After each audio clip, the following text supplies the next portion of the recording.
next presidential candidate for the Republican Party. I mean, it's really between him and Marco Rubio, but who knows? Nobody knows yet. But I just believe it's between him and Marco Rubio. But with that being said, it is currently 7:49 p.m. And of course, today's date is the 21st of August, 2026. How are you guys doing? Good evening. It is Friday evening. All right. Hopefully, you are going to enjoy your weekend. And I know you've probably worked hard all week. This is your time to relax, take a deep breath, put a smile on your face, hug your family, and just relax. Okay. Relax and breathe. All right. All right. Vice President J.D. Vance speaks in Ohio, Middletown. And yeah, let's hear what he has to say. Are you going to vote for J.D. Vance if he comes out saying he's going to run for the presidential nomination for 2028 for the Republican Party? And are you going to vote for him to be the next president of the United States? Or you would prefer Marco Rubio, or you would prefer somebody entirely different?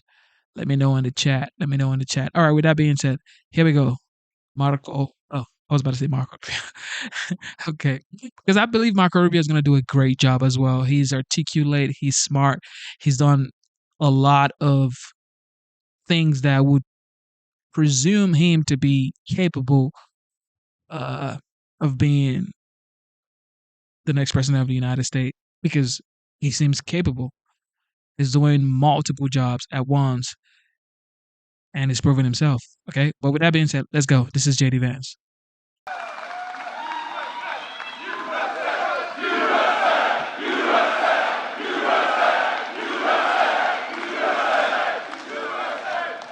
Wow, it is great to be home. It is great to be back in Middletown, Ohio, and it is great to be with the greatest group of American patriots anywhere in the world. God bless you all, and thank you for having me.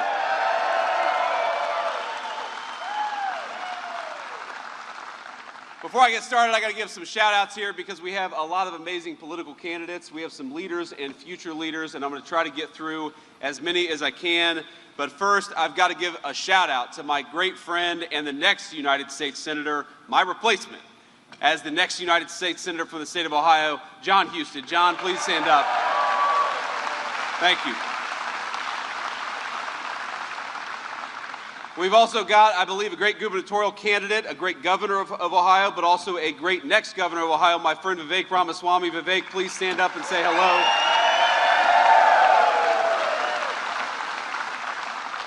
So you all may not know, but I have a 6-year-old son, our second child, named Vivek. And when I came back home a couple of weeks ago to vote in the primary elections, my favorite internet meme, Vivek, I don't know if you saw this, but so I brought my 6-year-old little boy with me, and we had a day of travel all over the country, actually. And I hold his hand into the polling booth, and he votes for like whether he prefers caramel apples or watermelon or something. They have some kid polling ballot to fill out. And then somebody posts on the internet, JD brought his son Vivek to vote today, and then somebody used like AI or something and put me and Vivek holding hands, walking to the polling location together. But I don't think that anybody needed to encourage Vivek to go to the polling location that day. When your name is on the ballot, nobody needs to make you go vote. But Vivek's going to make a great governor for the state of Ohio. I believe we have my friend Jay Edwards, who's going to make a great treasurer for the state of Ohio. Jay.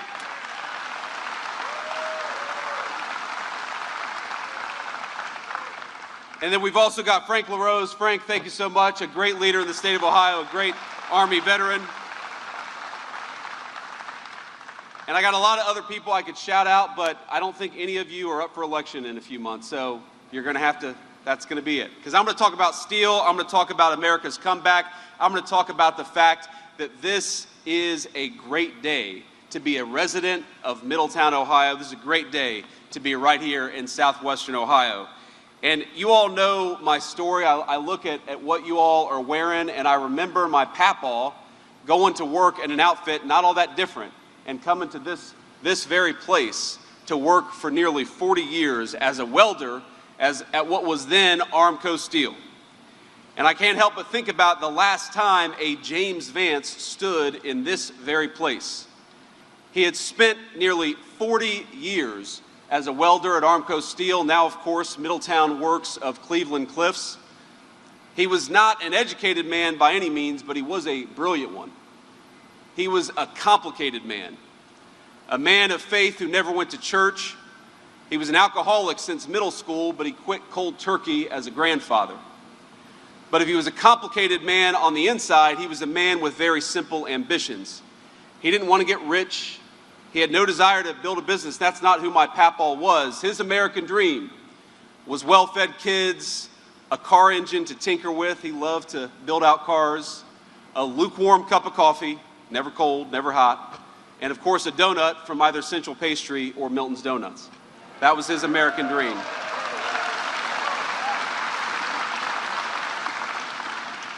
I went to Central Pastry today because, of course, I had to go get an ugly donut while I was in town. And the ladies behind the counter, they said, "You've lost way too much weight. What's going on?" And I said, "Well, I don't have a Central Pastry in Washington, D.C. That's what's going on." My papaw, it's funny, he voted in every election. He loved this country, but he did not care for politics. Now, back then, he said that Democrats were the party of union men, so he usually voted Democrat. But he thought way too many politicians were just plain old corrupt, and he was right. All he asked for from his political leaders was very simple. He asked that his taxes be reasonable. He asked that his community be safe. He asked that our politicians ensure that there were good jobs for men and women who were willing to work for them. And he asked that America never be asked to be the policeman of the world. Now, he was my grandfather. I called him Papaw. And he toiled in this very place to give our family the little extras, like I said, for nearly 4 decades. Now, I'm very honored because the welders of this facility made me this incredible, beautiful artisan plaque to commemorate me coming here. And those of you who don't know, Papaw was a welder, so it's particularly meaningful for me and for all the welders behind me and in front of me. Thank you all. It means a great deal. But Papaw was a welder in this place for 40 years. And today his grandson stands here as the Vice President of these United States. It's an amazing thing.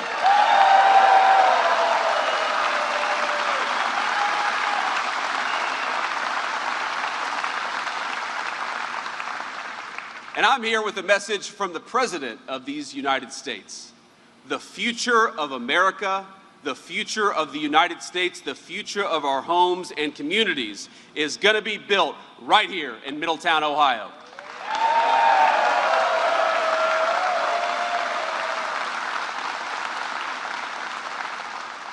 My papaw hated the politicians who ignored this place. He hated the people who saw this as the place of the past. He hated the people who forgot about this town when they should have been fighting for this town. And the unfortunate reality is that they came from both political parties. And they spent the last 40 years telling you it didn't matter if we made things right here or whether we made them in overseas countries. They said it was irrational, sentimental, old-fashioned to want to preserve the things that make the United States of America special. What we really needed, they said, was to compete and have complete market integration with every nation of the third world. Places where you could pay wages at pennies on the dollar, but didn't have to give your workers health care or good benefits in the process. And anytime somebody dared to put an obstacle in front of that set of ideas, anytime they said, you know what, we need to put tariffs or tough immigration policies to stop that, those people were called backwards, they were called wrong. Now in 1984, just to date myself a little bit, don't hate me, 1 month before I was born, the Wall Street Journal, the voice of big business in the United States of America, proposed, and I quote, a 5-word constitutional amendment. There shall be open borders.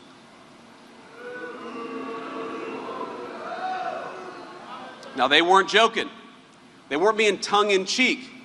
Because if you look at what they tried to do over the next 40 years, they told you back then exactly what they were trying to do.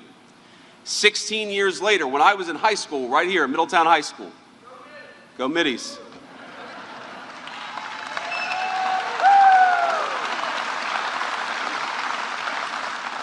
The newspaper's lead editorial writer doubled down on that same set of ideas. They said, someone who believes, this is a quote, in the free trade and free movements of capital, they declared, will quite naturally believe in the free movement of labor. That means they're going to ship your jobs overseas, and they're going to let anybody who wants to come into the United States of America with no vetting and no care. Being replaced by foreign workers, in other words, it was not an accident, my friends. It was the desired outcome of a generation of American elites. And every single person in this room knows the consequences and what they looked like over a generation right here in Middletown, Ohio. Now, growing up here, I remember when somebody would come to school and tell me that their dad had just found out that he had lost his job, that the factory that employed their parents was going overseas to China or to Mexico. In other cases, American workers didn't just have their jobs destroyed, they got told they were being replaced by a foreign worker, and then they had to train that worker before they got replaced. Some of these stories have made national news, and they've stuck with me. 3 years after the Wall Street Journal called for the free movement of labor, a computer programmer, not a mill worker, a computer programmer by the name of Kevin Flanagan was let go at the bank that he worked at. And the bank, they told him, you're only going to get your severance package if you trained a foreign replacement to do your job instead. And it's a heartbreaking story because he did it. He dutifully did what he was asked to do. And on his last day, he packed up his things, he walked to the office parking lot, he got in his truck, and he shot himself. It's not just Kevin, as you all know. Now, economists have measured the ways in which the opioid crisis exploded in the very locations where jobs were shipped overseas. The open borders demanded by those same people brought some innocent people, of course it did.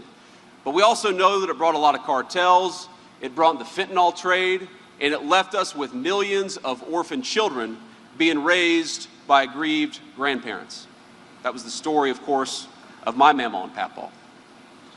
Now, the blood of these men and women, these so-called deaths of despair, I'm sure you've heard that phrase, but it's almost too abstract for me, because the blood of those people, in my view, it pools at the feet of those who would sell out their country for a cheap bottom line. Our politicians, and frankly the cronies in the private sector, people who didn't want to build in America like Cleveland Cliffs, but people who were happy to build overseas, they got rich, and communities like this one got poor.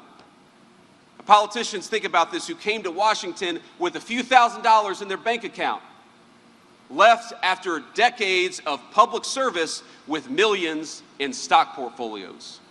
And what did all of you get? What did we get? If you were lucky, your neighbor's job got shipped to a foreign country while your tax dollars got shipped to fraudsters. And if you were unlucky, as I know many people in this room were, you were left raising a grandchild while you were mourning the child killed by the very poison brought across that wide open border. But just as it was a policy choice to let that happen, my friends, it was a policy choice to reverse that decline. And in November of 2024, you made a choice to reverse 40 years of American decline and make Donald Trump the President of the United States.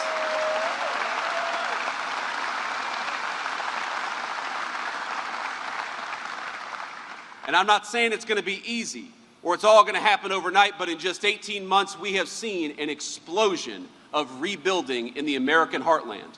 We have seen trillions, with a T, trillions of new dollars of investment pour into the United States of America to build new smelters, build new manufacturing facilities, build new mills, build new everything. Under President Trump's leadership, factory construction employment has exploded. We've added 83,000 factory construction jobs just since Inauguration Day.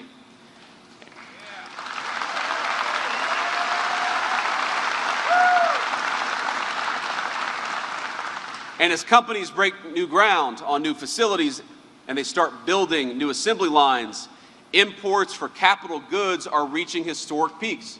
Because when we build these facilities, we've also got to put the beautiful equipment that go into them. Demand for metal cutting and similar machine tools is hitting its highest levels in a century in the United States of America. And all this new construction is building on a strong base, with manufacturing activity last month reaching its best rate in many, many years. We've created more than 29,000 new jobs in the sector in 2026 so far, reversing years of decline in manufacturing employment. And year over year, manufacturing workers' wages actually went up 4.2%, where they went down under the Biden administration, and frankly, they've been higher in the industries where you've seen that decline in illegal immigration into our country, like construction and commercial trucking. And that brings me to why I'm here today. Because we're not just here to talk about the celebration and the good news and the numbers. We're here to announce that Cleveland Cliffs is making today, right here in Middletown, Ohio, a $1 billion investment in transformational manufacturing right here in our home.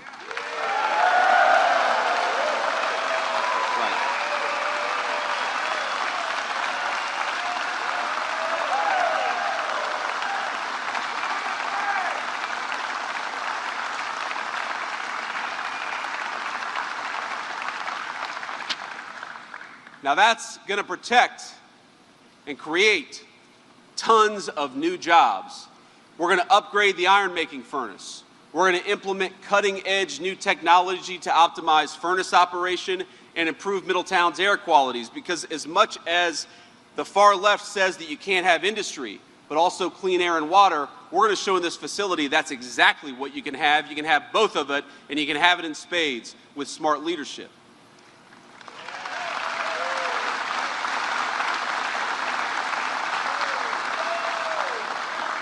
Now, this is only possible because of my friend Chris Wright's and the President's energy dominance agenda. And I got to say, it's great to have a business that is putting power into the grid rather than just taking it away, and that's exactly what we're going to do here in Middletown.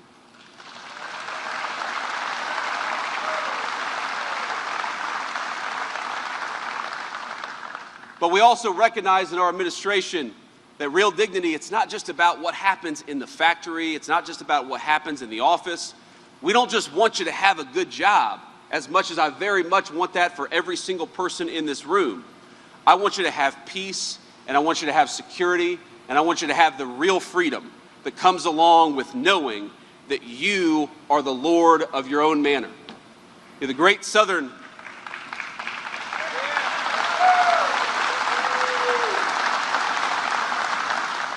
The great Southern populist, probably most of you in the room don't know who I'm talking about, but he's an interesting guy, kind of a crazy guy. His name was Huey Long, and he once said, "Every man a king" was the goal of his political program. But no man is a king if their castle is under siege by criminals. No man is a king if they can't take their family out to dinner without being mugged or having their car jacked. And of course, ending the Biden border invasion was a big part of why we have changed that over the last 18 months.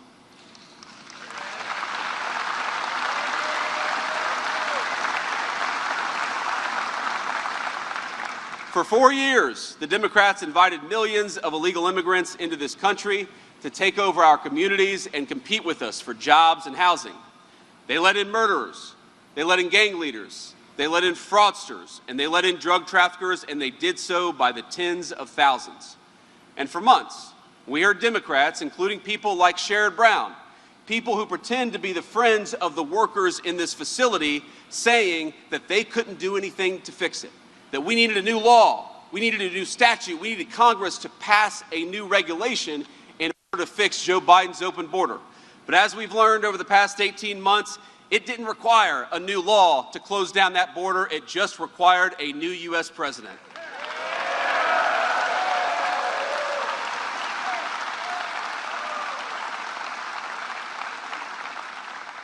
And what we did is we told American corporations that if you wanted new workers, you got to start by training and hiring your own countrymen.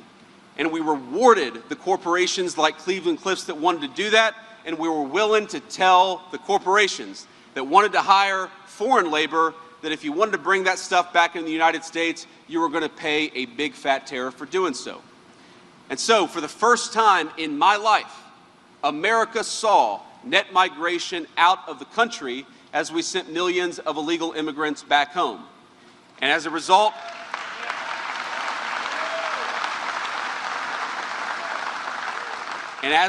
of that, this is maybe the thing I'm the most proud of in the last 18 months. Do you know that all net job growth over the past 18 months went to native-born Americans, reversing a trend for 4 years where it all went to other people?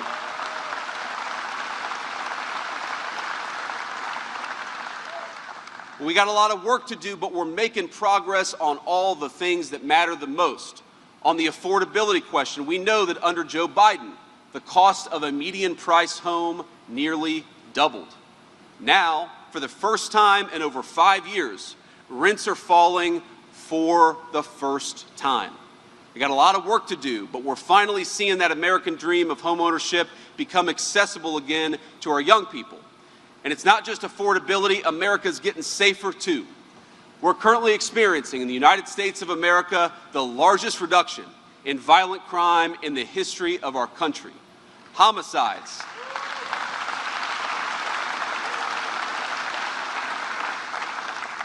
You know, homicides are at their lowest level in our country, the lowest level in 126 years. That's almost hard to believe.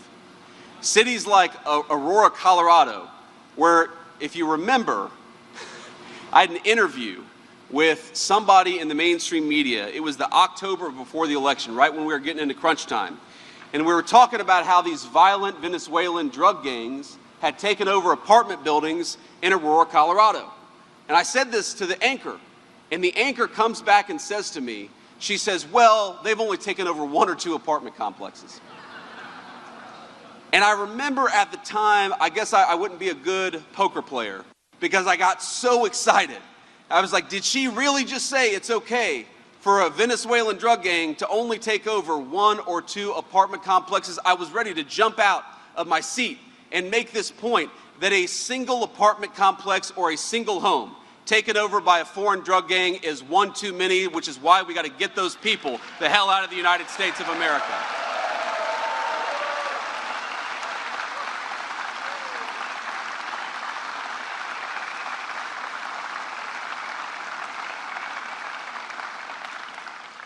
But as we systematically address the failures of the past, I got to be honest, as much as I wish we had, we have not gotten a lot of help from Democrats in Washington. Bernie, have we? No. This is not, unfortunately, JFK or FDR's Democrat Party. Hell, it's not even Bill Clinton's Democrat Party.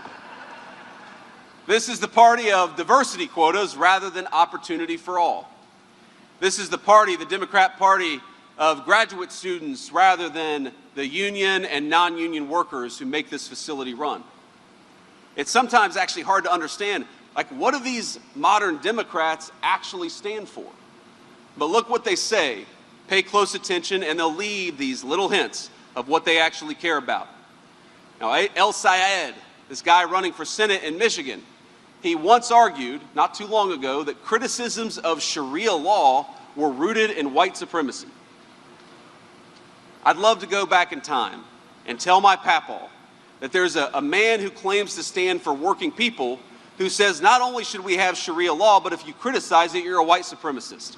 That's not my papaw's Democrat Party, my friends.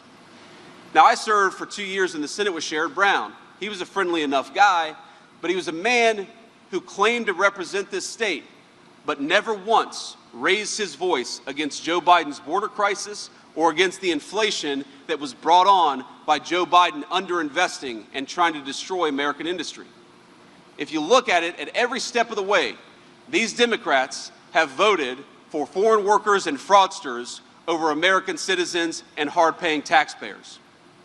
They have voted for corporations who sent jobs overseas rather than good American businesses who invested in you, invested in your communities, and increased your jobs. Who do these Democrats put first? Everyone else. You know who the Trump administration puts first? Americans. You, my friends, that's who we fight for.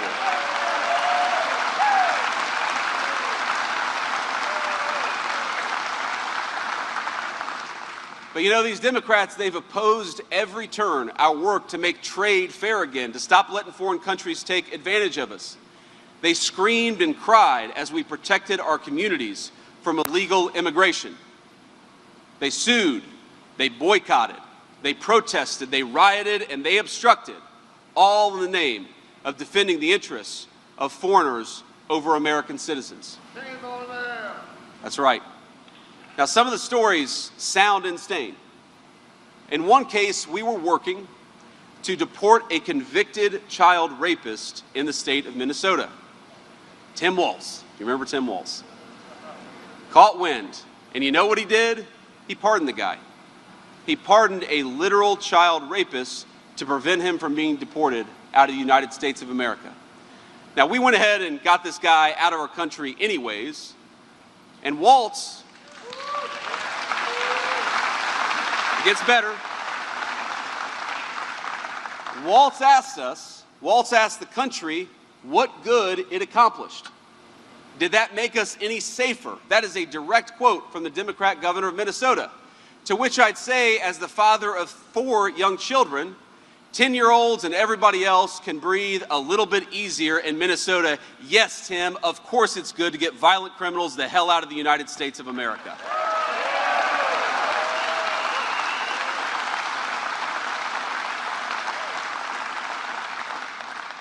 Ladies and gentlemen, this is what we're up against in November.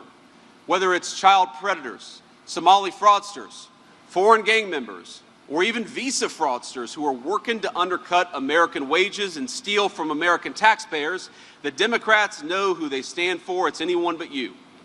Think about it.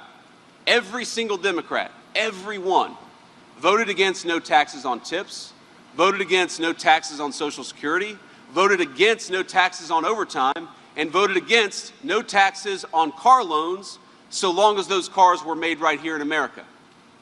Now, we got to ask ourselves, imagine if they get back in power, what are they going to vote for? If these radicals take control of Congress, they're going to pass the craziest agenda America has ever seen. You're not going to have to take my word for it. You just got to hear these guys actually talk about it themselves. One incoming Democrat congresswoman wants to abolish prisons, she wants to abolish police, and she wants to abolish the borders. And let me just say, that's the only real question on the ballot in November. Do we believe in America, or do we believe in nothing? We in this room believe in America, and we're going to fight for it, my friends.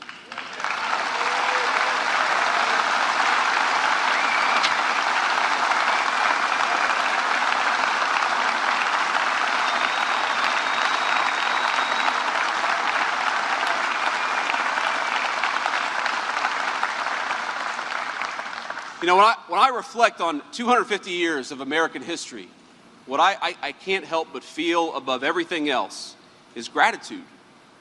I reflect on this incredible life that I've been able to lead thanks to the generosity of so many of the people in this community, people who are here today, friends and family. My stepmom is here, teachers, people who made it possible for me to live the American dream when everything else was fighting against it.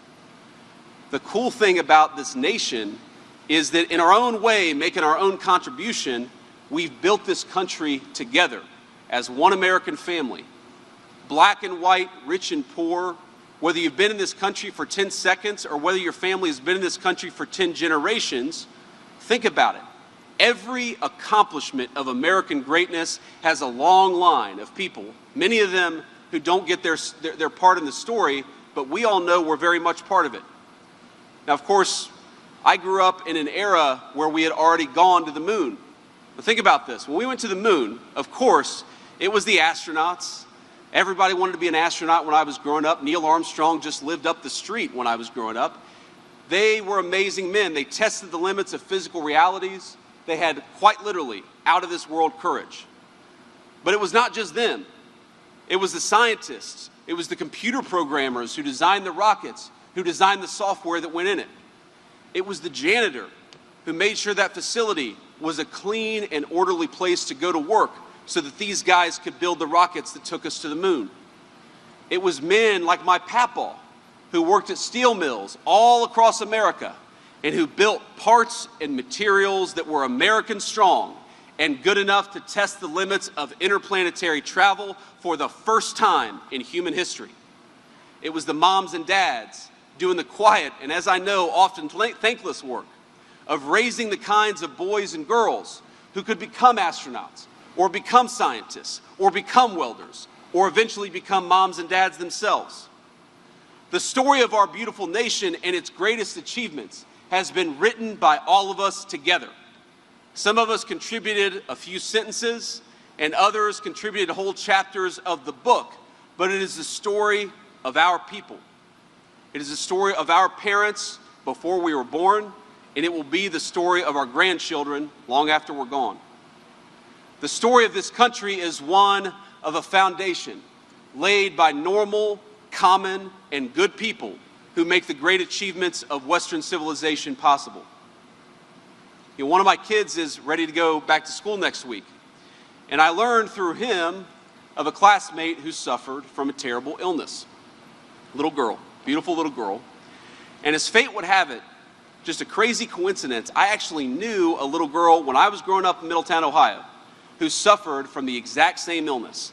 And what I remember is that back then, it was considered a death sentence. And now it's serious. I don't want to underweight it, but this little girl is expected to survive after she gets her course of treatment. Now think about this. In just a single generation, a disease has gone from a death sentence to another very difficult problem that Americans together can fix. From the people who are making the therapeutics, to the people who are designing and building the facilities where they're made, to the men and women who manufacture the steel where the medicines that saved that little girl's life were made. It's not possible without all of us working together.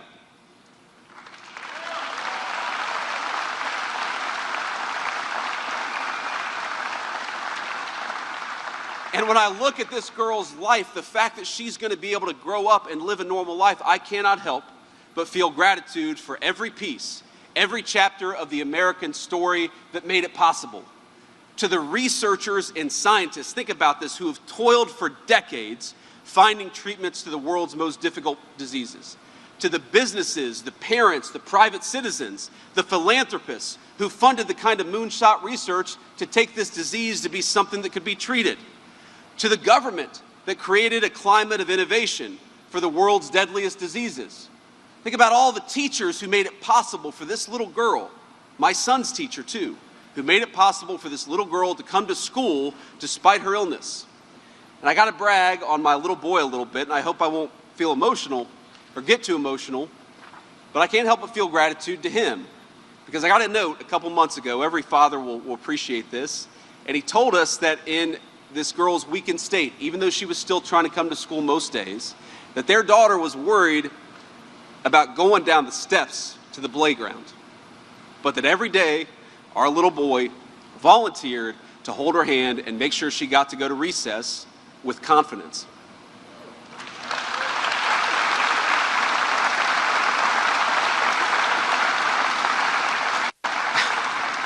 Now, our founding fathers wrote in the Constitution that the purpose of this union was to secure the blessings of liberty.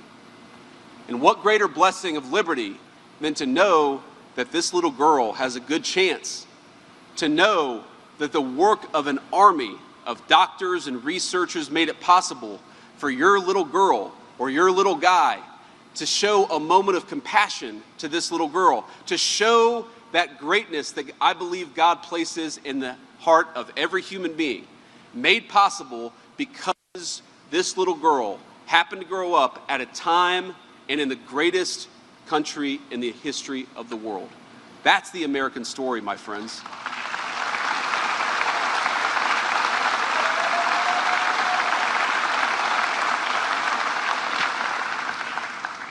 Look, it's not my job to tell you how to live your life. It's not my job to tell you who to fall in love with, how to worship, or even whether to root for the Bengals or the Browns. Though, sorry, John, you should be rooting for the Bengals. You too, actually, Bernie, you're probably more of a Cleveland fan than John is. But my job, the job of the President of the United States, the job the President demands of every single person in his administration, from the Vice President on down, is to fight for you.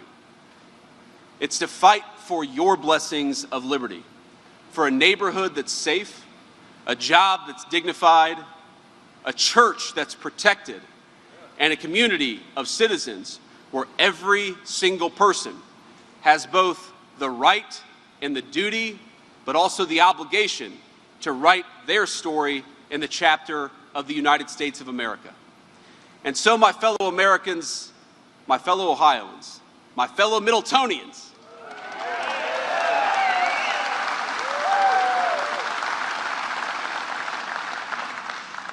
I believe that this November, you and I and our fellow citizens, we're going to go to the ballot box and we're going to face a choice. Do we believe in the United States of America? Do we believe in the hardworking men and women who built this great nation? Do we demand that our government serve us and our children rather than fraudsters and criminals? Do we demand that the American president fight for the American people first?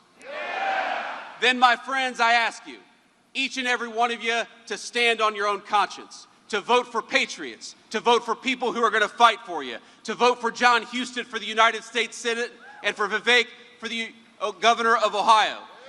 Get out there and fight for yourself by telling the far-left radicals who have taken over the Democratic Party, this is not your country, it's our country, and we're going to fight for it. God bless you, and thank you for having me.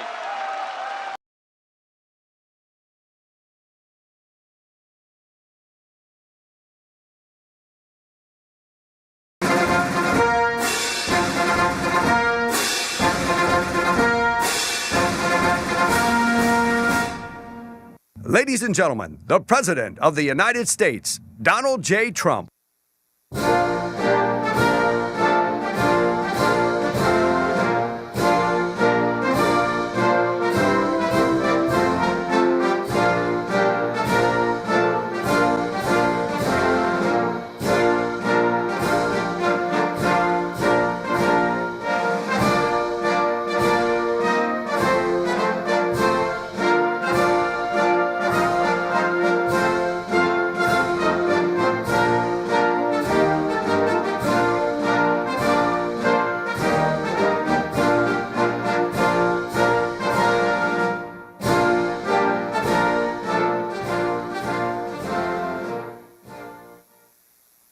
That's a very nice song. I love that song because that means you won, basically.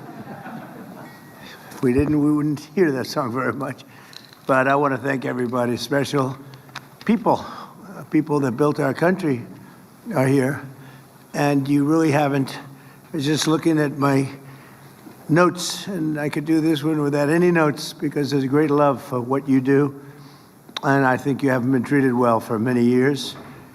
But you're making up for it now. You're really making up for it now. So it's an honor, and I'm delighted to be here at the Department of State to announce some of the largest ever investments in American mining. A great thing mining is. We're putting our miners back to work, and we're reclaiming America's rightful place as the minerals superpower of the world, which is what we are. People just didn't know that for a while. I want to thank our great Secretary of State, Marco Rubio, for hosting us. It's a beautiful building, but you know, I look at the president's allowed to remove things from any building. And I'm liking the chandeliers. I like those Corinthian columns, but I don't know, cutting them out would be not good. Those are beautiful columns, but I'm allowed to do it. Every once in a while, I'll come in here and grab a painting and put it at the Oval Office, right? But not too much. But I want to thank Marco. I want to thank Secretary of Interior Doug Burgum, who's done a fantastic job. Secretary of Commerce Howard Lutnick, likewise, and as well as Executive Director of the National Energy Dominance Council, Jared Agan. Thank you, Jared. And thank you all. I love that, the Dominance Council. I've never heard that one before. That's a hell of a name. Where's Jared? Where's Jared? Right there. Hi, Jared. I like that. Did you make up that? Did you come up with that? That's all you, sir. You came up with that one. I think it's pretty good. Thanks as well to the leaders of many of America's great mining companies who are here and educational institutions are also joining us today. 250 years ago, America won our political independence in the Revolutionary War. In my first term, we secured our energy independence, and now in my second term, we're achieving our economic independence, ensuring that America is never again reliant on hostile foreign nations for the resources our country needs to dominate in the future.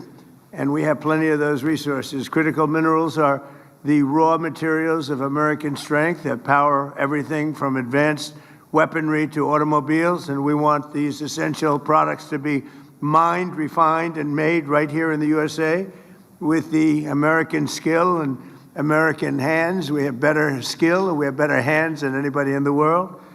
For decades, politicians let other countries steal our mines and mining jobs. They'd close up mines. They'd buy a mine and close it because it was good for them and put American producers out of business. The United States lost more than 3,400 mines. Oh, can you imagine? 3,400. I thought they were going to say miners or jobs. It's mines. 3,400 mines over the past 3 decades. That's sad. But now they're coming back, and they're coming back faster. Many of those mines are being reopened, and a lot of new mines are being built. Over the past 18 months, our administration has signed or approved more than 160 minerals deals worth nearly $40 billion. And today, the United States is opening up new mines at the fastest pace since the 1950s. Nobody's seen anything like it. And that goes for auto plants, too, and AI, and so many other kinds of plants. We have 9, think of this, we have, in a short period of time, a year and a half, and it's the numbers are for the first 12 months, actually, but figure a year and a half, we have $19.2 trillion being invested. The previous administration had much less than $1 trillion in 4 years. We have 19.2 in actually 12 months, but we'll add something to it. So it's now going to be over $20 trillion. And by the way, no country ever in history has done anywhere near that number. We're 5 to 6 times higher than certain of our competitors from very successful competitors, but we're much higher. Nobody's seen what's happening today in our country. Nobody has seen anything like it. And hopefully you'll see it again, but only for us. I think it's going to be hard to match, however. Today, the United States is opening new mines at the fastest pace, and we opened the first American rare earth mine in more than 70 years. What's that all about, Marco? We've announced the construction of the first new aluminum smelter since 1980. It's going to be a big one. I mean, if it's the same one, building a massive, beautiful job-producing smelter in Oklahoma. I love Oklahoma because they have 77 counties. I won all 77 3 times, right? You know, oh, he's looking, right?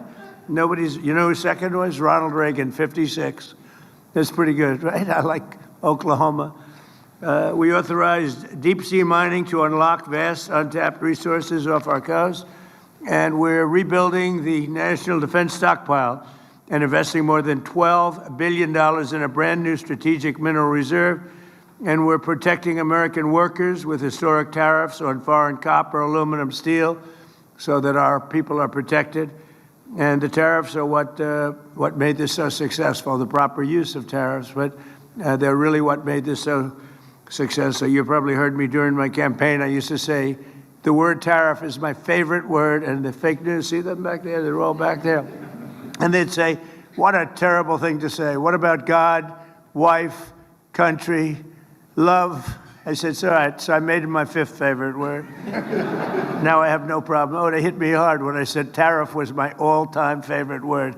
It didn't play well, but it's a solid number 5, and now I'm okay.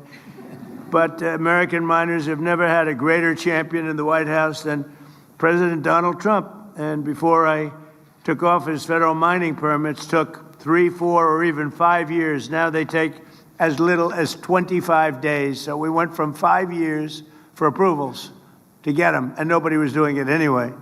Took too long and just wasn't working. So now we go from 5 years to 25 days for approval. Under the Great Big Beautiful Bill, we secured an unprecedented $100 billion to underwrite critical investments in our mineral supply. And for the first time ever, we are even making direct equity investments in critical mineral production. Last July, the Department of War took a $400 million stake in MP Materials. which is already worth nearly $1.2 billion. It's gone up greatly in value. I did one of those too, but not quite in the same business. Intel, we had a problem with Intel, and we settled the problem. They gave us 10% of the company. That was worth $12 billion. And since we had the company, you've probably been watching, the stock has gone up many, many times, just about number one. And we made $82 billion. Do I get credit for that? No. Did anybody say, great job? And by the way, it's for the country. It's not for me. It's for the country. I have to be very plain about that. But no, we've made about 80, Howard, it's pretty close to 80 billion, a profit of $80 billion by helping the company out. We're doing it a lot, actually. We're doing it a lot. Today, we're taking another historic action toward the future of American mining. For years, mining schools and colleges that are essential to training the future leaders of this industry have been absolutely and sadly disappearing. Accredited mining programs in the United States now graduate less than 170 mining engineers each year, while China graduates more than 3,000, and half of our current mining workforce is set to retire within the next 3 years. Well, that's why my administration is making an unprecedented financial commitment to our nation's mining schools. It's going to keep us nice and young and vibrant. The schools came to us seeking $10 million per year in funding. Instead, I'm thrilled to announce that we're delivering $100 million to train the next generation of American miners. And you have a lot of you are in the room right now.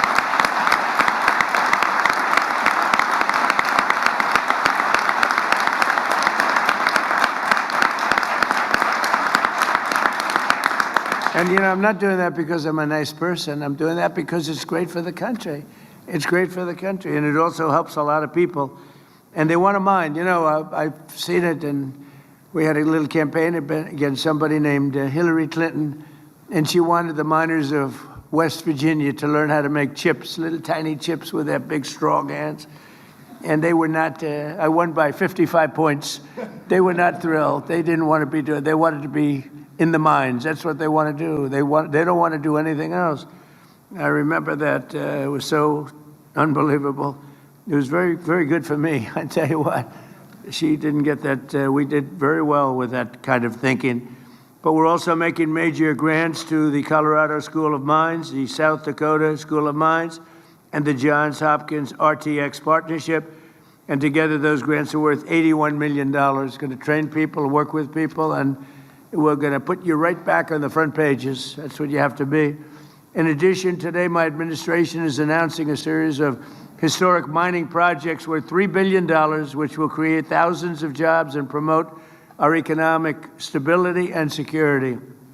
The Department of War's Office of Strategic Capital is signing a massive $1.4 billion loan agreement with Sealand Nanotechnologies to build a next-generation battery facility in Washington State using what we have right under our feet.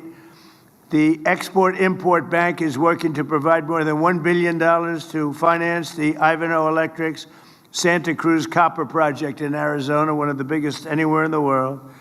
The Ex-Im Bank is launching the Alabama Graphite Project, a $25 million investment, as well as the Fort Cady Integrated Boron Facility in Southern California.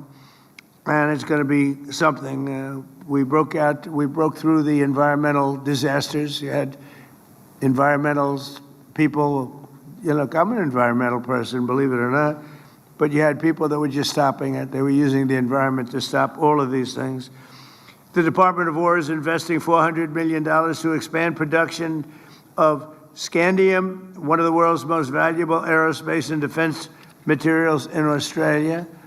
The Department of War is also investing $150 million with Niron Magnetics in Minnesota. Minnesota? Wow.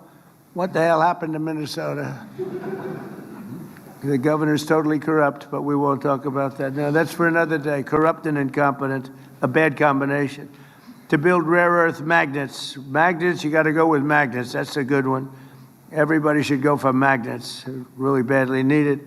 And Global Advanced Metals will build a major new factory in southeastern Pennsylvania to support cutting-edge defense and aerospace systems. Together, we're reawakening the spirit of the gold rush, the prospectors and the great pioneers of this country, people who built the United States of America. And very simply, we're making mining great again, and the United States is doing better than it's ever done, maybe ever done.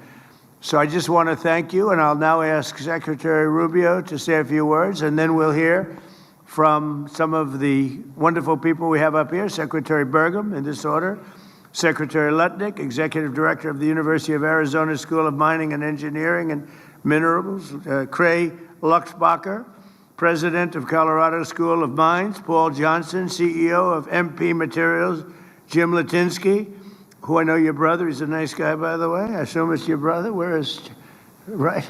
That's right. Andy.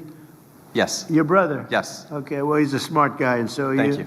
And President of Resolution Copper, Vicky Pesce. So we'll go. I didn't know I was going to have so many people. I'll be here all day. If you could go quickly, I would appreciate it, because we have a war to prosecute, okay? That's my excuse for getting out of here a little bit early. But I've done my thing only in the sense that we're spending hundreds of millions of dollars and even billions of dollars in bringing your industry back. And we need your industry. We're not doing you favors, we're doing ourselves favors. We need your industry. People wouldn't talk about it, but we do indeed. Marco, please. Thank you, Mr. President. Thank you for coming to the State Department. We like this room a lot, too, and obviously, don't look back. There's a painting up here. Just, uh-oh. That's a good one. I'm taking it with me. I shouldn't have said anything. But anyway, Mr. President, thank you for being here. Thank you for your leadership on this topic. It's a challenge we face in this domain that actually goes to the very survival of the country. And thank you for giving it a priority in your presidency. This has been going on for 25 years. We've been walking away from the importance of this, and now we're trying to make up for 25 or 30 years of mistakes under your presidency. So we appreciate your presidency valuing this when other presidents did not. The group of people that are here today represent the whole nation effort that's involved in this. It's because at the core of this is our industrial strength, but also our national sovereignty, that we never depend on other countries for things we need to prosper and to defend ourselves as a people. And so you'll see here today, as you've already pointed out, we have leaders not just from government, but from universities, from private industry, from students who are going to be the future of this industry. I wanted to very briefly touch on what the State Department's done. You know, earlier this year we had a critical minerals ministerial. We brought in countries from all over the world and announced the creation of something called FORGE, which is an international partnership chaired by us in the United States to leverage public finance and coordinate diplomatic support to secure these supply chains around the world. At that meeting, we signed 11 new critical minerals agreements with countries adding to the ones that already existed. Today, under your administration, we've already signed 27 critical mineral agreements with other countries. We also, under the leadership of someone who needs to be recognized, our Undersecretary Jacob Hellberg. I don't know if Jacob is here, but Jacob's been phenomenal. He came up with something called Pax Silica, and it's an initiative that leads our efforts to partner with the private sector and invest in mining and refining and in processing, as well as the end-use applications of that. There's still a lot of work left to do, but we at the State Department are willing to utilize our unmatched global presence, our presence all over the world, to ensure that we're working on this. And we're committed to working with industry, with universities, with all the elements of our national power to bring this about. And so thank you, Mr. President, for prioritizing this. And I think we all look forward to working not just nationally, but with our allies around the world to ensure that we have supply chains that are diversified and reliable, and no country can ever hold this over our head and threaten us in the future. Thank you. Thank you, Marco, very much. Thank you. Doing a fantastic job, too. I will tell you that. Doug? Well, sir, today is a day of gratitude, and we're grateful, first of all, to have a president that understands the importance of this industry and understand that our future depends on restoring American mining. And I'm also grateful that we've got students, educators, and industry leaders together in this room for the first time, we think, in the history that any president has called this group together. So again, thank you all for being here for this historic day. It's true the president has supported American mining more than any other president in history. And it's true that with the announcements made today, he's now supported mining education more than any other president in history. And we owe you a lot for that, Mr. President. We also, when you first took office, you declared an energy emergency, which included critical minerals as part of that. You created the National Energy Dominance Council. We've got some of those partners that are right here, and whether it's Marco with the 27 bilateral agreements, going to 51 countries, whether it's Howard with the trade deals and the investments that are being made, then the National Security Council, David Copley and everybody working on supply chain, Jared Hagan and the NEDC doing all of this work. It's a whole of government approach. You understood that we had to turn the ship around. It took every agency, every working together, and your leadership has driven that. Across Interior, it's included the U.S. Geologic Survey. We've got Andrea Travnik here in the front row, who's the Assistant Secretary for Water and Science, which include that. But getting these things like Geologic Survey back to their core mission, which is mapping. The critical minerals list comes out of the U.S. Geologic Survey. We've expanded that to 60 critical minerals, and for the first time, we put coal back on that list because that's also such an important part of mining. And as you know, President Trump, everybody in your administration is slashing red tape, accelerating permitting, but permits don't build mines, people do. And that's why the investments that are made today related to reimagining the workforce and supporting these institutions are so great. America, it's estimated, graduates more than 30,000 lawyers every year, but you heard the president say less than 200 mining and metallurgical degree students. That has to change with a $100 million historic investment and the other investments announced today. The anticipation and the challenge to those 14 schools that are all here today is to double or triple the number of graduates in the next 2 years. And again, President Trump, even though that those are all amazing things, the most important thing that you've done is you've restored America's belief that we can do big, bold, hard things again. When you were campaigning, you talked about drill, baby, drill, and some people scoffed at that. But under that vision of energy abundance, America now, #1 oil producer, #1 natural gas producer, #1 LNG exporter, all of that in 18 months. This industry is poised to do the exactly same thing, to revive itself and become a world leader. And it's going to be powered by the next generation of American entrepreneurs, engineers, geologists, and skilled miners. And so, President Trump, this group is here. You've proven that we can drill, baby, drill. This group is here to prove that we can mine, baby, mine. And to supporting that, we're going to map, baby, map, and we're going to put American mining back on the map. So thank you, sir. Thank you very much. And it's something that we maybe should say. We do more oil right now than Russia and Saudi Arabia combined, and that's not including Venezuela.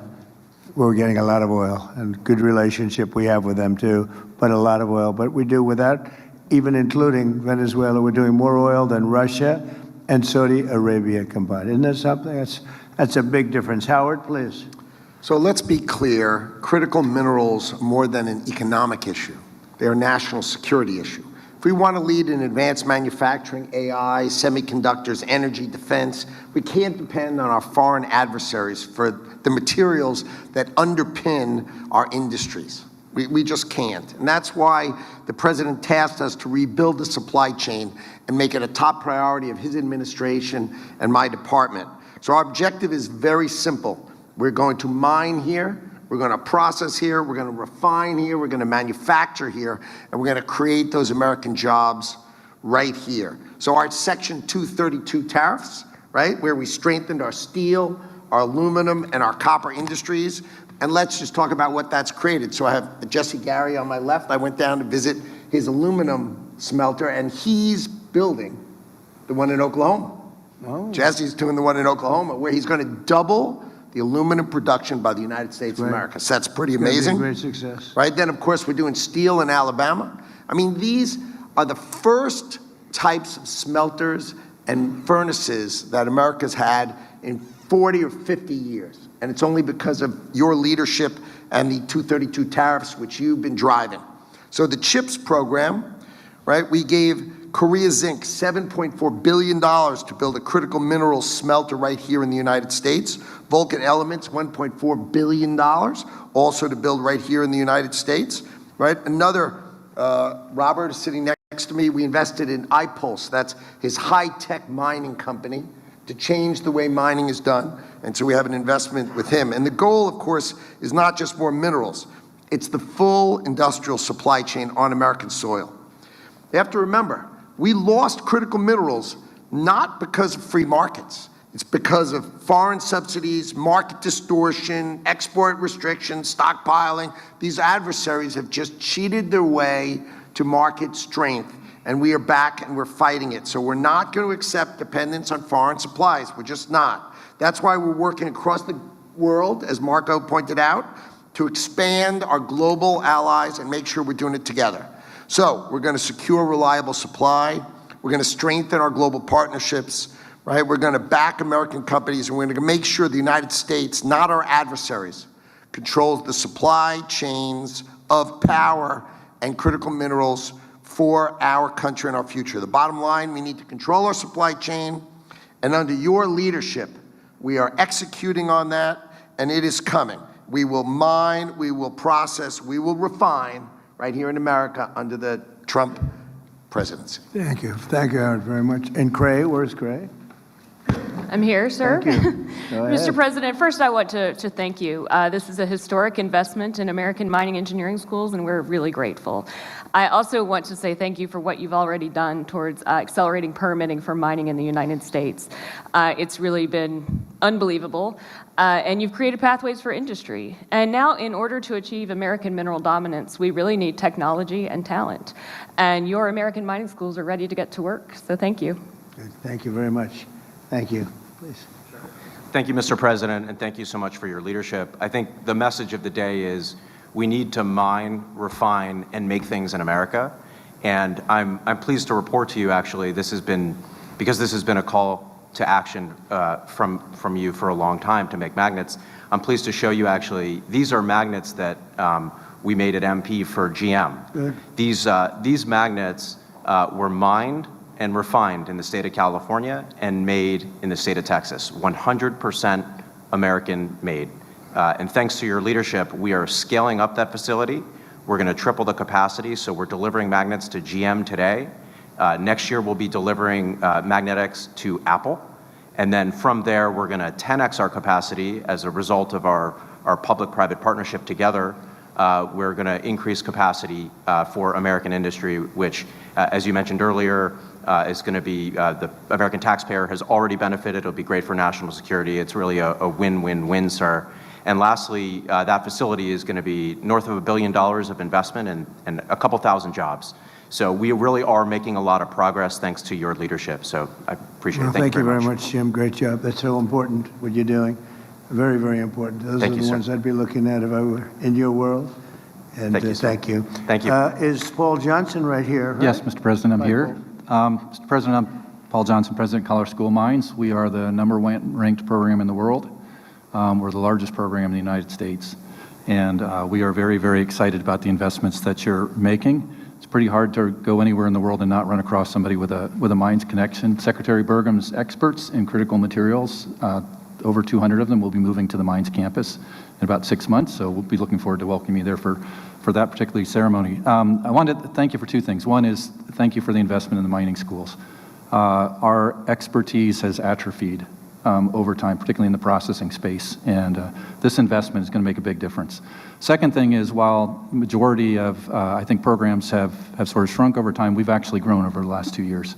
And I want to thank you because I attribute that growth to you and your administration's highlighting of critical minerals in the press and the amazing team that you have working through Interior and Energy, other folks.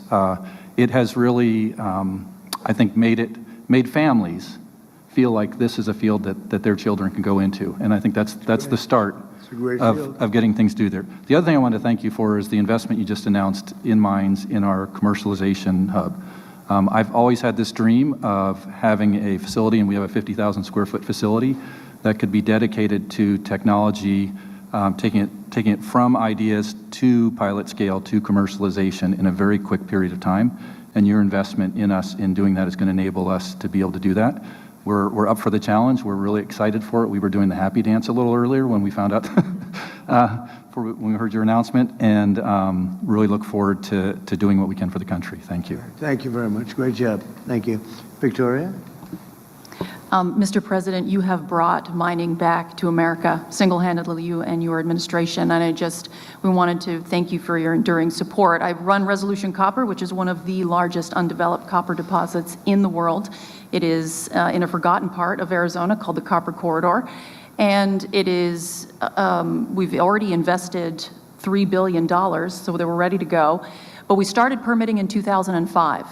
And if it were not for your administration, we finally got it over the line in this year, earlier this year. So we have 4,000 people that will work at our facility, 4,000 miners. We hope to work closely with the mining schools and hire many of the students that will be graduating. $1 billion every year for 60 years invested into the economy. And we also have a smelter. And I think that's the thing that makes it very unique. We can keep everything in the United States and a host of critical mineral co-products as well. Right.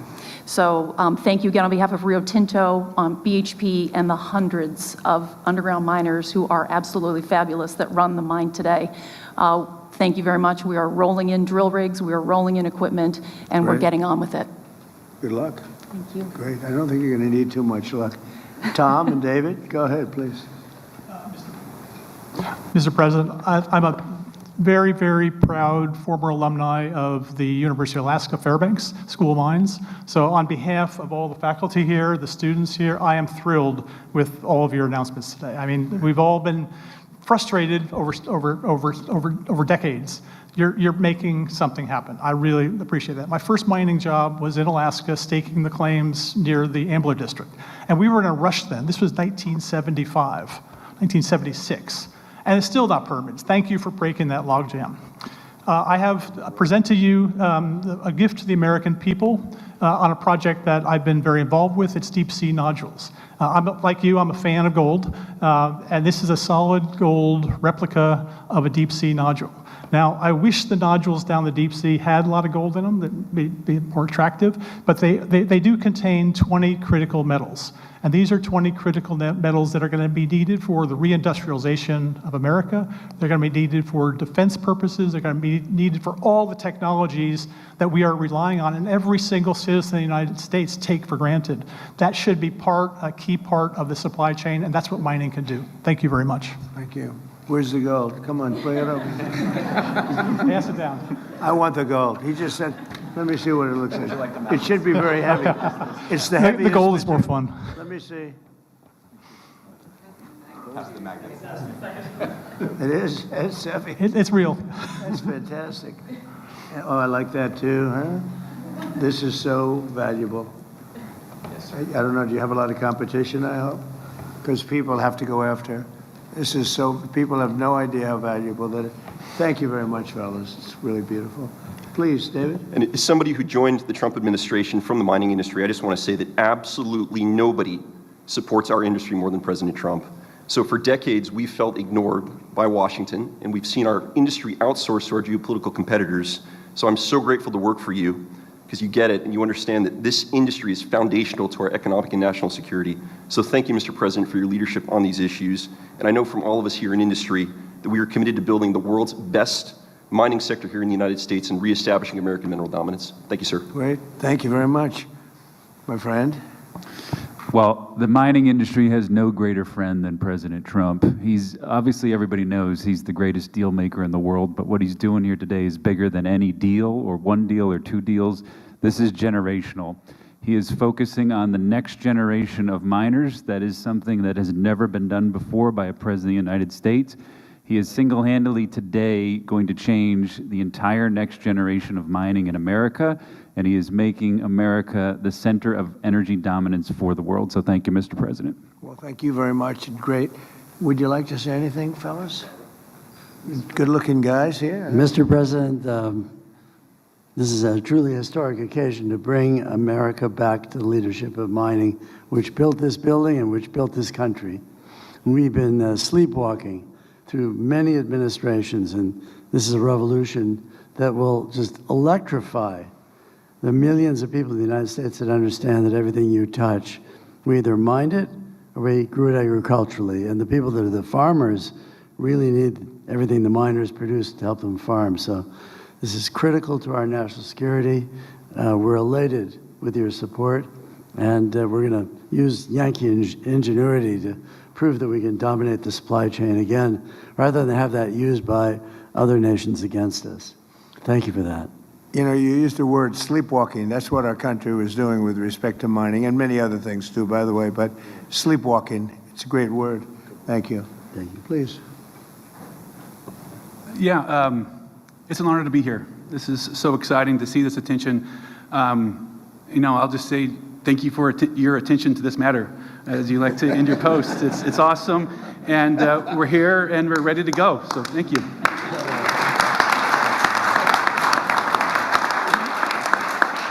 Well, I just want to thank you very much. This is an honor for me to be here. I love what you do. Doug made a terrible mistake before when he said coal. I said, you have to always precede it by saying, clean, beautiful coal. He made a speech once, and it was a great speech, but he took me very much, at the word. He said, clean, beautiful coal. He mentioned coal about 40 times, and he kept saying, clean, beautiful coal. I said, okay, that's enough, that's enough. But it needs a little public relations help, but it doesn't need so much anymore. We're producing more coal now than just about ever before. It's firing up our great plants, and certain types of plant. There's, nothing like it. And we were out of that business. If you would have seen the people suffer, and some of you were those people. I believe some of you were the people, but this great big coal deposits, and you couldn't touch them. If you touched them, you were like a bad person. They put you in jail. It was the craziest thing I've ever seen. And, China's smart, and they're using coal. They're building 58 coal plants right now, generating plants, all coal. They don't have too much wind. They sell us wind turbines, but they don't use too many of them, so it's because they're smart. They sell them, but they don't use them. They have one that's pretty big. Does it work? It just is for purposes of show. When they go to look at a turbine, they go and show them, and here we are, but they never work. So it's crazy. But clean, beautiful coal is something special. It's all very special, and we're back in the mining business, and I'm very proud of the country. I'm very proud of what you do. You really do. I said before walking in, these are the people that really built America, and you were not treated properly, but we're making up for lost time. You're being treated very properly right now. So I just want to thank everybody. Great honor to be with you. Thank you. Congratulations.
It's never happened before, I would say. And we have some very brilliant people representing two exchanges.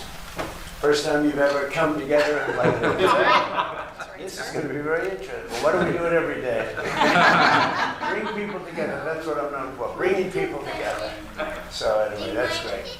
Nice having you both. Thank you, everybody. So let's see. The status is we have the press. They don't want to know anything about soccer/football. Fortunately, they won't be asking any questions on that. Nobody cares about that, right? This is about the Trump accounts, which are absolutely incredible for children. Children can, at the age of 18 and after, become very wealthy people, come into the world with essentially no money, and end up at a pretty young age being very rich. And that's something that we wanted to do, this country's wanted to do for 25 years. Michael and Susan, you've been so great. My Gerstner man has been so fantastic. You pushed everybody, it was so good. And I just want to thank everybody. It's a great honor. We'll have a little fun, and we want to be exactly on time. Are we allowed to be 15, 20, 30 seconds late? Typically, no good, Jeff, right? And I'm going to ring that bell. And does that bell Does it stay in the White House? Because I'm not giving it back. We're going to put that in the middle of the new ballroom. I'm not going to give that bell back. It looks to me like it's going to stay. It's staying here. Well, we'll watch the clock. Thank you, Mr. President. It's so great to see you. It's so great to see you. Great show this weekend. Thank you. I was down in your box. Oh, the show was enjoyed it. Thanks. The speeches. Yes. Mount Rushmore, etc. Great to see you, sir. I did. Hi, everybody. Let me get over here. Yes, thank you. Thank you very much for today. Okay, I'll get over at the bell, right? Yeah, I'll introduce you, sir. I want to stand next to these soon-to-be very rich people. Good, so we'll get going, and good morning. I'm grateful to be with you on this historic occasion. The American dream belongs to every child, and today we are equipping the next generation with the right to claim their rightful share of it. Through Trump accounts, our president is creating an ownership economy where all citizens become shareholders. 38% of American families do not have any exposure to our great equity markets, but with Trump accounts, over time, we can get that number to 0. Already, 6 million American children have signed up. 86% of them with families earning less than $200,000. U.S. Treasury, 1.4 million of those accounts will receive $1,000 from the U.S. Treasury to seed the accounts. When the markets open in just a few minutes, right now. Trump accounts will benefit. So ring the bell, Mr. President.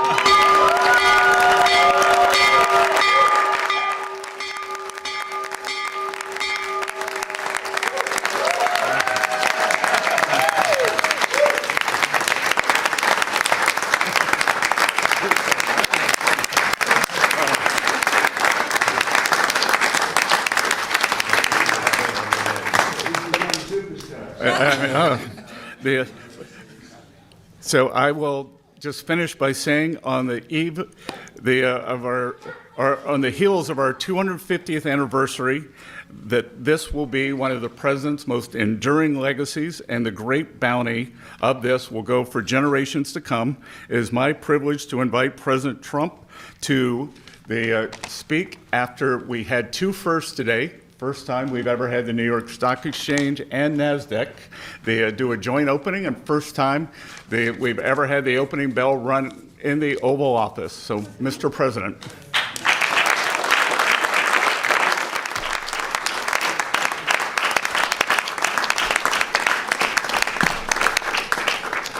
Well, this is very exciting, an amazing achievement. People, we don't know this, Michael, but people have been trying to do this for 30 years, and they were so generous. He put up, and she put up, I think she more than him, maybe. Both very much involved, but Michael and Susan put up $6.25 billion, and I'm sure if I make a phone call, they'll do it again. The job they've done is incredible in life, so we want to thank you very much. Amazing, really amazing.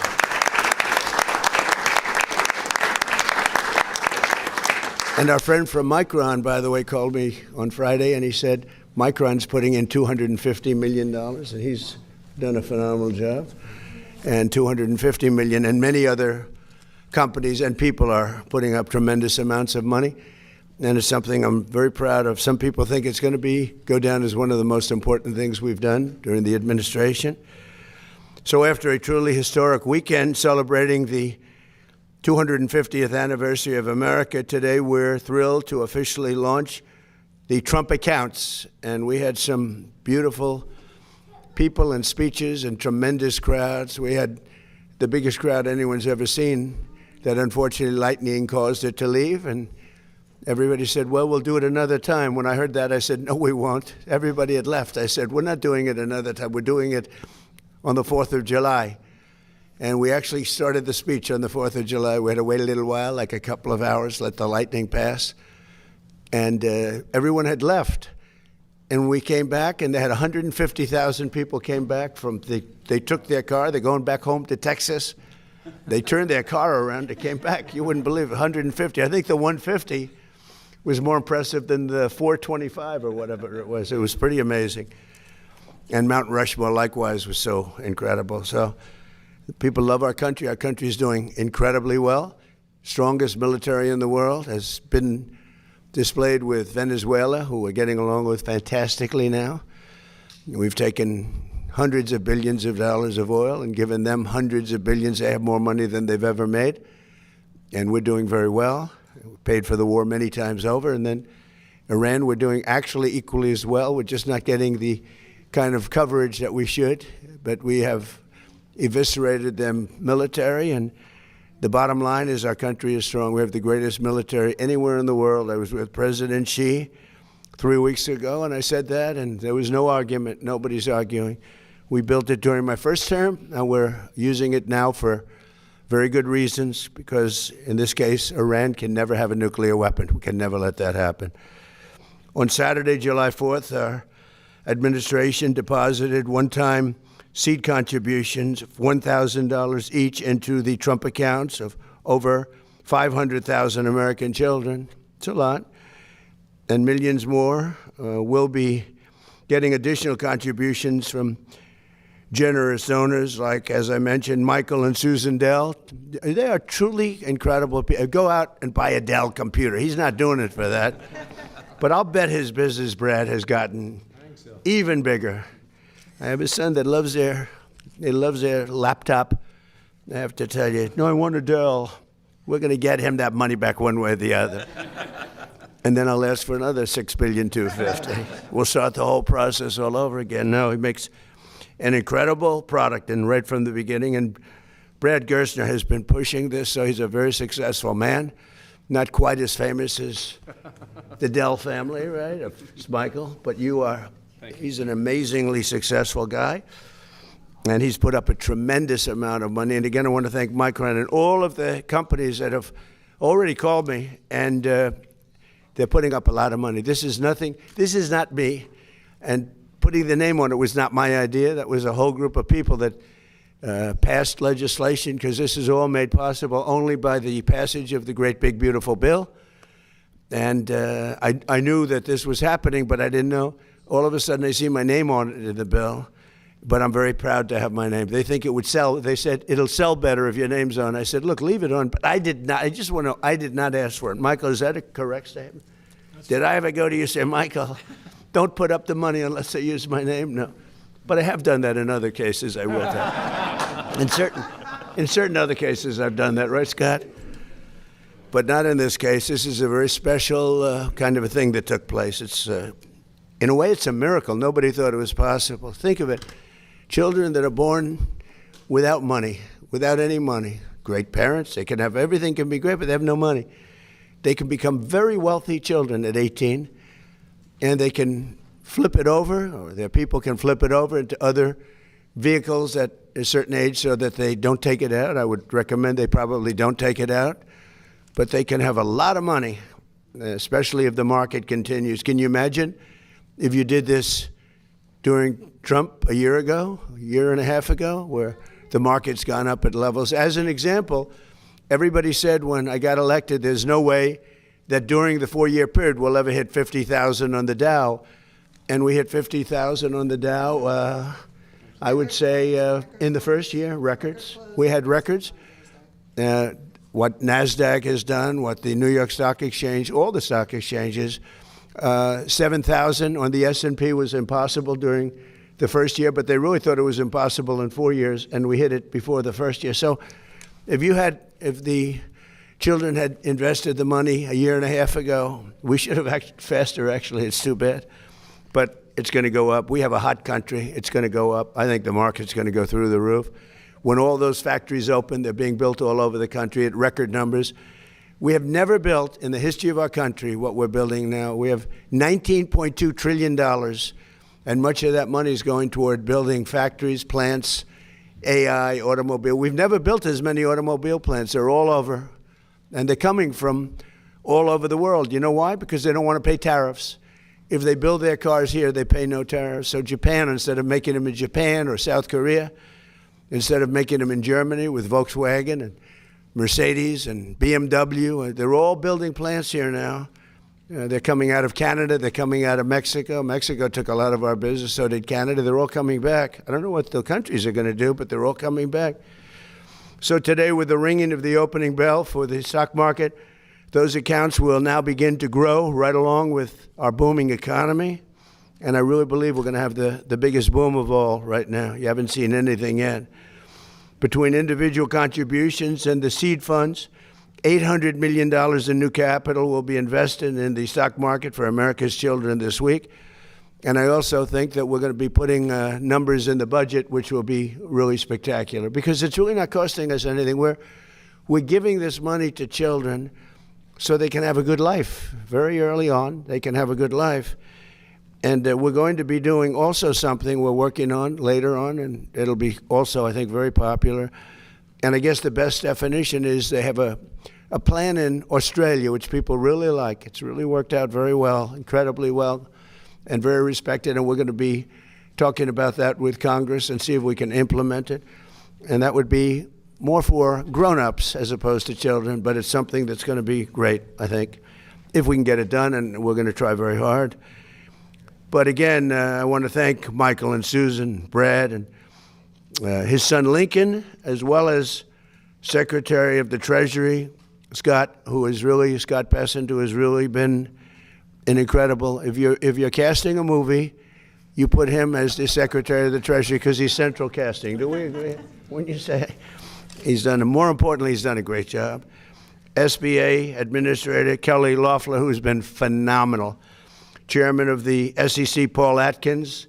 Paul, thank you. What a job you do.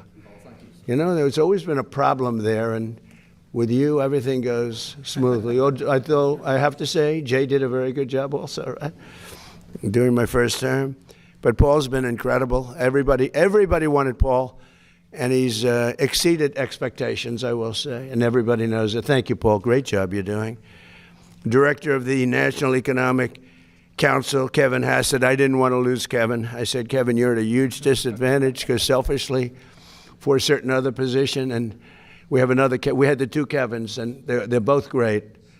And a friend of mine, Ted Cruz, we fought each other for a while, and he's a very tough competitor, and we became friends. We were actually great friends before the campaign, and everybody said, will this ever end? In fact, he was doing a rally. He said, could we do a joint rally? That's like you people doing a joint bell ringing. It's like crazy, right?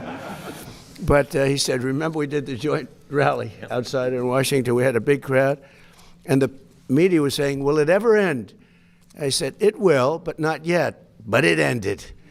But then it came together better than ever before. He's done a wonderful job as a senator, highly respected. In fact, somebody said, would you ever appoint him to the United States Supreme Court? Because he's a brilliant lawyer, Ted. I said, well, he's the only one I can think of that's going to get 100 votes. All Republicans will vote for him. All Democrats will vote for him because they want to get him the hell out of the Senate. No, if I was having a hard time with getting the votes, I would appoint Ted Cruz. I get 100%, a guarantee.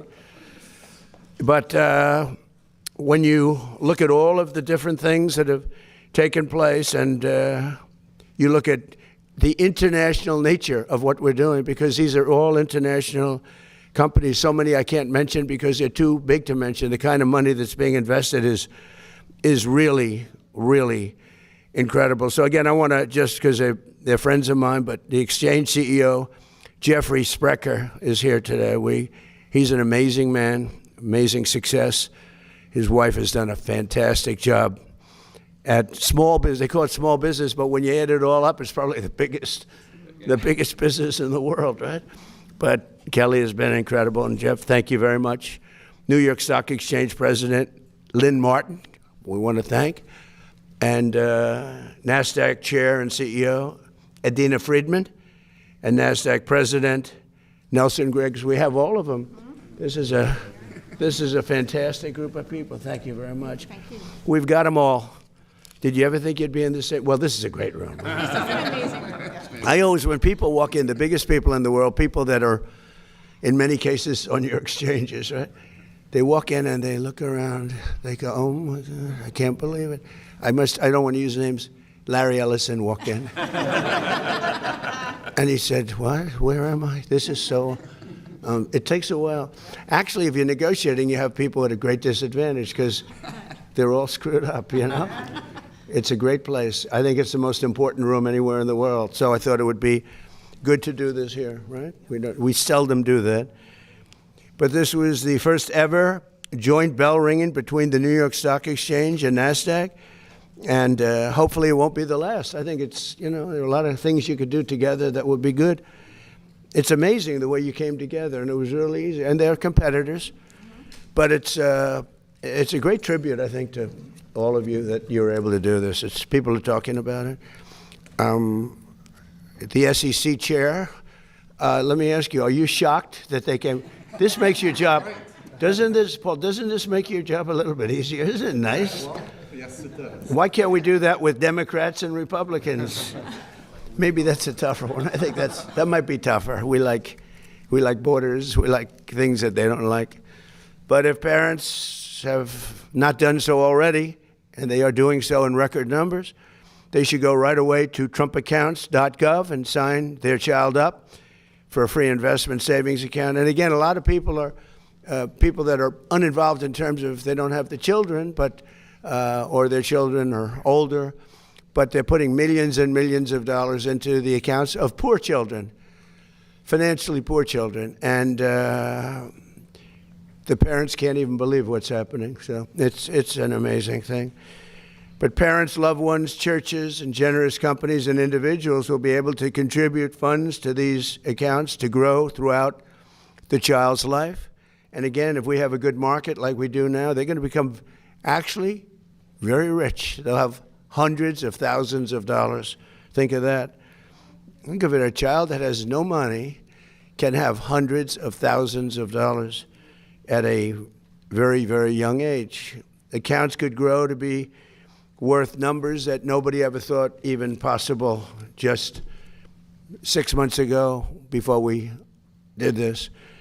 And again, I have to thank Michael and Susan because they were so proactive. It was really amazing. I just think they're amazing people. So Trump accounts are about giving every American child a stake in America's future and getting some of the upside. And nobody's seen anything like it. And senators like Ted Cruz were at the forefront, and they should be really commended. People have to remember it in the future. It's like so many things I did were so good, and that's only got a 2-year life. Like as an example, Kevin, I closed the border. We have nobody coming into our country illegally anymore. And I want to make it in my speeches. And they say, sir, nobody cares about that. You've solved the problem. I said, I'd like to talk about it. They said, nobody cares about the border. You've solved that problem. I said, what kind of a business? You solve a problem, you're not even allowed to talk about it. Nobody even wants to hear about it. It's pretty tough. But this is something that they're going to be talking about for a long time because this is going to grow to levels that I think people have no idea. I already see the numbers. So there could be no better way to begin our 250th year. It is so appropriate. Think of that. We're doing it just at this time, this special time. It's pretty amazing. So I'd like to maybe ask Michael Dell to come up and say a few words, followed by Lynn Martin and Adina Friedman and Jeff and some of the people that had so much to do. I'd like to have our great Senator, Ted Cruz, say a few remarks, and anybody else that wants to. This is a big celebration. This is a much bigger situation than anybody can imagine. And then we'll take a few questions, okay? Thank you very much. Go ahead. Michael, please, why don't you start it off?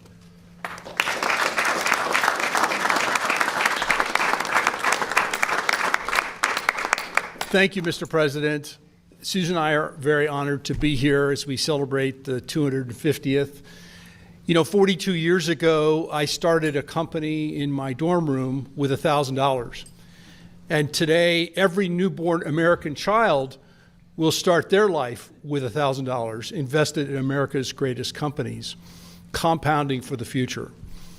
But Susan and I didn't want the children that were born just before to be completely left out. So we are contributing $6.25 billion, $250 to 25 million eligible American children born between the ages of 2016 and 2024.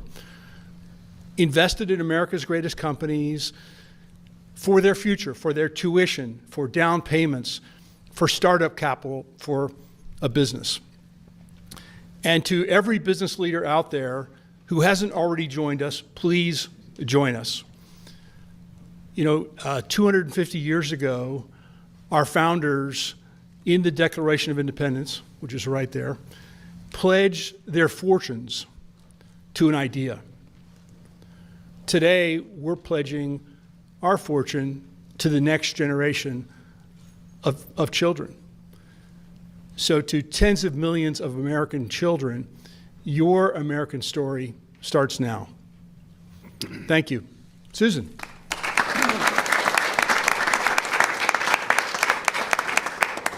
Thank you, Mr. President. I am so grateful to you for making the Invest America Act happen.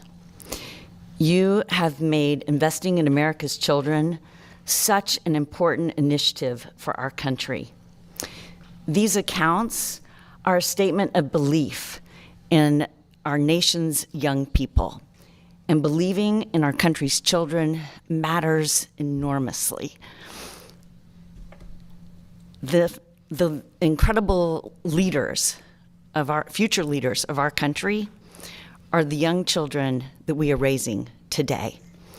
Investing in America's children essentially means investing in our future.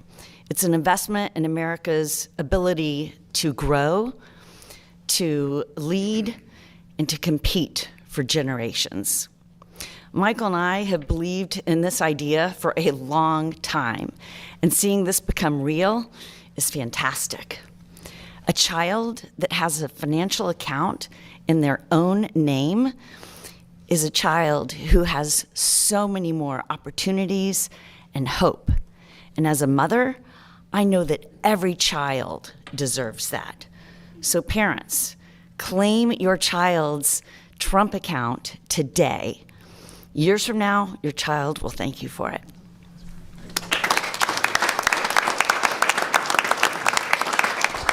Mr. President, thank you so much for having us today. It is truly an honor to be here for this occasion. For the last couple of days, we have celebrated the thing that makes this country unstoppable, and that is our freedom. And out of freedom is born the American dream. And today, under your leadership, it is the purest manifestation of that American dream. You are offering the American dream to the youngest generation to allow them to participate in the great wealth of America. And as the president of the New York Stock Exchange, we couldn't be more proud to be here, more grateful to you and your leadership, and more optimistic about the future of this country, which is going to be led by this next great generation. We were born on the corner of Wall and Broad Street, where our first president was inaugurated. And we could not be more optimistic about this nation's future. Thank you so much. Mr. President, thank you very much for inviting us into the Oval Office today to celebrate something very special. As Americans, over many, many generations, we have come together in unity. And today, the NASDAQ and the New York Stock Exchange have come together in unity for a great common cause, the Trump accounts. The Trump accounts are underpinned by the U.S. capital markets, which are really the engine of the greatest economy in the world. But part of that promise of the markets is to make it so every American can share in that great economy. And today, with the Trump accounts, the next generation of Americans, every American, will have the opportunity to be a part and share in this prosperity of this nation. So I want to thank you for your vision, Mr. President, on behalf of NASDAQ and on behalf of the millions of families who will benefit from what you've created. So thank you.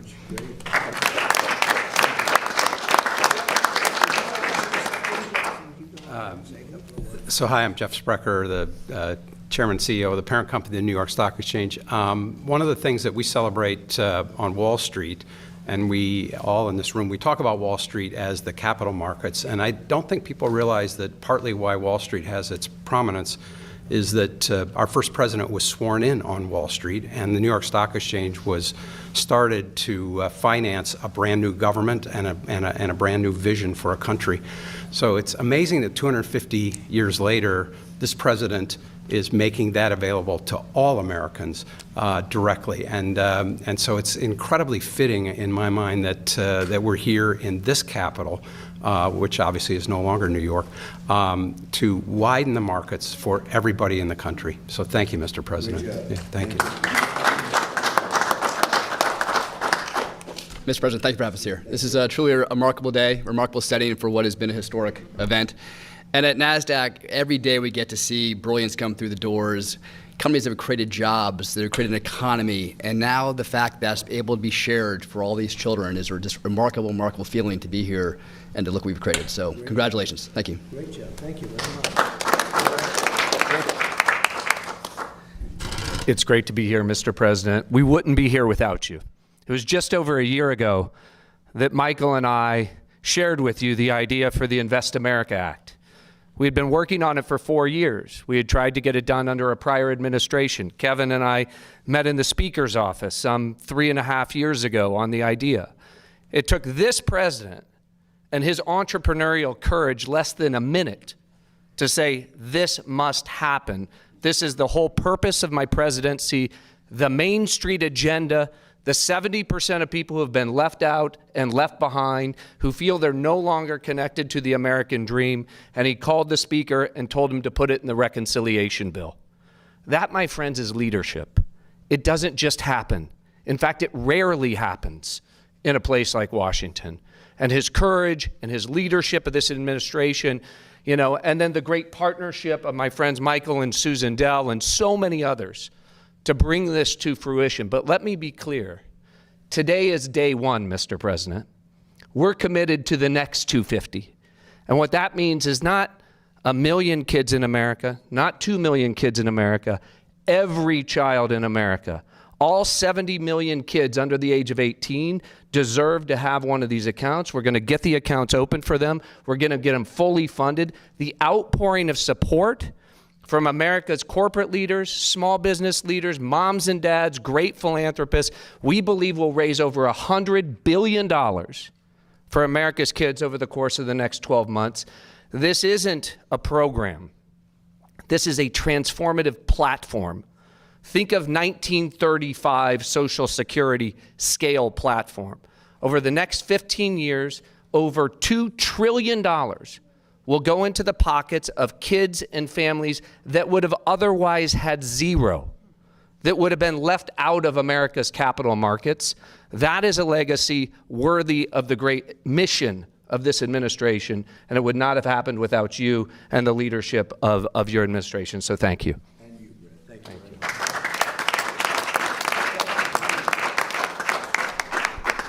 Mr. President, I want to congratulate you on your historic leadership. The document hanging on that wall just turned 250 years old, as did the nation that it created.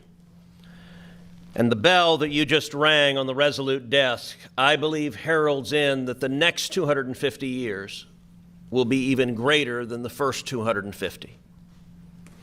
You mean the bell that I'm not giving back? That I am not giving back. I think everyone knew you were going to keep the bell. And on behalf of all Americans, thank you for getting rid of that ridiculous red card. This is his. It was spectacular. There was a reason the FIFA trophy sat here for as long as it did. Mr. President, this program, you know, a second ago, Brad made reference to 1935 and Social Security. Trump accounts are in many ways Donald Trump's New Deal. But instead of having government taking care of everyone, Trump accounts are about making every child and every American a capitalist. Every one of our kids is now going to be an owner of the biggest producers in our country. Kids, you guys there, each of you are getting an account. These folks here gave you $250. That's a lot of money. that you have right now. And you know what? With that $250, you've purchased a little bit of a bunch of big companies. You know McDonald's? You now own a little bit of McDonald's. When you go to McDonald's, you can look around and say, I own this place. If you get on an airplane and fly, you look at a Boeing airplane, you now own a little bit of Boeing. Can you believe it? You're an owner of Boeing? That is transformational. That changes the way every child looks at the world, and the ability to accumulate life-transforming savings, hundreds of thousands, millions of dollars for the kids of single moms, that is powerful. And Mr. President, in particular, I want to thank you for your unequivocal commitment that this administration, your administration, is going to auto-enroll every child in America. All 70 million children will have accounts open for them, accounts that can then receive gifts from people like Michael and Susan and Brad. Accounts that, let me say to every parent at home, please right now go to trumpaccounts.gov. Go to trumpaccounts.gov, sign your kids up. To every employer, if you're not contributing to the accounts of the employees of your kids, do so now. Match their contribution, double their contribution. And to philanthropists, go adopt a state. Go adopt your city. Go adopt a school. Go say, the kids in my community, the kindergarten class here, we're going to help them get started. This is a moment, I believe, transformational to make sure the next 250 is even better than the first. Thank you, Mr. President.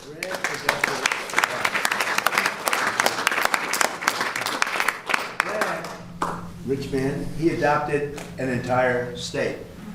Yeah, so I'm from Indiana, and we're going to add $250 following Michael and Susan to all kids in the state of Indiana under the age of 5. Ray Dalio in Connecticut.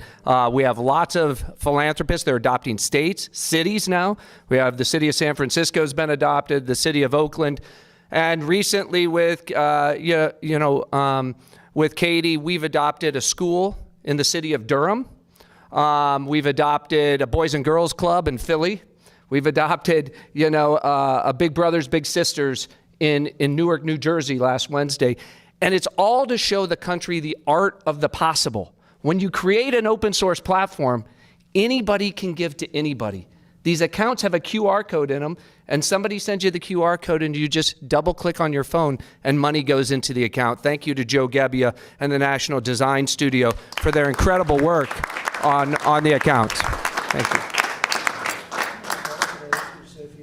The head of the SEC. Yeah, so thank you, Mr. President. Paul Atkins, Chairman of the SEC.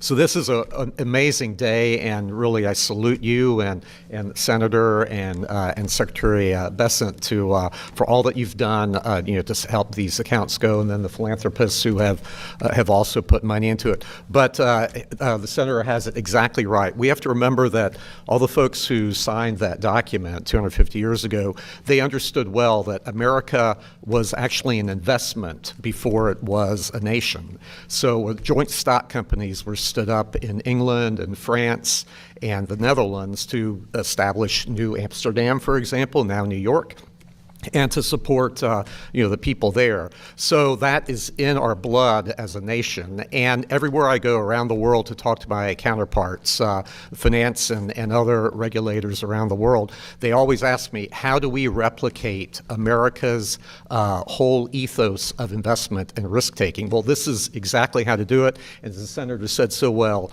for the next generation to have a feeling that they have a real stake in our economy, in the products that are made for their benefit and for the benefit of the world, frankly. So I think it's an exciting day. Thank you very much for your leadership, and I'm really proud to be a part of it. Thank you very much.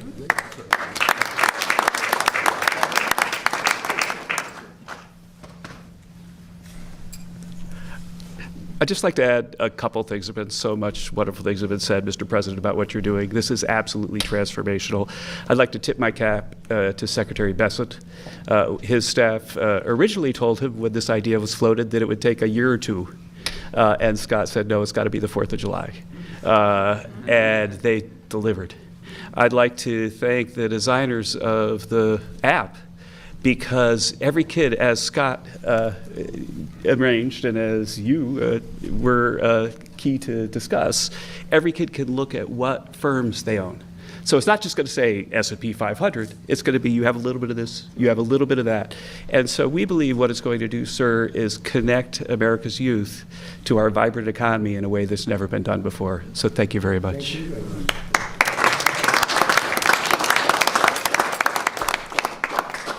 So everybody, we thank you. And the press has been very kind about this. This is one they have a hard time attacking.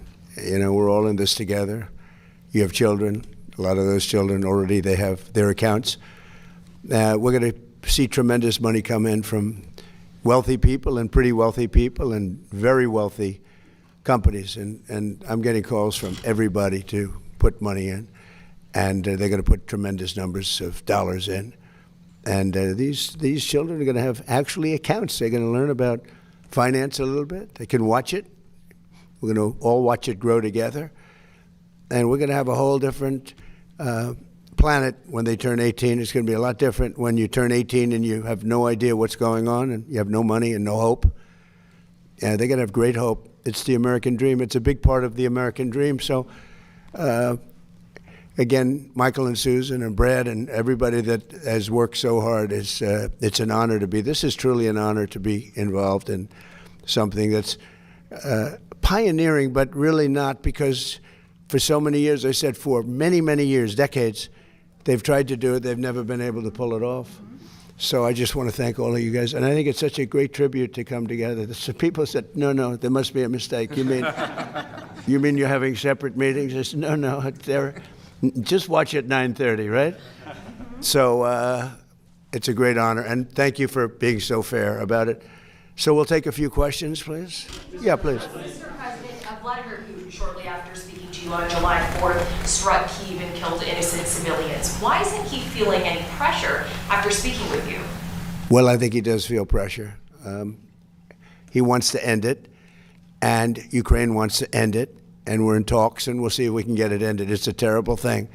I ended 8 wars, and this was, in my opinion, going to be an easier one because I know both heads. I didn't know most of the heads. I did India, I did Pakistan, I did others. That could have been a real bad one. Nuclear, that was going to be nuclear. It could have been, as the Prime Minister of Pakistan, could have been 40 million people would have been killed, maybe 50 million. They had shot down 11 planes. It was raging for 4 days, and I got it stopped. And I did that, but this is one that I think we're getting much closer than people realize, and President Putin wants it to end. I will tell you that very strongly. A good call. And President Zelensky actually wants it to end now. And we're going to be going to NATO, and we're going to be talking about it. And I think we're going to get it. I think we're going to get it ended. It's been a terrible situation. Think of this: 25,000 people 2 months ago. 25,000 people were killed. 1 month, soldiers. Last month set the record. 36,000 people were killed in 1 month. Young soldiers, they go off to war and they're dead before the first weekends. It's drone technology. Michael, who would have thought that drones would have become such a factor? And they're killing machines. It's amazing. It's amazing. You hide behind a tree and it goes and gets you. And I've seen scenes that I don't want to see. I don't want you to see them on that battlefield.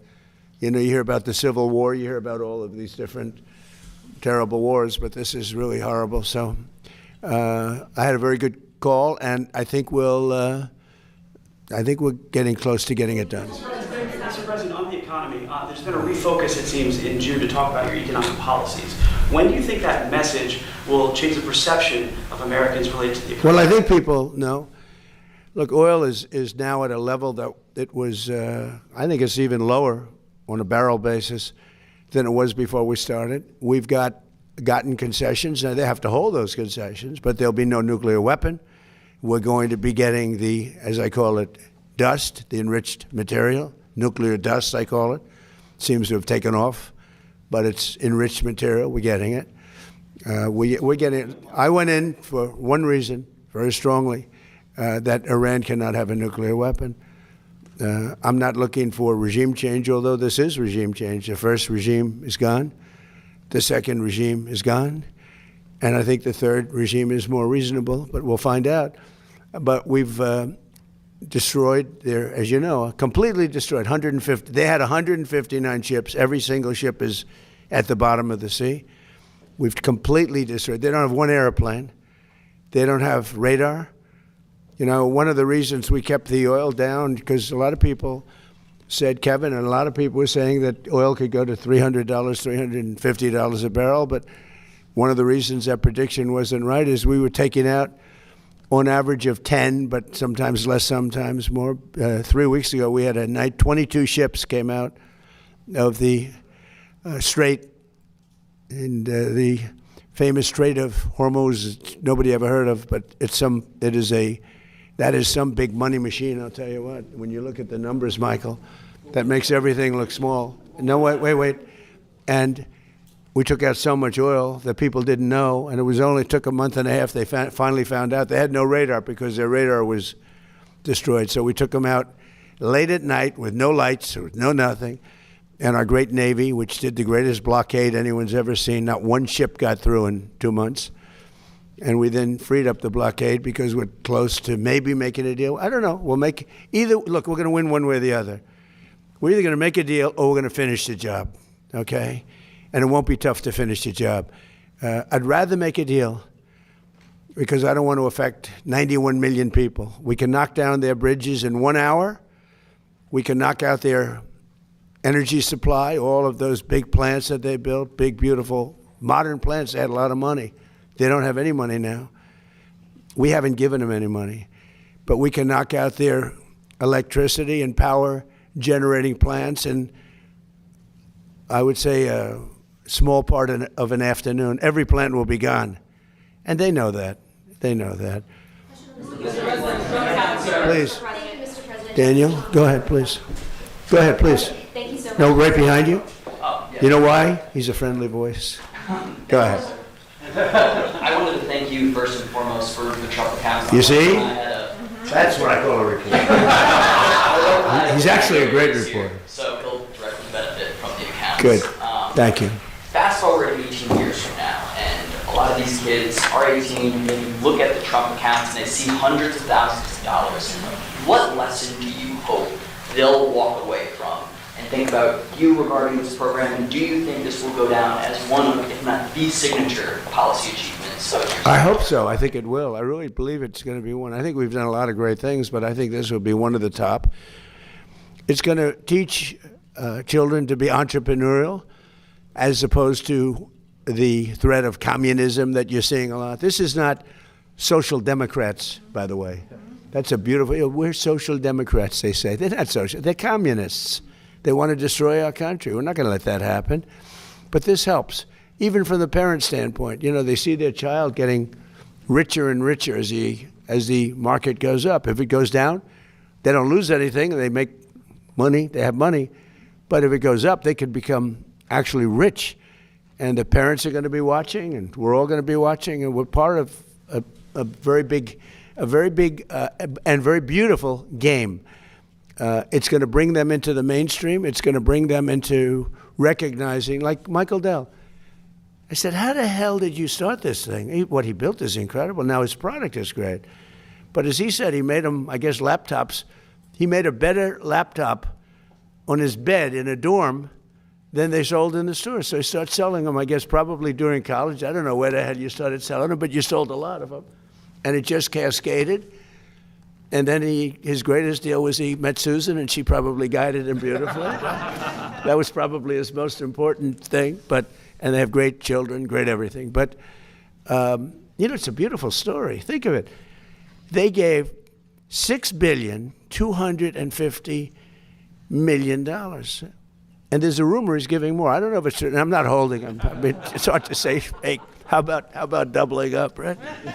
But think of that. And started with no money. He had a great brain, which is, that's better than money, I think. But, it's like an amazing story. And that can happen with other people. Maybe not to that extent. Maybe there could be a few to that extent, but not to that extent. But that can happen with some of the people here, some children living in poverty. It can happen. And now they have a real chance. It's a big thing. It's a big thing. Yeah, please. I wanted to ask you, can you describe your phone call with Gianni Infantino about the red card? And Belgium is appealing the decision. What's your reaction? You're asking me about the whole soccer thing? So, yeah, I did. I spoke to Gianni, who's highly respected, who's produced the most successful World Cup in history by, they say, 4 times. This isn't just a success. I actually said, Gianni, we've got all these games. Each one is turning out to be a Super Bowl. And we have all these games. You know, when you think of it, every game is like a Super Bowl. Yes, I watched last night. What a game that was with Mexico and England. I mean, 2 countries, I don't know the players, although I think Kane is a great player. See, I played golf with him, and I like him a lot. He's a good golfer. But he's really great. But I watched, and no reason for me to watch, and you couldn't take your eyes off the game. Because I said, Johnny, you know, you have all these games, because they added games, in a country where really it's not our main sport, to put it mildly. And this has been 4 times more successful. He told me last night, the numbers are 4 times greater. They think 50 or 60 million people are going to be watching the game tonight. I mean, you know, this is getting to be Super Bowl numbers. But you have a game tonight, and they think they're projecting a minimum of 50 million people watching a game. We call it soccer. It's called football, I guess, but we can't really call it football because it gets there's a little confusion. So yeah, you call it soccer. We're the only ones that do that, but we have football, and football's great. But I've never seen anything like it. So I saw the play, and I'm a person that loves sports and was a good athlete, and I understand sports really well, really well. And that wasn't a foul. That wasn't even an infraction. That was 2 guys running full speed that happened to crash into each other. You can't take your foot and properly place it on somebody else's foot when you're going, no, these were 2 great athletes that got tangled up, and this referee, who is a little bit suspect, if you check his past, I don't want to say that because I don't like to create controversy, but very suspect. If you'd like, I'll provide you with the past. He made a call that nobody could believe. You know, even people on the other side, they say, "Oh, we got lucky. Wow, that's." And it's very interesting. They say they don't show them in slow motion, and I never realized that. I never heard of that before. That they're not allowed to review in slow motion because it's so different. Because you'll take one little quarter of a second and you'll see that a hand is touching a neck, or you'll see something. Whereas when you see it in fast motion, it will look like 2 guys collided, which is really what happened. They got sort of entangled. He didn't do anything wrong, and he's our best player, or one of our best players, a very vital player. And he gave him a red card. I didn't know what that meant. I didn't think it meant much. Then I started hearing that means he can't play in the next game, at least in the next game. I said, boy, that's a big, you know, if it happened to another player, it would have been unfair. But when they take your best player, or just about, they have some great players, and they say you can't play, that's very unfair. That's, you know, it's one thing to penalize somebody for the game, but how do you penalize them for a game that hasn't been played yet? It's very unfair. You can't do that. So, yes, I asked for a review by FIFA. I spoke to a man who's highly respected, and by the way, whose level of respect has gone up tenfold. And he was good before this started, but you know, he really pushed it in this country. I'm the one that got them to do it. It was not Biden. Biden was asleep. I got him to do it. In fact, it was very sad because I got him to do it, and if the progression was normal, I would have been retired now. The Democrats are saying, man, we should have just let him have his way. We would have had him gone. But I said, you know, the saddest thing is I got the Olympics and I got the World Cup. I tried to claim 250 years too, but that didn't work. They said, that one is what it is. No, I tried, but it didn't work. But wait. So I got him. I was so proud of it. And then I realized that, you know, I wouldn't be president during that because I would have been out of office by that time. I felt badly. The beautiful thing about what I did is I ran. I never thought of it. And then all of a sudden I realized, I just got the Olympics, and I totally got that myself. And I just got FIFA. I got that myself. We gave a little piece to Canada, gave a little piece to Mexico. I got that myself. And a lot of people helped, like that man right there, Kevin. A lot of people, you know that. We worked hard on that, and we got it. But what we didn't know is how successful it was going to be. I didn't know. I said, Johnny, is anyone going to show up? Because, we're not really, I think soccer's doing much better, but I couldn't imagine. If you would have said to any very smart of these, like people like this, that the numbers they're doing now would be happening, they've never seen anything like it. Think of it. Take the most successful Olympics or the most successful FIFA, and you look at what's happened. You look at the numbers for this in the United States, just compared to FIFA, and it's numerous times more. It's not like 10% more, 2% more, 5% more, which is more expected. It's like 4 times more successful than anything they've ever done. In fact, I said to Johnny, let's do it again next time. And he said, that would be hard. I said, no, you do it again. But at the same time, you give it to somebody else for the next one. I don't know. It's a little crazy idea. But all I did, I asked for a review because I didn't think it was a foul. And, again, I'm good at this stuff. I didn't think it was a foul. I thought it was 2 great athletes that crashed into each other and got entangled. That was not a guy punching somebody in the face or anything that, would be different. And I think it's a terrible, if they wouldn't allow, a top player, maybe the best, maybe among the best players on the team to play, I think it would have had a big stain. And I related just that feel. I didn't tell him what to do. I can't tell him what to do. But and I don't believe he made the decision. I think it was a committee that made the decision. And they made the right decision because, number one, it wasn't a foul. And you want to see a game with your best players. You don't want to say, how would you feel if I took, we take Messi out? Look, he ran into somebody. Or we took Ronaldo, you bunked into somebody, we're going to take you out of a game. He's great. Or Harry Kane, we're going to take you out of the game, Harry, because you happen to hit somebody a little bit harder than you can't do that. If you would have taken him out, I think it would have really stained this incredible champion. We got to have our best players, and Belgium's got a great team, by the way. We got to have our best players, and they have to have their best. And if we win or we lose, it's fair. Otherwise, let's say we lost him and we lose the game.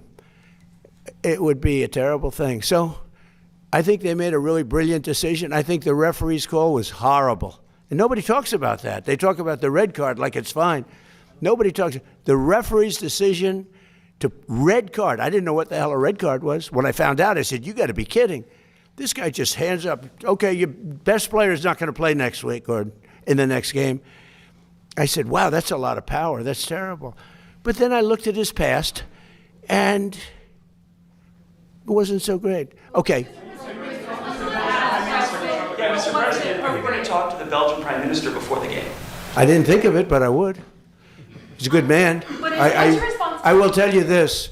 The people in Belgium, if they win the game, they can be very proud. If they would win the game with a player missing, it would have been a different feeling. You can't do that. And I'm very glad. All I did was ask for a review. I didn't say, you have to do this. This man is a smart, tough man, Gianni Infantino. He's a smart, tough man. And his stock has gone through the roof because the job he's done has been great. And I feel we have to have all the best players on the field. You can't take the best players. Yeah, please. Go ahead. Thank you. Liam Cosgrove with Zero Hedge.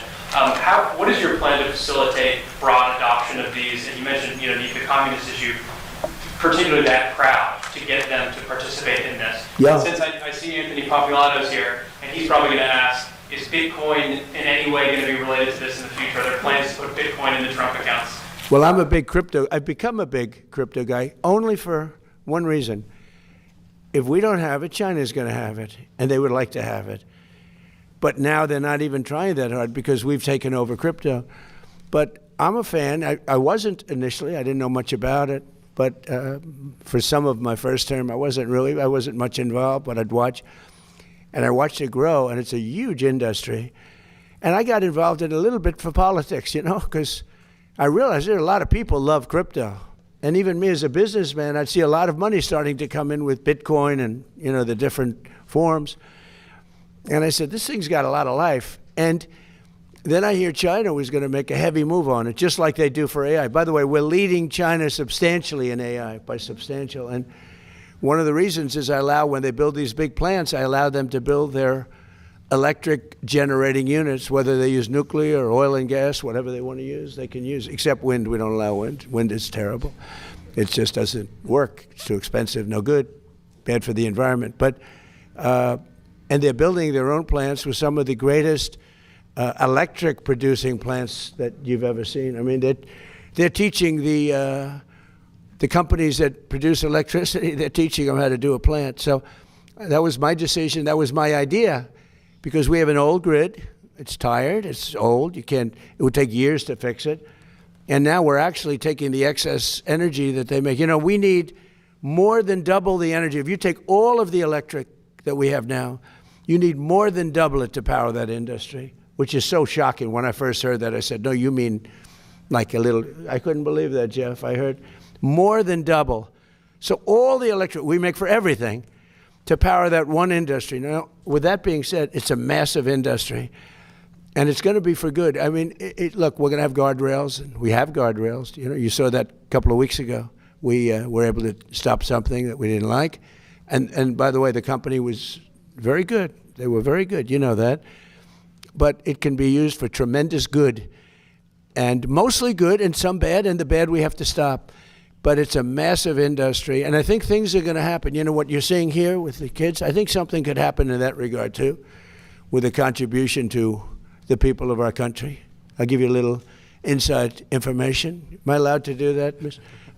Well, we have Paul. Am I allowed to do that? That's a little inside information. You understand? Scott, you know what I'm talking about. No, I think you're going to see a contribution made by those because they're making tremendous amounts of money. They're also creating tremendous, the things that are happening in the world of medicine because of AI is not even believed. I'm friends with many doctors because of, what I'm doing as president, and I've become very friendly with a lot of them. They're great. They're great as long as they tell me I'm healthy, okay? When they tell me I'm healthy, so far so good. Where's a piece of wood? But a couple of them got together last week and they said, we can't believe the progress that's been made in disease. Things that they didn't think would happen for 10 years happen in a matter of minutes, matter of seconds. So that's going to be used for good. But we're leading China by a lot. We're leading everybody. Crypto's the same thing. If we didn't do it, China would do it. It's a massive industry. And frankly, when I went very pro-crypto. As you know, Biden was totally against it, but he has no idea what crypto is. He had no idea. He didn't have a clue, but they were very violently against it. They were putting people in jail.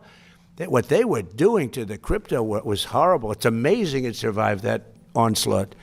It was a weaponization of government. So when I went very much for it, and I think I got 100% of the vote, but what happened is, I think it was 100 million people. That's a big industry, and that means some pretty good things. But what happened is Biden then, after he was getting killed, he was down so much, all of a sudden they became pro-crypto. And their head of the SEC was horrible, unlike Paul, who's really good. No, I mean, he's the best man for the job. Everybody wanted him. But he was horrible. What he was doing to the crypto, they were putting people in jail. Oh, you know that better than anybody. Good people, great prestigious people. They were putting them in jail. And I said, you got to be kidding. And they were trying to destroy the industry. Okay, ready? So now I'm killing Biden. I'm winning by so much. And all of a sudden he becomes totally pro-crypto. They dropped all investigations of everybody. They allowed people to come out of jail.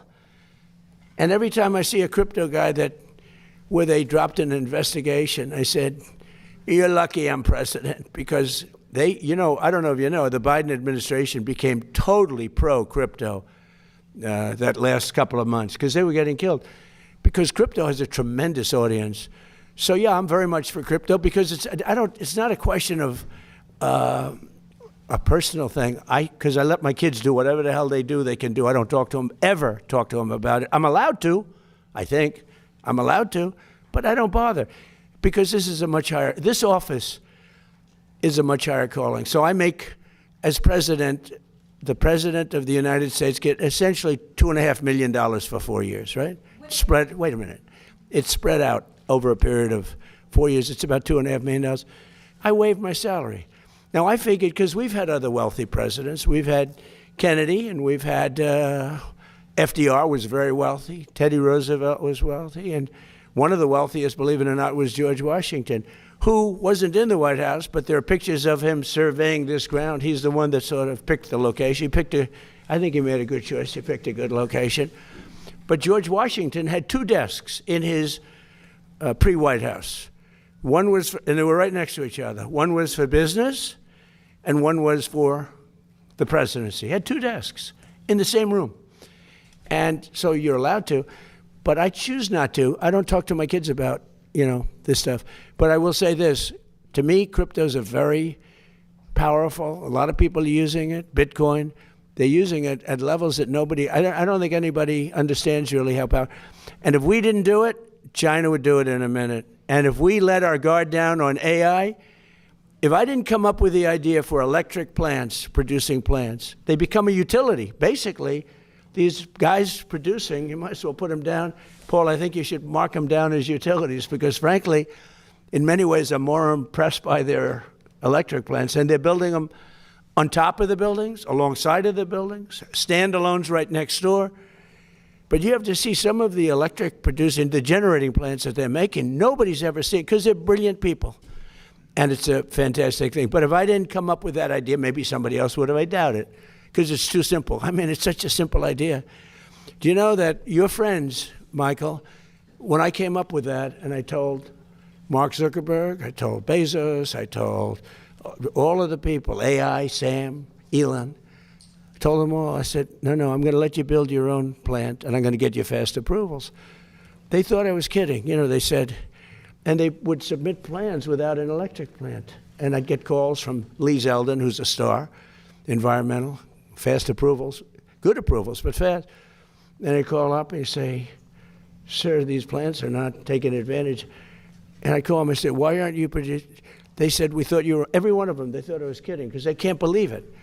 Number one, they can't believe that they're approved in a matter of weeks because if this was somebody else, it would be 20 years before. They're all under construction. We do rapid approvals. And some are nuclear plants because nuclear is now really hot and safe. I was not a huge proponent until 2 or 3 years ago, and then I saw my uncle was a big nuclear guy at MIT. He knew nuclear better than anybody, I think. Anybody in the world, probably. He was the smartest guy. He was at MIT, the head, for 41 years. And he said to me one day, he said, nuclear is going to be the most important thing, but it's also got to be watched. It's got to be watched very carefully because it can build the world, but it can also destroy the world. He said that. I said, Uncle John, that was a long time ago.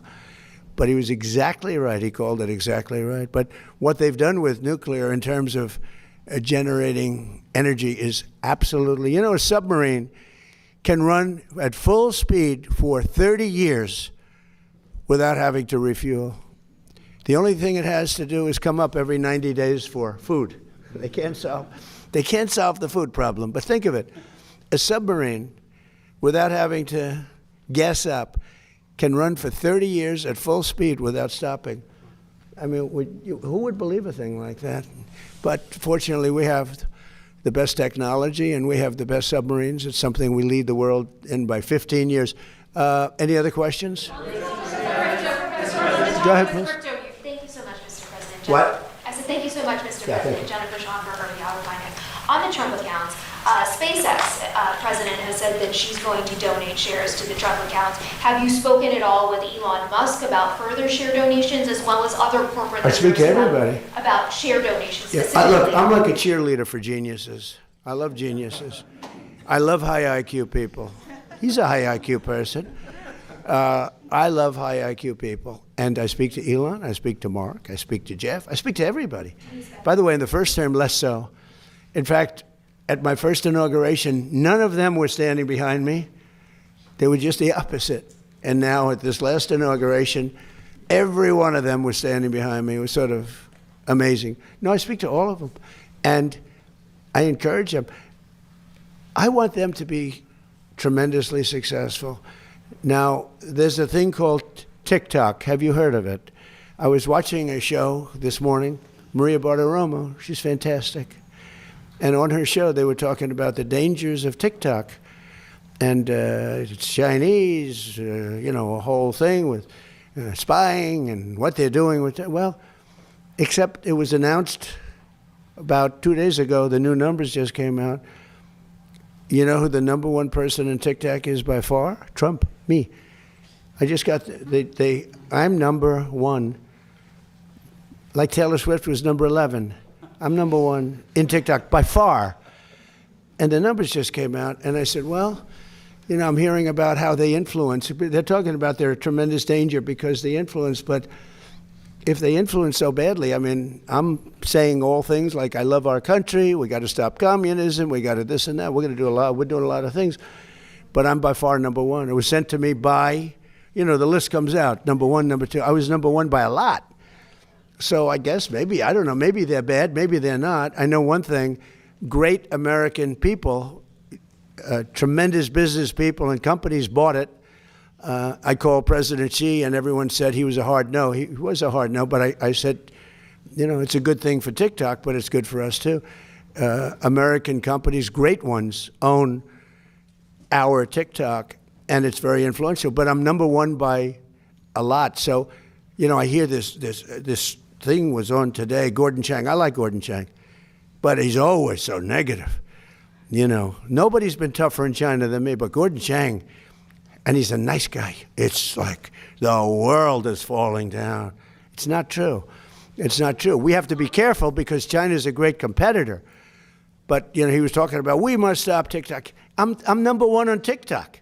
I think it helped me win the election in a landslide, if you want to know the truth. Yeah, please. Do you work on the White House? Are you building a helipad? Building a helipad? That's a helipad. Yeah. So for 50 years, we've been landing helicopters on grass.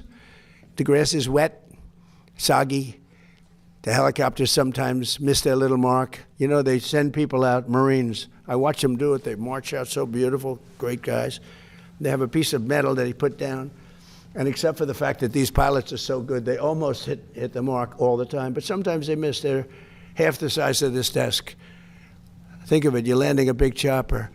But, years ago, and they just got produced, but during my administration, they ordered brand new helicopters, the big ones, the ones for President. It's called Marine One. And our other Marine ones are about 40 years old. They're old, like Air Force One. It's time to make a change. And other presidents wouldn't do that because they think it's not good to make a change to luxury, but you got to do it. Other countries have them. So Sikorsky we ordered a number of Sikorskys as the helicopters back and forth.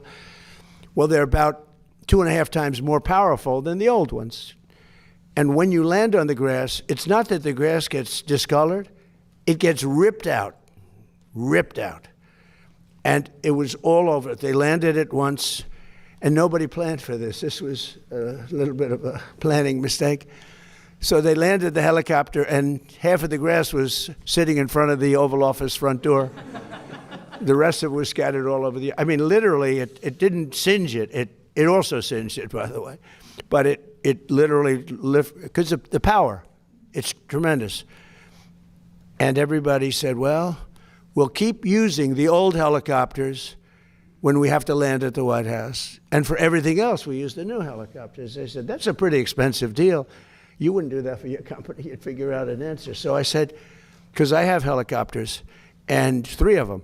And I said, because they've been great for my business. I think they're incredible. So Sikorsky 76, right? And I always was lucky. I always got helipads. Other people don't. Very hard to get. The hardest thing to get is a helipad. Okay, there's no harder zoning thing to get is a helipad. And I had like 7 of them at different places, so I could go around by helicopter. And I said to the people, have you ever thought, these are generals, Air Force generals that are brilliant, and you know, you get used to a certain thing. They'd bring out the metal, but this was, now the metal didn't work because the power of these helicopters is so great it ripped up the grass, right? So I said, has anybody ever thought of a helipad? Because I build them and they go quickly and it solves all of the problems. So he's laughing. It's true, right? It's crazy. So it was funny. I said, has anyone ever thought of a helipad? I had like 6 generals in front of me. And they're going like, wow, that's a good idea. You know, it's like the paperclip. It was such a simple invention. Probably he says that about a laptop. To him, it's a simple thing. To other people, wow. But the paperclip. 200 years ago, a gentleman came up with the idea for a paperclip. And he made a lot of money, became very rich. Not as rich as Michael Dell, but rich in those money. And what happened is everybody was jealous. They said, why didn't we think of this? Same thing with a helipad. So now we're building a helipad, beautiful helipad. And it's got the seal of the White House on it, in granite, in carved granite. It's really a beautiful thing. And I'll tell you, Sikorsky is paying for it. You know why? Because they didn't tell us how powerful these helicopters were, and they felt a little bit guilty. They sold us, I like power, by the way. I think it's great for a helicopter.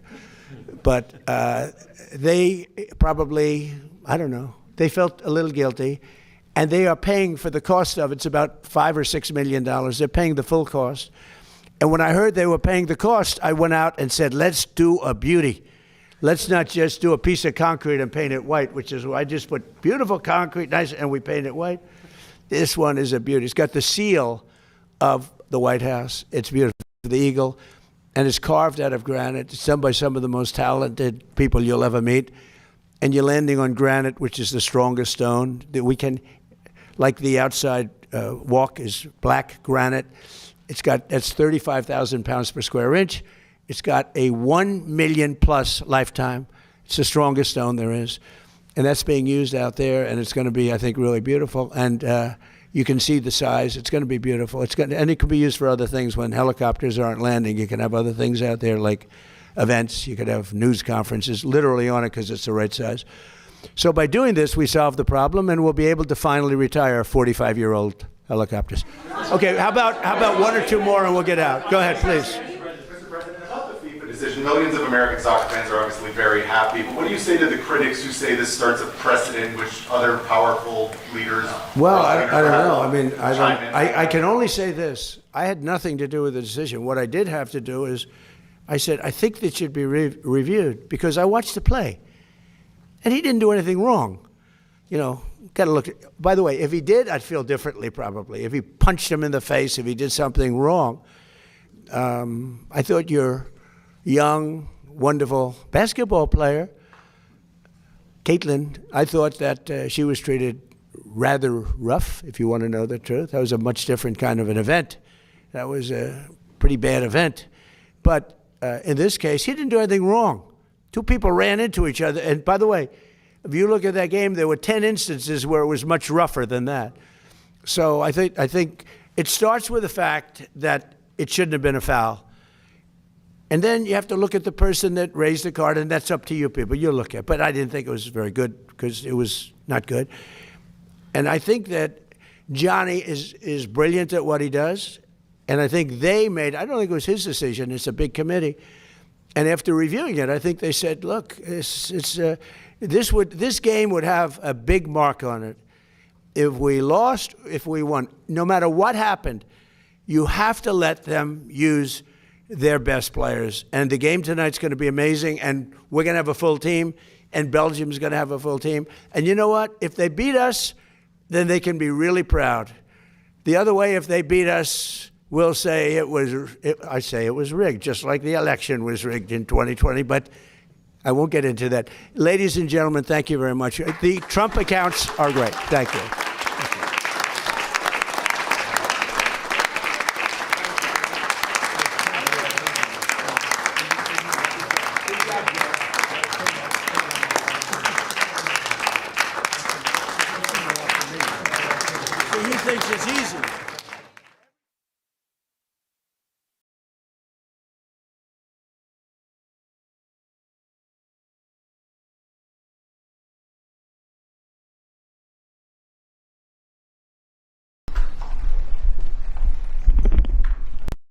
Well, thank you very much. This is going to be very interesting because we're going to be talking about nuclear.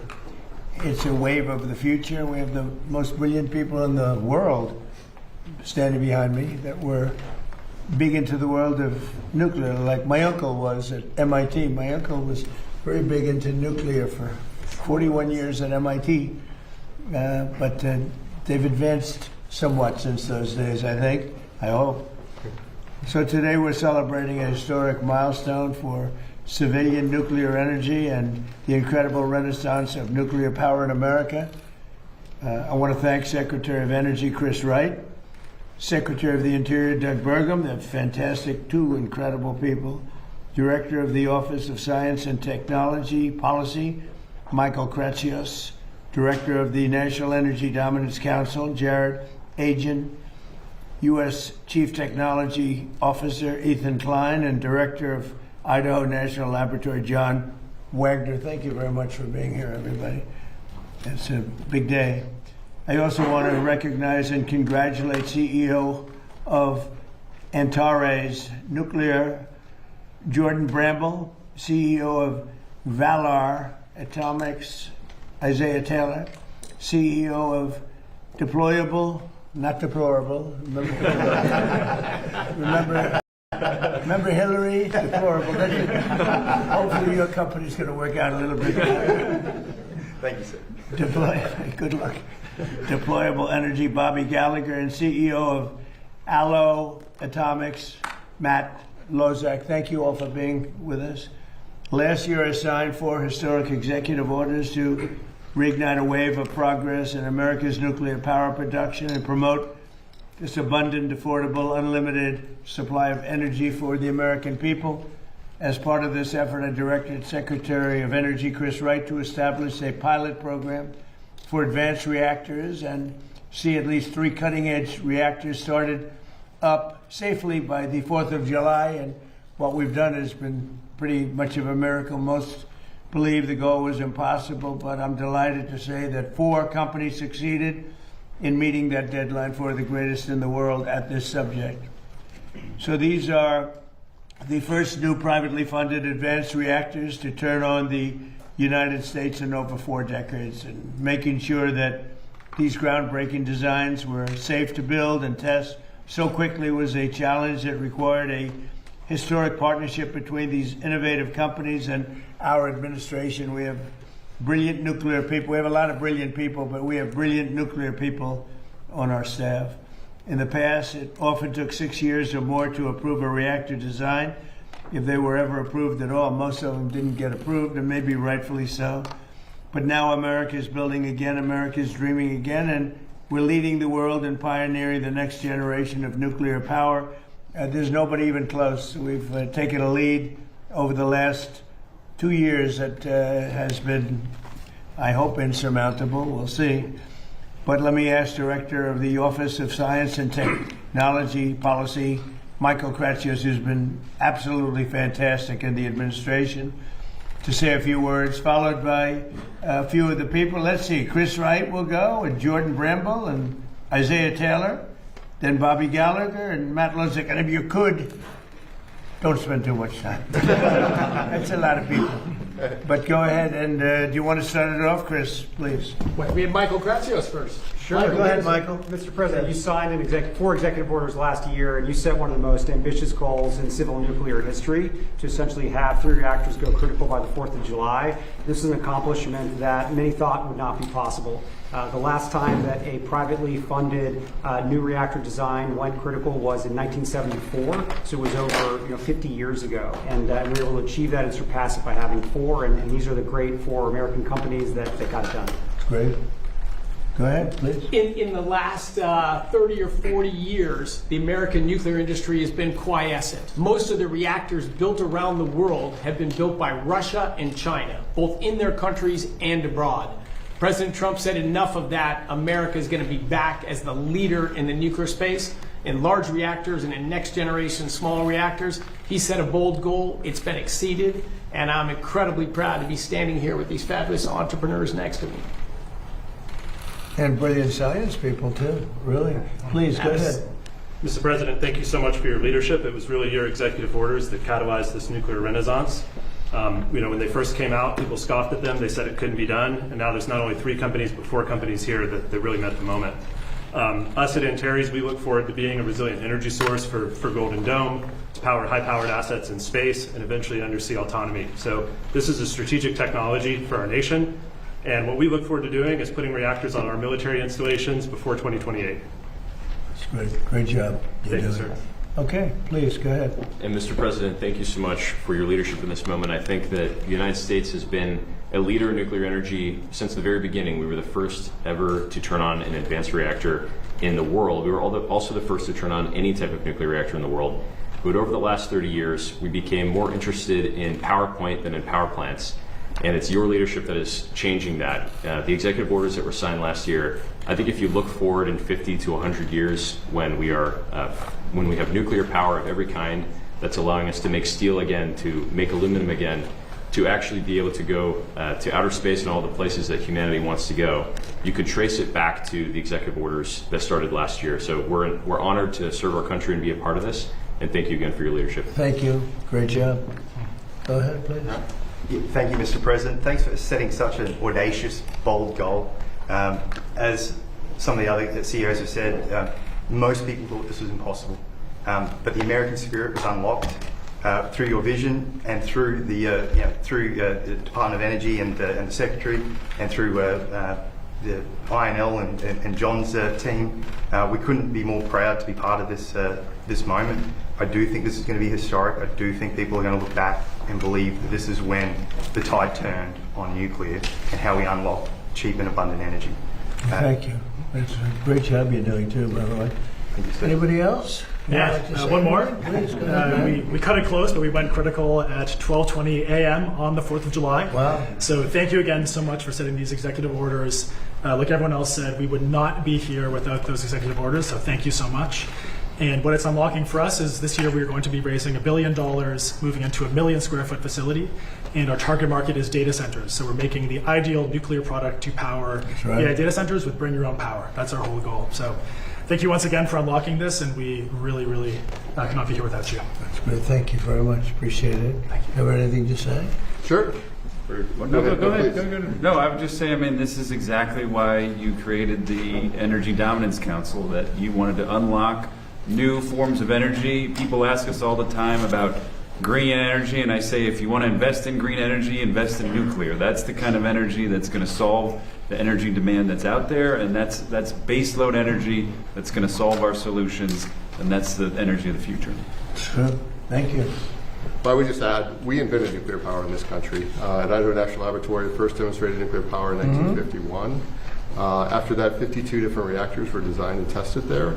But it's been, prior to the last couple of months with these gentlemen, it has been more than 50 years since we had a new reactor go critical on our site. And I have to say that in all my years, and I've been around for a while, I've never seen government, private industry, and the laboratories working together this effectively. And it's all driven by the bold goals in your executive orders. So thank you very much. Congratulations. So, first of all, maybe you have some questions for the people behind me. Please, go ahead. Hi, Mr. President. I want to ask about the Saudi nuclear deal. This man over your shoulder announces a big deal after 18 months of negotiating with the Saudis. Seems like it's all done, it's signed, and then you come out, throw some new conditions on top of it, the whole thing blows up. So did he get out ahead of you, or what happened there? No, nobody got out ahead. I just say that in order to do it, they have to be a member of the Abraham Accords, which have been very successful. But it's time now that they do it. They and others didn't want to do it because of the problem that they had with Iran. You don't have that problem anymore. You don't have a great power there anymore. You have a problem, but the problem is disappearing day by day. They were the bully of the Middle East. We're not going to be that much of a bully anymore. They'll probably, I think, instinctively want to be. But you don't have the same problem that you would have had 4 or 5 months ago, before they had no navy, no military, no anti-aircraft, no leaders. Their leaders are gone. A lot of things have changed with respect to that country. So, no, we want them to, it's a two-way street, and we think it's very important for the future of the Middle East. The Abraham Accords have been incredibly successful for the countries, as you know, for the countries in them. And I think it's very important. So, at some point they'll join and they'll do their civil, that's what I call it, civil nuclear, but that's what it is. No enrichment, it's civil nuclear. A question about Iran. You're talking about blowing up civilian power plants and bridges. Much of the civilized world would consider that a war crime. Do you? I won't respond to that question. Who are you with? The New York Times. I figured so. Failing New York Times. Yeah, please. President, Javier Negra from Real America's Voice in Español. I just came back from Venezuela, and people there are very happy with you. Right. With Secretary Marco Rubio, with Secretary Wright. Have good poll numbers in Venezuela. It's actually pretty amazing. I know some huge plans for there, and they are amazing. I want to give you thank you. I want to ask you one question because some people there, they are asking me that. When will there be elections? Do you have a date in mind? Senator Bernie Moreno said that July 24, 2027 could be a good day in honor of Simon Bolivar. And my second question is the football player who scored Spain's goal in the final at World Cup, Ferran Torres, celebrate the victory wearing a Make Spain Great Again cap. The communists are attacking him because they say that it's a friend of you, and also they are attacking Argentinian players because of Milei. What do you think about that? Well, he's a great player, and he was wearing essentially a Make America Great Again cap, so it was a nice tribute, and I think he meant that very nicely. We appreciate it. We've made America great. We have the greatest country in the world now. I will say this, we were a year and a half ago, 2 years ago, this country was in deep trouble. We had borders that were a disaster. We had everything you could possibly have, including men playing in women's sports. Even the Supreme Court's taken care of most of that problem. But we had a country that was in big trouble. It was being laughed at all over the world. We have the hottest country. This is the hottest country anywhere in the world. So I saw him wearing the essentially Make America Great Again hat. And I know that he meant it as a very great compliment, and we appreciate it. As far as the elections in Venezuela, they're not really ready for them yet, but boy, a lot of progress has been made. Delcy's been doing a fantastic job, as you know. The amount of oil coming out of Venezuela right now, even before the big companies, Exxon, all the big companies are looking at it. They're going there. It's a very fertile territory. But the amount of money being made by Venezuela now is more than they've ever made before, and we're taking a lot also for our efforts. And the money is being sent, and the oil is being sent to Houston and Louisiana to be refined. And we've paid for the war many times over. It's been an amazing fact, and as you say, I'm very popular in Venezuela because we're bringing tremendous economics back to the country. And they were absolutely dying. They were in such trouble. And now Venezuela is becoming extremely successful. They're taking in billions of dollars, selling millions and millions of barrels of oil. And we're getting some, and they're getting some, and everybody's making a lot. And it was dead before we got there. So it's been an incredible relationship. They're not ready yet for the elections, but at some point they will be, and we're going to be standing right on top of it. And say hello. I've known them for a long time. I've known that country, and I own the Miss Universe pageant, and Miss Venezuela always did very well in that pageant. So I know something about the country, but I've known it for a long time. They're great people. Say hello, okay? Mr. President. Peter? About Iran, what is the exit strategy? Well, I think there's a lot of them. There's a military exit where we just keep going just the way we are, and we can even make it a heavier dose, and it's knocking out everything they have. Or there's a smarter strategy, and that's you make a deal, and they want to make a deal. I just don't think they're ready yet, but they do want to make a deal. Sometimes they don't want to say they want to make a deal. They want to be the tough guys, but they do want to make a deal. There's two ways. I mean, it's you can just keep doing exactly what we're doing and take them apart piece by piece. We can do it in a more rapid fashion, which we might do, or we can negotiate with them, which we're also doing right now. I mean, as we speak, we're talking to them. And you said today that Russia and China are not helping. Earlier this week, the War Secretary Hegseth said that they are enabling. So what is the difference? Well, I don't know that they're enabling. I mean, I will tell you that President Xi said he will not partake, and President Putin said the same thing. I think, I trust them. They've had a long-term relationship. There could be some things they do, but thus far, at least, it has not been major. I don't think they'd want to have me disappointed. And just a different story, not Iran. There's this nasty parasite that is giving people in 9 states explosive diarrhea. When is it going to be safe to eat lettuce again? I don't know. I haven't thought about it. It's the first time I've been asked that question. Are you eating lettuce recently? I should always have more lettuce. You want to get the hell out of here, Peter. No, it's a very interesting question from you. I didn't think you'd ask that kind of a question. Nobody wants to ask that question, but it's very interesting. Well, it's exciting. There's this food coming in, I guess, from Mexico. It's tainted. It's making a lot of people sick. That is the CDC's terminology. Well, I think what we're going to do is we're going to put a major tariff on Mexico because of the lettuce, and we're going to put a big tariff on Canada because of the smoke. All right? We'll get a combo. Which would you have, the lettuce or the smoke? I think I'll take the smoke. Yeah, the smoke wrecked my daughter's swim meet. Well, it's closed up a lot of countries. I've told Canada they have to do something about it. We've never had this problem. All of a sudden we have this problem with Canada. So we'll have to talk to them about that. Mr. President, a follow-up on Iran. Thank you, sir. A follow-up on Iran. Have you made a decision about the major strikes that you were referring to? Okay. Should we expect to see major strikes? Look, we're talking to them right now. I think they're getting more and more serious as the days go by, for maybe the obvious reason. But we are talking to them right now. Look, there are 2 ways. I consider that the smarter way, but the other is probably the easier way, doing what we're doing. And we can take that to a much higher level if we want to. We're prepared to do that, as you know. We're locked and loaded. We're locked and loaded and ready to go, but we're talking to them. So I think while we're talking, we'll see what comes of it. And when you say, just a quick follow-up. I believe, Jeff, they're very serious. They should be. And when you We're say that you're talking, is it Mr. Kushner or Mr. Witkoff, or who's involved in those talks? Sort of everybody. JD and Marco and a lot of people are talking to. A lot of people to talk to. It's a big deal. But really, when you get right down to it, it's not very complex.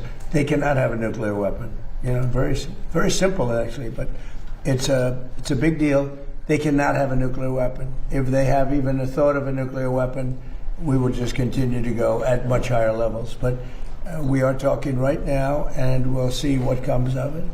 I'm not, despite what everyone says about the election, I'm not in a hurry. We have to do it right. Elections take care of themselves. When when I went into Venezuela, everybody was against it. Oh, what are you doing going into Venezuela? And then 2 days later, they said, wow, that's fantastic. A lot of people are saying that with Iran already, because it would take them 25 years to rebuild already from what they have. And again, as you know, no Navy, no Air Force, no anti-aircraft, no radar, no nothing. And we, as you know, we just reinstituted the I guess you could go, I call it the iron wall on the water. Nothing gets through. Nothing. Blockade. Nothing gets through. And they sort of have to make a deal. But we are talking to them. I think they're being serious. I think they are being by far the most serious that we've seen them. But that doesn't mean we get there. We'll see what happens. But I always prefer that alternative. Mr. President, I have an energy question. So, Burgum, you might be able to help with this. So you have criticized windmills for quite a long time. They're very ugly. They tend to use more energy than they actually produce. That's true. A lot of people in done your homework. A lot of people in Middle America, they are so tired of seeing them continue to go up on farmland and stuff like that. Is there any way to? Is our federal government still funding in any way putting these up? We have. I can speak for Doug, and then I'm going to let Doug speak because he knows the subject. I really do know that subject well. We have not approved anything having to do with windmills. They are horrible. Mm-hmm. They are unsightly. They ruin housing values of people. If you're looking at a windmill or hearing a windmill because they're noisy, they kill all the birds. They kill all the eagles. If you shoot an eagle, you go to jail for 2 years. if you kill an eagle with a windmill, you don't go to jail, and they have hundreds of them laying on the ground. You know, it's terrible. And they're very expensive energy. And they're all made in China, but China has very few windmills. You know, they're made in China, but China doesn't use them for the most part. China actually uses coal, oil and gas. They use nuclear, by the way. They're getting very big in nuclear, I want to tell you, this little group. But they don't use wind. Wind is inconsistent, it's unattractive, it's very expensive. It's probably the most expensive form of energy, so I've been talking about it. We essentially, unless there's a trick reason, we will have hopefully no wind farms approved. We're doing more than anybody ever in history having to do with energy, but I've restricted wind farms, windmills. Take a look at Palm Springs, California, where they have a wind farm. As you enter beautiful Palm Springs, California, it looks like a junkyard. You have old ones, rotted ones, they're falling down all over the place. They don't want to bury them because they say the fiber that the blades are made out of should not go in the ground because it's going to poison the ground. Now, I don't know if that's true or not, but if it's not going to go in the ground, what do you do with it? Put it up in the air? Yeah. So, good. I see you're not a fan of windmills. No, I'm not a fan of windmills. Then Mr. you happen to be President, I'm very very smart. passionate about this. Doug, do you want to speak about that for a No, second? but I would say, yes, President Trump has wisely understood that wind was unreliable, intermittent, depended on the weather, only existed particularly offshore because of massive subsidies. So not only was it expensive to generate electricity on the grid, it was also expensive for taxpayers because of the subsidies. And so again, President Trump shifting the policy towards energy dominance, which is reliable, affordable, 7x24 energy that's not dependent on the weather. And that includes nuclear, includes hydro, includes geothermal, includes oil and gas, includes beautiful coal. And again, China, 60% of their electricity is coming from coal. Coal was the #1 electric producer in the world 125 years ago, and it was for the last 125 years in a row, and it will be again this year. 126, quite a streak if you're an athletic team that they've won 126 years in a row. But President But we Trump, were restricted from using it. Yep. Every coal mine was going to be closed down within the next year if we didn't win the election. And it's I call it clean, beautiful coal, because it is. What they do today with coal is amazing. But it is the most powerful. And with that, go ahead, Doug. well, as I say, under President Trump's leadership, and then working together as a team across government with Chris Wright, Lee Zeldin, Energy Dominance Council, we've kept open 35 gigawatts of coal this last year, and if that 35 gigawatts was not up this past winter during the cold streak and Storm Fern, we would have seen brownouts, blackouts, and literally people dying in America during that cold weather. So again, President Trump's the elections matter. When he came in, he turned the direction back towards reliable, affordable energy. Nuclear is a key part of that with these amazing entrepreneurs. And I just would add to this up here. People need to understand, the four guys that are standing up here did not get a government grant. This is private sector. President Trump unleashed capital going back in, billions of dollars of capital going back into the nuclear industry. President Trump understands innovation is the source of American greatness. You get rid of the regulation, you support entrepreneurs, the capital flows, America wins. And Mr. Secretary, the starting for this nuclear, dominance, what does that look like for the American people out there? Like, what are those first steps that we can see in these coming months and years? Well, I should say I'll go on. You can see it right now because when you take a look across the whole world, President Trump's policies, whether it's Venezuela, whether it's Alaska, whether it's reinstating export for 18 months ago, we had a ban on LNG exports from our country. Now we're the world's largest exporter of LNG. President Trump's policy was let's sell energy to our friends and allies, keep it affordable at home, so our friends and allies can stop buying from our adversaries. Russia was selling virtually all of the natural gas into Western Europe. 2/3 of that gas has been displaced by America. America has turned those into our customers, supporting our allies. And with Venezuela, as President Trump said, that flowing to our refineries on the South Coast, that's lowering gas prices for America. Unleashing Alaska, which the previous administration sanctioned more than Iran, that's going to again help provide low-cost energy for Americans. So today we have the lowest priced, most secure energy of any country in the world. That's going to change the course of this country for decades to come. Mr. President, what? The Justice Department last night withdrew those subpoenas to the New York Times journalists who reported on Air Force One. Do you support these type of subpoenas to journalists, or are you going to encourage the administration? We're not after journalists. We're after leakers. We're after people that are cowards, people that are unpatriotic, people that are treasonous in many cases. And the way you find them is through the journalists, when the journalists probably know they shouldn't write. They shouldn't be giving information out like that particular information or others. We had a lot of, look at the Supreme Court where they leaked the opinion of Roe v. Wade early. That person should be found. And the way you find them is to tell the journalist, if it's something having to do with national security, you tell the journalist, who is it? And we have a long way to go with that case. So you think it's appropriate to subpoena family members of journalists to find out information? What's that again? There were subpoenas to family members of the journalists too. I don't know what's appropriate, what's not. We do it legally. Barack Hussein Obama did it all the time. He went after journalists and nobody said anything about it. He went after journalists. They said, who was the leaker? Who was the leaker? And if you don't give us the leaker, you go into jail. You know that. But when Obama does it, it's okay. When I do it, it's not. In many cases, that's the only way you're going to find out who a leaker is, and it has to do with national security. It's amazing. He did it many times, and nobody said anything about it. But when a Republican does it, when in particular Trump does it, everybody makes a big deal. Now, the way you find out is you say to the journalist, if it's national security, I would say, I really put it down to national security, not in all cases, but when you have somebody doing a national security leak or a leak of great importance, and you have somebody inside the walls of, let's say, the White House leaking, I think that's a national security concern. I think it's absolutely fine. And again, I'm not knocking Obama for doing it. I'm knocking the press for not even wanting to cover it. But Obama did that often. Other presidents have done it also. They go to the journalist or the reporter. They say, national security, who gave you this information? I'm okay with that. Mr. President, did you authorize First Secretary Wright to sign the Saudi nuclear deal? If not, why did he sign it? Well, we didn't talk about it, but it was always understood, and Chris knew, and Saudi Arabia knew, that if they didn't join the Abraham Accords, the deal's not, I'm not going to do the deal.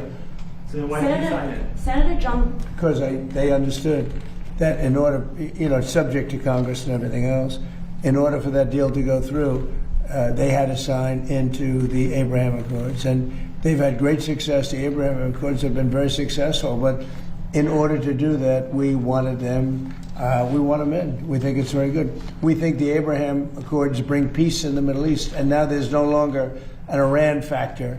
There's no longer Iran to worry about because they've been reduced in terms of their capability and power by manyfold. Thank you. Senator John Thune has suggested that if the White House thinks that there are votes to pass the Save America Act, you should be picking up the phone. Who are you with? I'm with the Washington Examiner, sir. Could you be doing more to help that legislation pass? Well, I do more. I got 3 congressmen, maybe 4, to settle, to send it to the Senate. We got the vote, as you know, in Congress. I got a call from Mike Johnson, who's fantastic. He's a fantastic speaker, one of the best I've ever seen, and I think he's going to go down as one of the best. He called. He said, we have problems with 3 or 4 people. Could you call them? I called them. Every one of them, after I called them, voted, and we got it passed up to the Senate. And I'd certainly be willing. I mean, he's got 4 or 5 people that are very difficult. A couple of them I put out of office, so I understand how it feels. I mean, they're doing the wrong thing. Look, who cannot approve voter ID? Who cannot approve proof of citizenship? Who cannot approve funding military when you're winning a war? And what are you supposed to do, stop fighting? We're winning a war by a lot. We're talking to them right now. They're willing to do things that they would have never done. other presidents should have done this a long time ago. They say 47, but now it's actually 50 years. We've been saying 47 for 3 years. So it's 50 years. For 50 years, they should have done it. But who wouldn't approve voter ID? And that's photo ID. Who wouldn't approve proof of citizenship? And the Democrats don't want it because they cheat. But no Republican should put us in a position where they don't approve something like that. Yeah, please. And then earlier today, you reposted Lara Loomer's interview with President Zelensky. What do you make of growing MAGA support for the war in Iran, or war in Ukraine? Sorry. Well, I think they support what I support. You know, we just had a complete win in Arizona. The young gentleman who's Harry Enton, I believe his name is, the pollster, said Trump's 100% favorable. He gets everybody endorses wins, which is pretty much true. Everyone I endorse, just about, wins. So there seems to be a natural bond between me and MAGA, but I'm the one that created MAGA, and I know what MAGA wants better than anybody else. You know, MAGA knows what MAGA wants, and MAGA is very happy. They want to see this done, and they're not going to be happy if it's not done. Make America great again. It's all about make America. You know, we started that a long time ago. But the concept of not approving voter ID or not approving proof of citizenship, and I won't even get into the ballot thing because, you know, we'll hold that maybe for another time. I think the two are 97, 98% issues. I think the ballots are 75% issue. But even at 75, they should do the ballots. The ballots are in many ways more important than even the first two. But they're a little more controversial because some people don't want to go and vote. But most great Americans want to go and vote. The corrupt ballot stuff that you saw that with the recent election in Los Angeles, the mayor's election, where the young guy, I don't know him, I came to the office recently after he lost, and they find all these ballots all of a sudden out of the... They came down from heaven, hundreds of thousands of ballots. Isn't it wonderful? He had no chance of losing, you know, Spencer Pratt. He had no chance. He was going to be in second place or first place. But, I saw it happen. I said, oh, he's not going to win. He had to beat somebody. He was way up on a person that nobody ever heard of, a young woman who nobody ever heard of. She cried that night that she lost. But all of a sudden, time went by, and the election's long over. And I heard a report that Spencer Pratt's not doing that well. I said, watch, he's going to lose. And he lost. It's crooked. We have crooked elections in some places. Yep. President Trump, today it was announced LeBron James has decided that he wants his next team to be the 76ers. Where do you stand on LeBron versus Michael Jordan as the best ever? Well, Michael Jordan's a guy that's a friend of mine. Play golf with him. He's a really good guy. And I think LeBron is, maybe he's a racist, but maybe he doesn't like Trump. I don't know. But I only like people that like me. So I would say Michael Jordan all the way. And another sports question. When Tiger Woods was about to get arrested, he called you. Yeah. Now we know that when Bryson DeChambeau was having a dispute with a rules official this week, he wanted to call you. You got involved with a red card for the U.S. men's soccer team. Is there a precedent for somebody with your job becoming a fixer for the world's best athletes? Well, it's not a fixer, me being a judge. Like, you know, I thought the Bryson call was a tough call. You know, I saw him walking around. I see a lot of people, they're walking around looking for their ball in weeds, okay? But I've been watching that, so, you know, I thought it was a tough call against him. I thought the red card was a very tough call. And it worked out brilliantly. Look, supposing that they didn't let him play and we lost, everyone would have been angry, right? The way it was that they lost with their best player. Now everyone's happy, including Belgium. Of course, they lost the next game, so they're not that happy either. But it worked out great. Johnny did a good job in making that call. All I did, I asked for a review. I thought that call was not a good call. Mr. President, the White House responded today. Mr. President, your administration announced new tariffs today, and you did a post earlier also about a probe against the EU. Are you confident that the new tariffs and any tariffs that may come from this probe will withstand legal scrutiny. Well, these tariffs have been up for a long time. They've been approved for years, thousands of cases they've been approved. Of course, with me, it's different. I'm different. I go up. I don't get treated fairly, but I've lived with it. And here we are in the Oval Office. I guess I somehow figured it out. But no, we put the tariffs on. They're very standard tariffs. The other way was easier. I thought the decision by the Supreme Court was not a good one. But we have many forms of tariffs, and all we did is go to B, follow the line B. Now, B is something that's been used many, many times for years and very standard.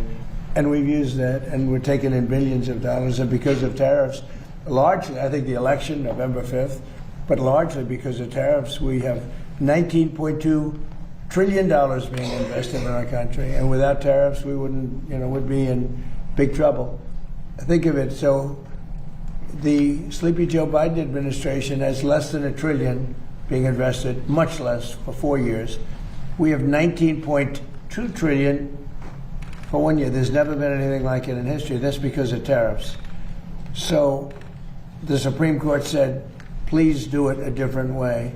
You have other ways to do it, and we did that. Last month, you said Iran. You told Axios. Child labor was one of the things that USTR cited as a reason. Well, it seems to be that that's what they decided. They go all over the world and they look and they examine and they see and they see.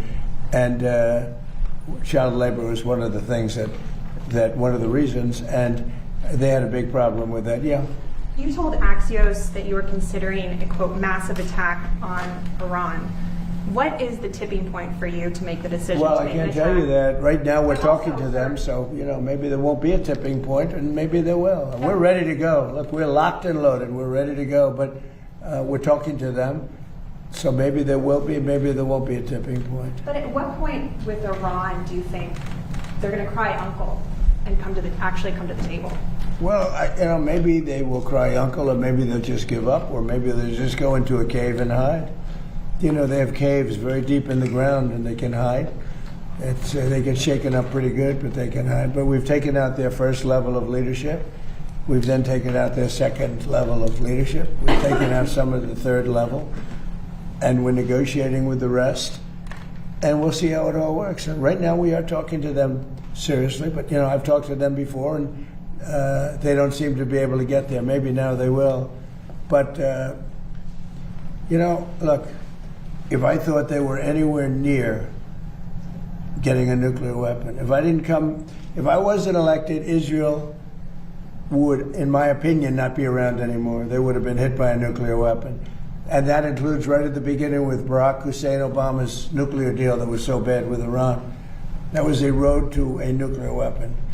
And maybe even more so, the B-2 bombers. If that plane right there, that beautiful plane, the wing, it carries the largest bombs in the world. If that bomb didn't go over their 17-hour flight, and it hit, every one of those bombs hit their target, and the target was an air shaft at 2 o'clock in the morning. It's hard to believe, right? Going at very tremendous speeds. Every one of them hit and blew it to hell. If that didn't happen, they would have had a nuclear weapon, and there would be no Israel. If I wasn't here, if I wasn't president, there would be no Israel, and there probably would be no Middle East. And you saw that when they shockingly started shooting at everybody all over the Middle East. If they had a nuclear weapon, they would have used that. There might not be a Middle East as we know it today, but there definitely, in my opinion, there would not have been an Israel. Thank you very much, everybody. Thank you. Thank you. Thank you, Press. Thank you, Press. Thank you, Press. Thank you. Thank you. Thanks for all the questions. Thank you. Thank you.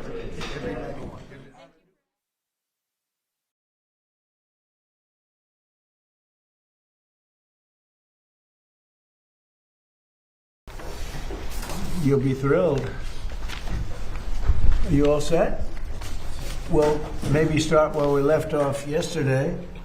And we showed you this picture, and now it's opened. So this is now open.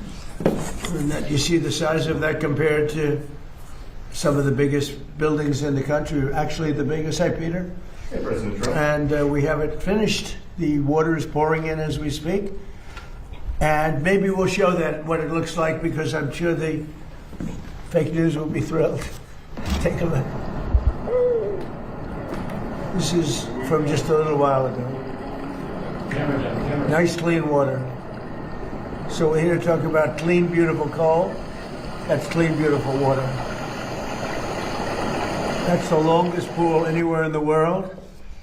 And here you can tell they're not progressive, because this is not a progressive, because progressives never wear or show an American flag. These are proud people from Oklahoma. They came from Oklahoma, a company from Oklahoma, to do it. But you notice the American flag, he's proudly showing off his work. You know he's not a liberal and or a progressive. Used to be liberal, but they changed their name somewhere along the way because liberal wasn't working, but progressive doesn't work too. Although progressive is a beautiful term. They are not progressive. They're degressive. You got that? What do you think? That's good. Daniel's great. He's a great reporter. And again, we have a picture of a gentleman in a cart. Proudly, this is the head of construction for the job. So you can see it's just finished. This is just minutes before. And there's a gentleman named Secretary Burgum from Interior, Doug, who's been doing an incredible job. So Doug, we have 22 waterfalls. Most of them haven't worked for over 50 years. As of this morning, they all work beautifully, and they're clean. The graffiti's gone. The broken marble is fixed. Well, there's a way of fixing it. You use a thing called silicone and you fix them, and they look beautiful. All of the hate and everything is removed from them. Some of them done through stupidity, actually, but hate. But here's another picture. Now you can tell this is a proud American because he's got a flag. Protesters never have, the bad protesters never have flags up. They somehow don't like the flag too much, but we do. So that's great. We put in today, as you know, about Save America, the Save America Act. I don't know, someday the Senate and the House will get it done, although I must tell you the House has approved it about 3 times already. Save America Act right here. We have, everybody can see that. And then we'll talk about clean, beautiful coal. You're not allowed to say coal within the Trump administration unless it's preceded by the words clean, beautiful. Complicates our life, but it's good, right, Chris, wherever you may be? It is clean and beautiful. I'll tell you, it's effective.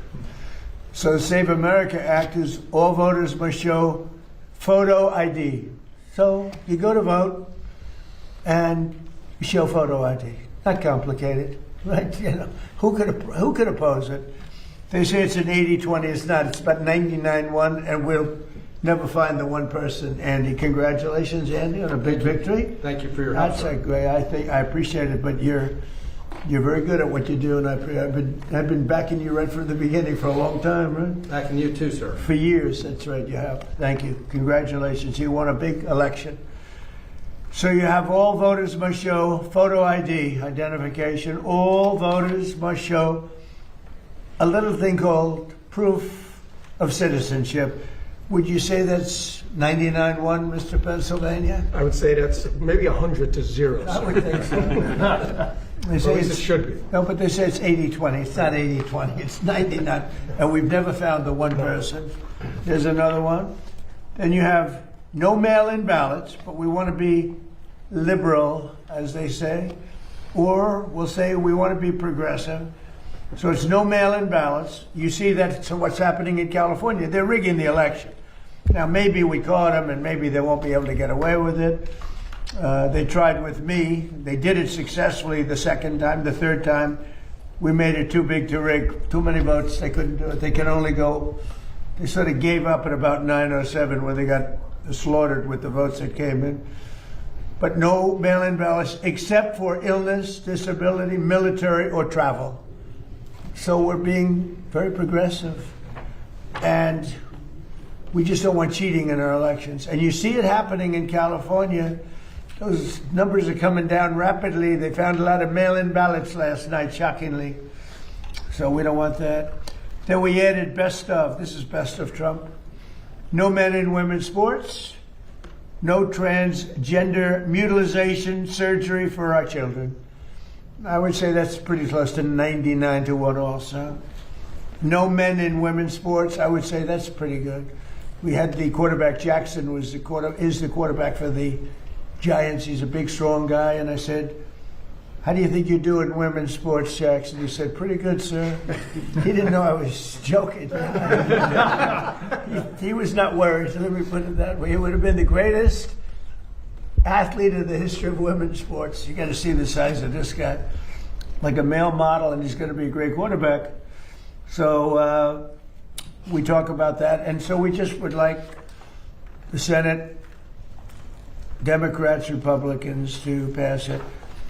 Interestingly, Democrat people, not crooked politicians, because most of them are crooked, or they're sick, or they're Trump deranged. There is Trump derangement syndrome. But the people, it's 86-87%.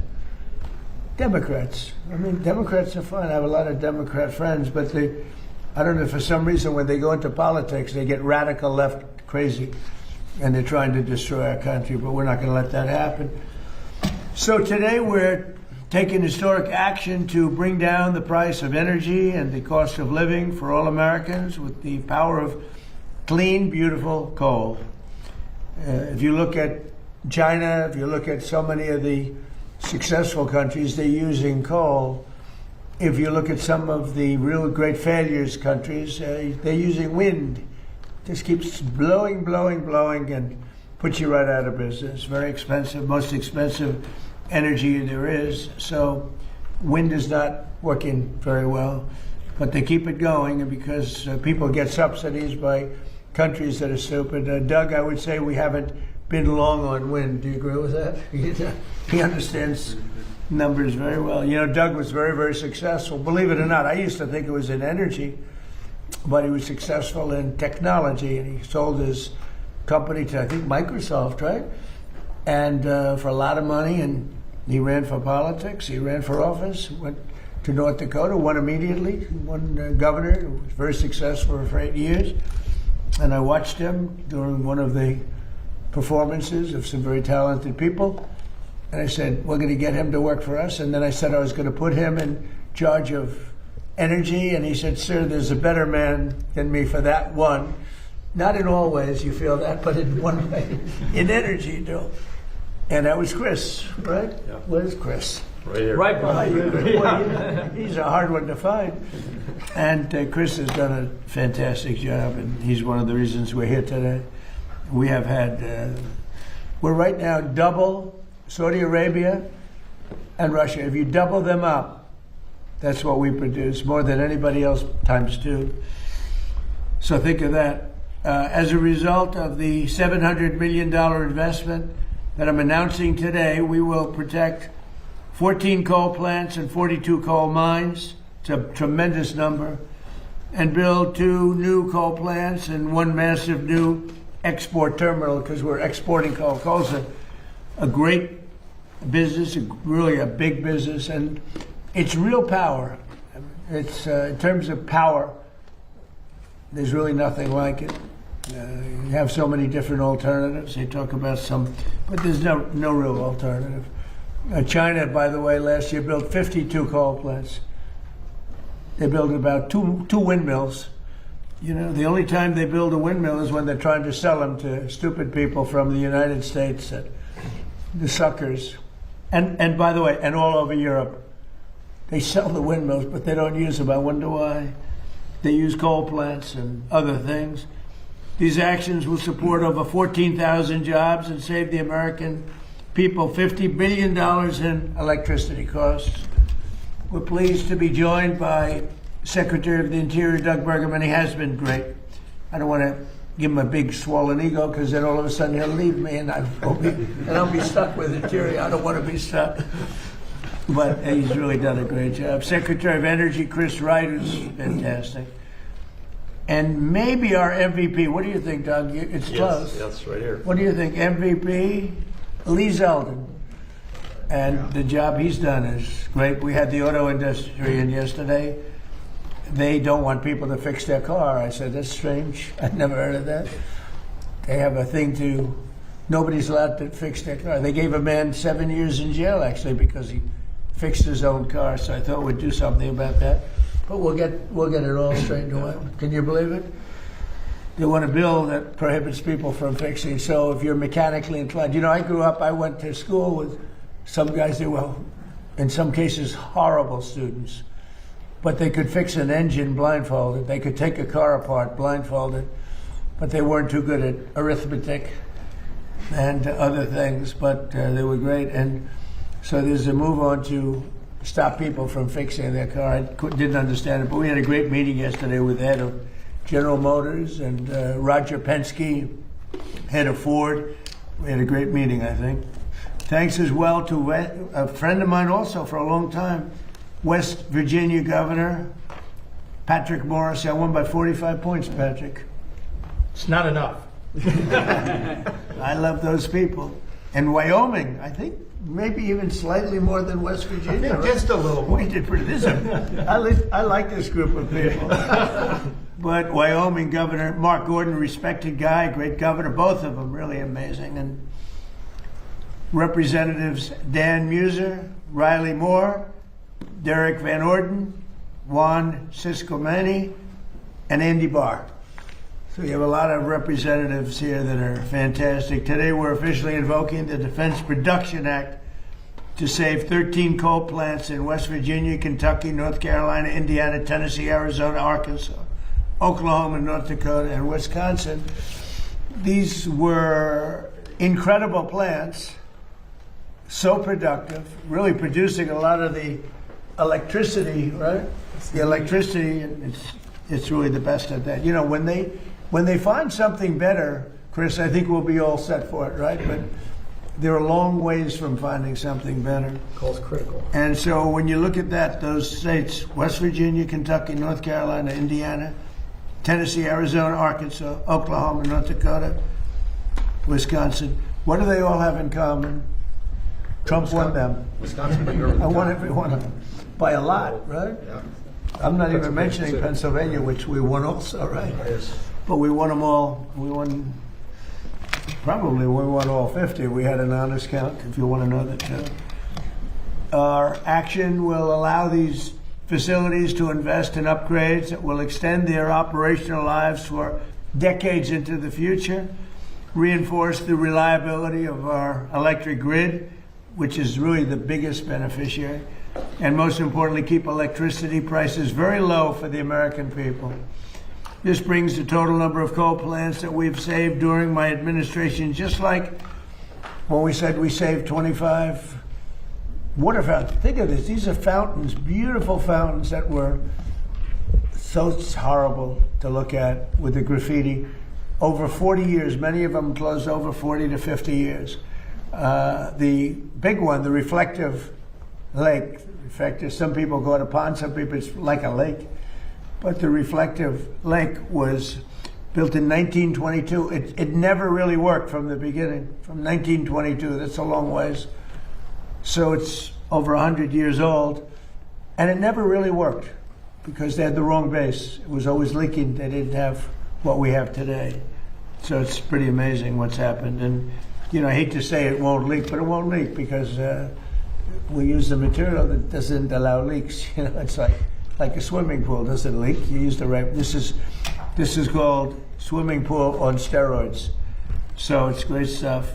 And today's actions, we're also supporting coal mines and coal miners in Wyoming and Pennsylvania, Kentucky, West Virginia, Ohio, Indiana, Illinois, North Dakota, and New Mexico.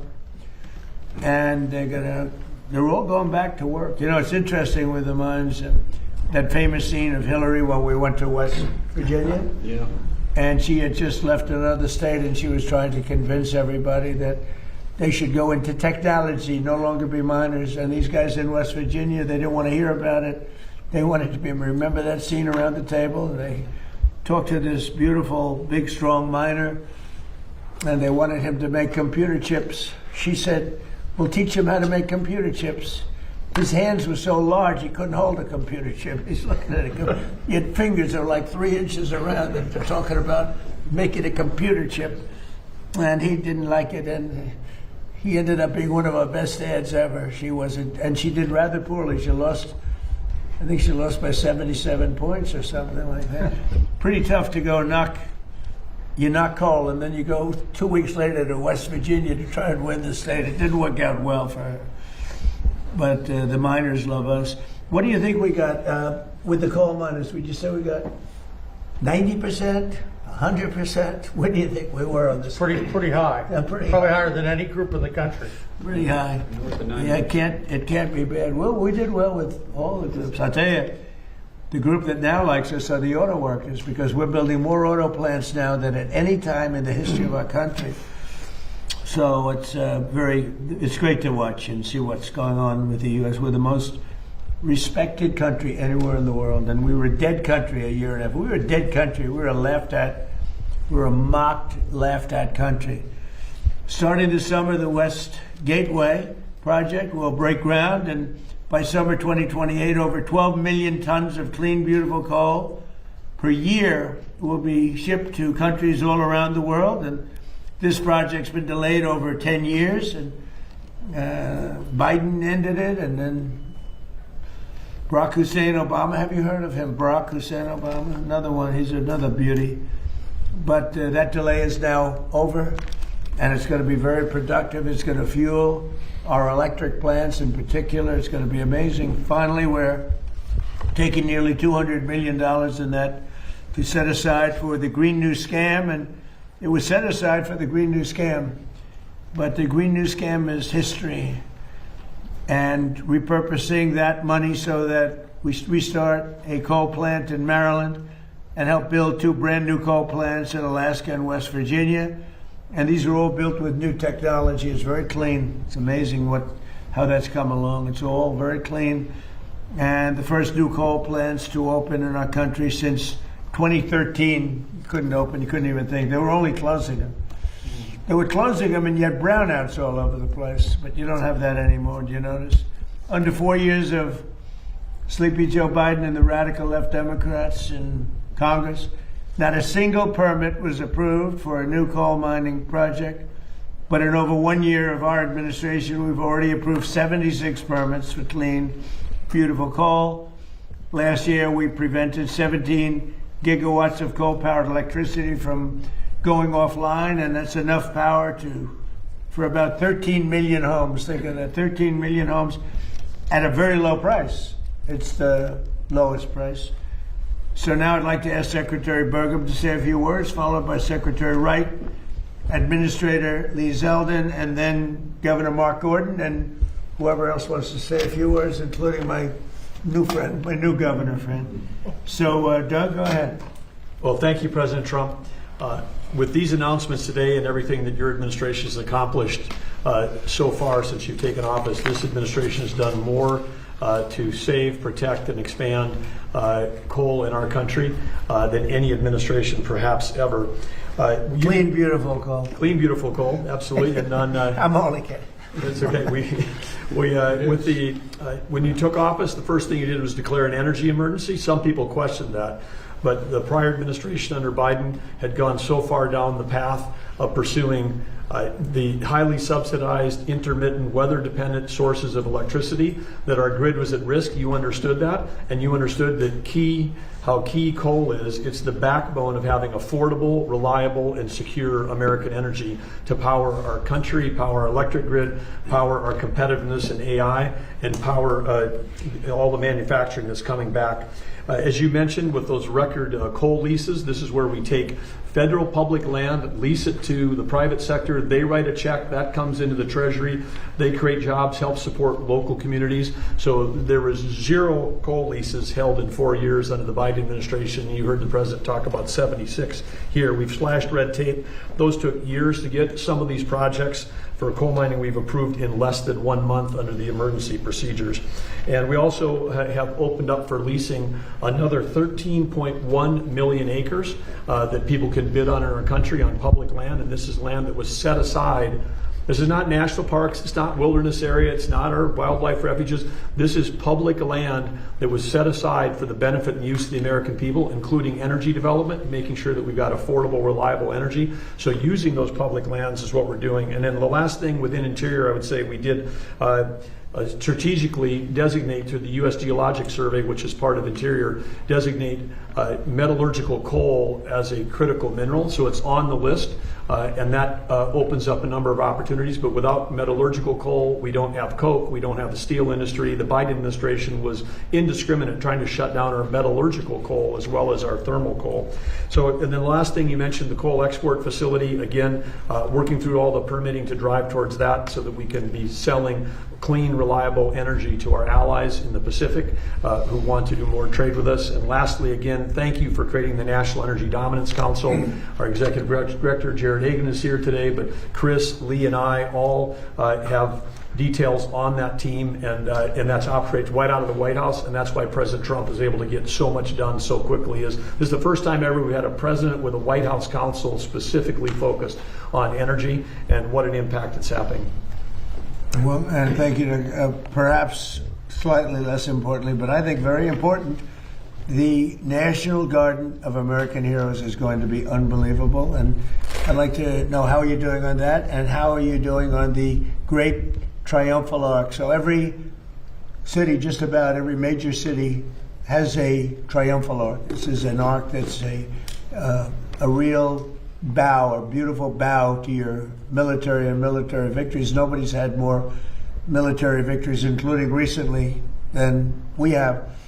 And they never got the arc built. It's been, the Civil War stopped it. That circle has been sitting there for a long time, for many, many years.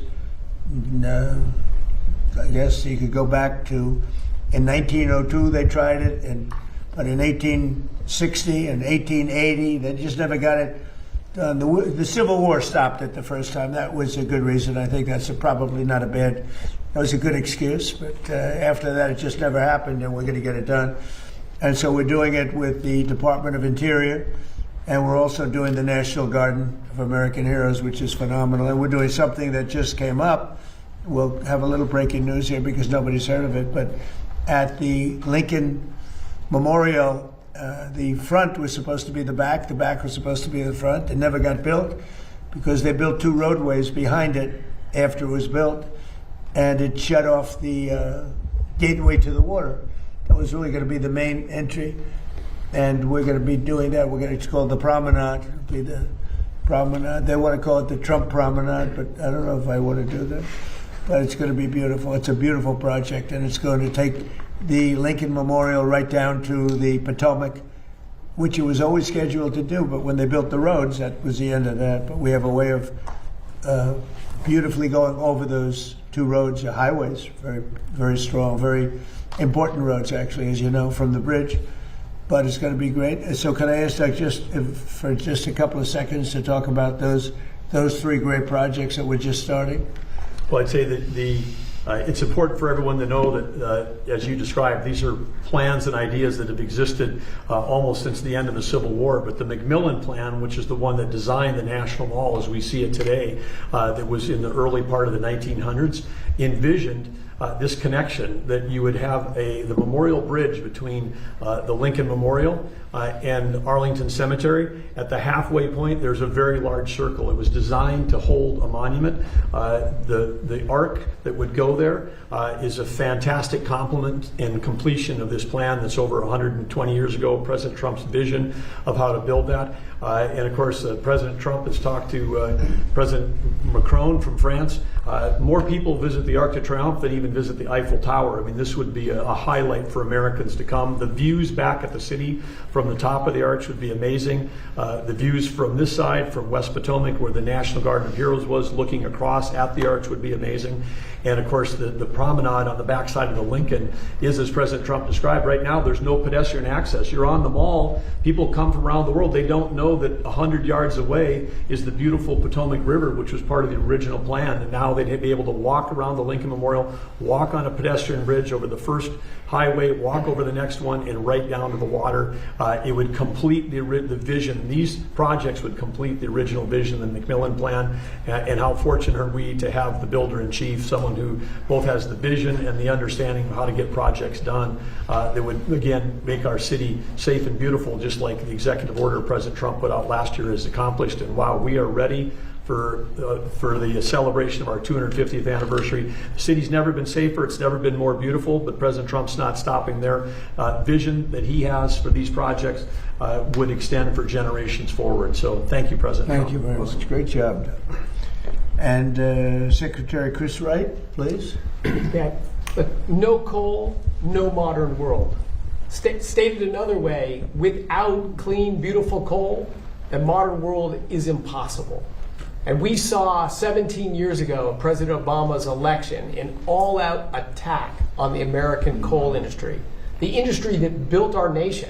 We wouldn't have the buildings, the factories, the industry, the electricity grid we have today without the critical contribution of coal. It's been the largest source of global electricity for 125 years in a row and will be for decades to come.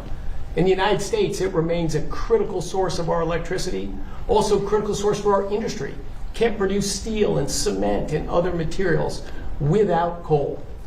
And beyond the impacts of coal in our electricity sector, just think of the direct impact on human lives. If President Trump had not been elected and inaugurated in January of 2025, and through his authority at the DOE, we were able to force keeping open 6 coal plants. As of today, there'll be a 7th one, and more than twice as many that voluntarily said, hey, if we're not going to have to close, we need to stay open. 17 coal plants were not closed in 2025 because of President Trump sitting at this desk and in this position right here. That saved 17 gigawatts of electric generating capacity, and the winter storm Fern that hit our country in the last week of January this year, conservatively, hundreds of Americans would have lost their lives if those 17 coal plants had closed. We pushed the East Coast electricity grid in the United States absolutely to the limit. A storm Uri hit 5 years ago in Texas, smaller in geographic extent, not the same magnitude. Over 300 people died. But because we had those coal plants operating and running, and not only did they run, wind power disappeared when the storm hit. Solar is irrelevant in the winter, so things we talk about didn't even matter to our electricity grid except for cost burdens. Coal stepped up and produced 25% more electricity during this storm than its normal, reliable chugging out of electricity. Without those plants, without that increase in electricity production, we lost a lot of Americans, untold economic damage. President Trump is the president with the courage and the boldness to defend an industry that has been maligned for far too long and to recognize its importance. Americans are upset about high electricity prices. Blame closing existing reliable, secure plants and replacing them with subsidized, unreliable plants, a guaranteed way to drive electricity prices up. But this administration is committed to reversing all of that. That money we've talked about from the Defense Production Act, thankfully, because of the One Big Beautiful Bill, these fantastic congressmen sitting around me and governors, without that legislation, we wouldn't have the money and the Defense Production Act authority to keep open so many plants. It is hard to overstate the magnitude of this. If you look at our efforts across the whole government so far, 45 coal plants are open today that would not be open. Where would we be to reindustrialize America? Where would electricity prices be if we had let all of those plants close? But we're not doing it. All of those plants, that's $700 million of government funding, but it's matched with $1.7 billion of private investment from the owners and operators of those plants. All the people in those states that say, phew, we don't have to kick our industry out and raise electricity prices again. Common sense is returning to Washington, D.C. And for that, I'm incredibly thankful to be here in the United States government, to work for President Trump, who will stand up for what's right, bring common sense back, and reinvigorate an industry without which we would not have the America we have today. And we're going to reindustrialize America, win in the next generation of technologies, and we're going to do it in critical part because of a growing and thriving coal industry. Thank you, President Trump. Thank you, Secretary Burgum. Thank you, Lee Zeldin. Good. And Lee Zeldin, how about saying a few words? For so many Americans, clean, beautiful coal is their source of heat, of energy, of warmth, of a job, an economy, a community, a family. And for too long, you saw Democrats who were telling these coal miners that they should just learn the code. And what we saw during the Biden administration at the EPA, for example, was regulation after regulation after regulation, trying to strangulate out of existence coal, to destroy it. Enter President Trump. Declares a national energy emergency, creates a National Energy Dominance Council, and he told us at the EPA, at Trump's speed, to be getting rid of these regulations as quickly as possible on behalf of those Americans who want to just stay warm, who want to live the American dream, who want to have affordable access to energy. The Democrats were running for power to sit at this desk and to leverage that power to destroy these communities. Enter President Trump. He has saved clean, beautiful coal, and it's been an honor to be part of it. Thank you. Great job, too.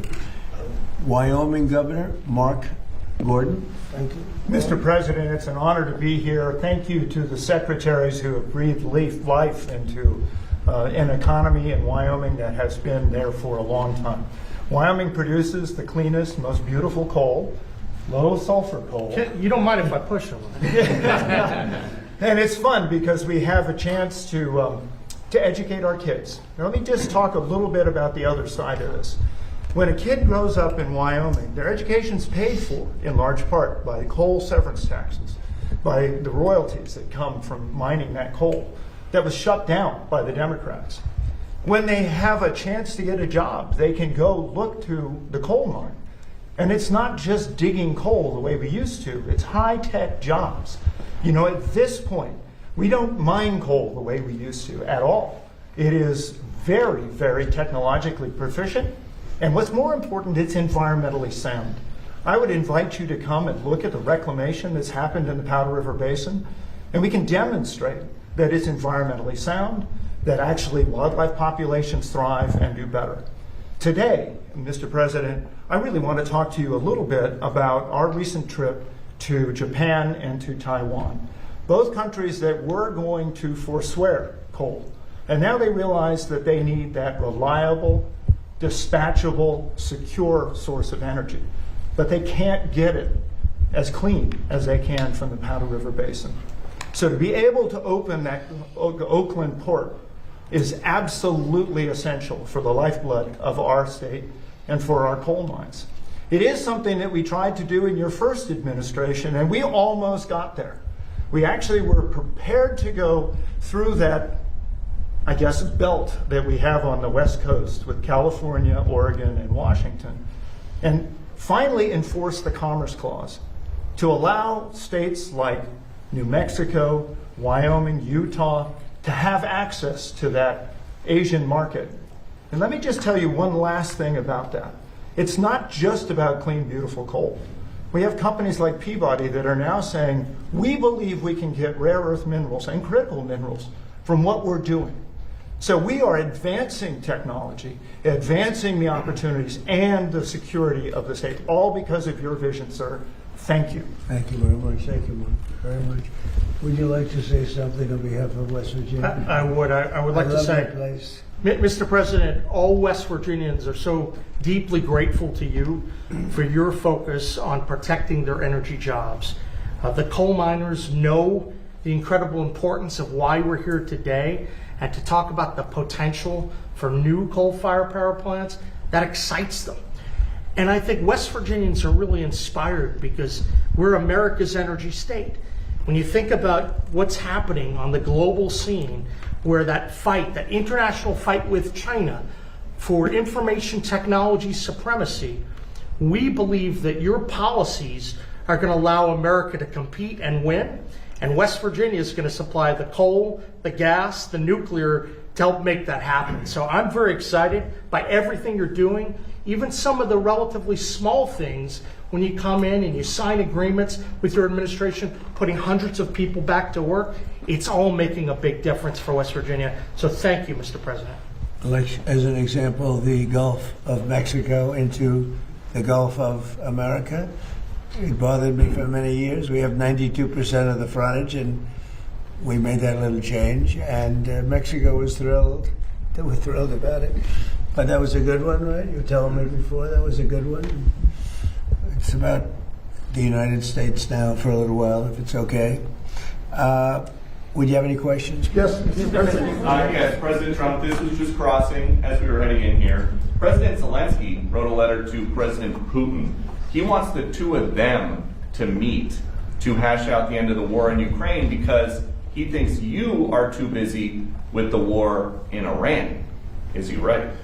Well, I don't know. I'm glad that they're maybe talking about meeting. I think we had a lot to do with it. I know exactly what you're doing.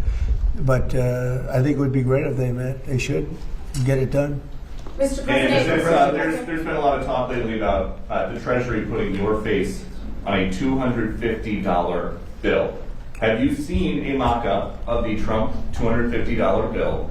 And if that winds up being currency, would you ever be able to tip anyone anything but that? Well, I think I'd probably leave it for everybody. I have actually seen something just about 2 days ago. I know it's been pushed by a lot of our supporters, and I'm honored that they're doing it, but we'll see how that all works out. But I have heard about it, and there is a group of people, they really like the job we're doing, you know, so that's a great honor. Yeah, please. You announced just a few days ago that you're naming Bill Pulte as the acting director of national intelligence.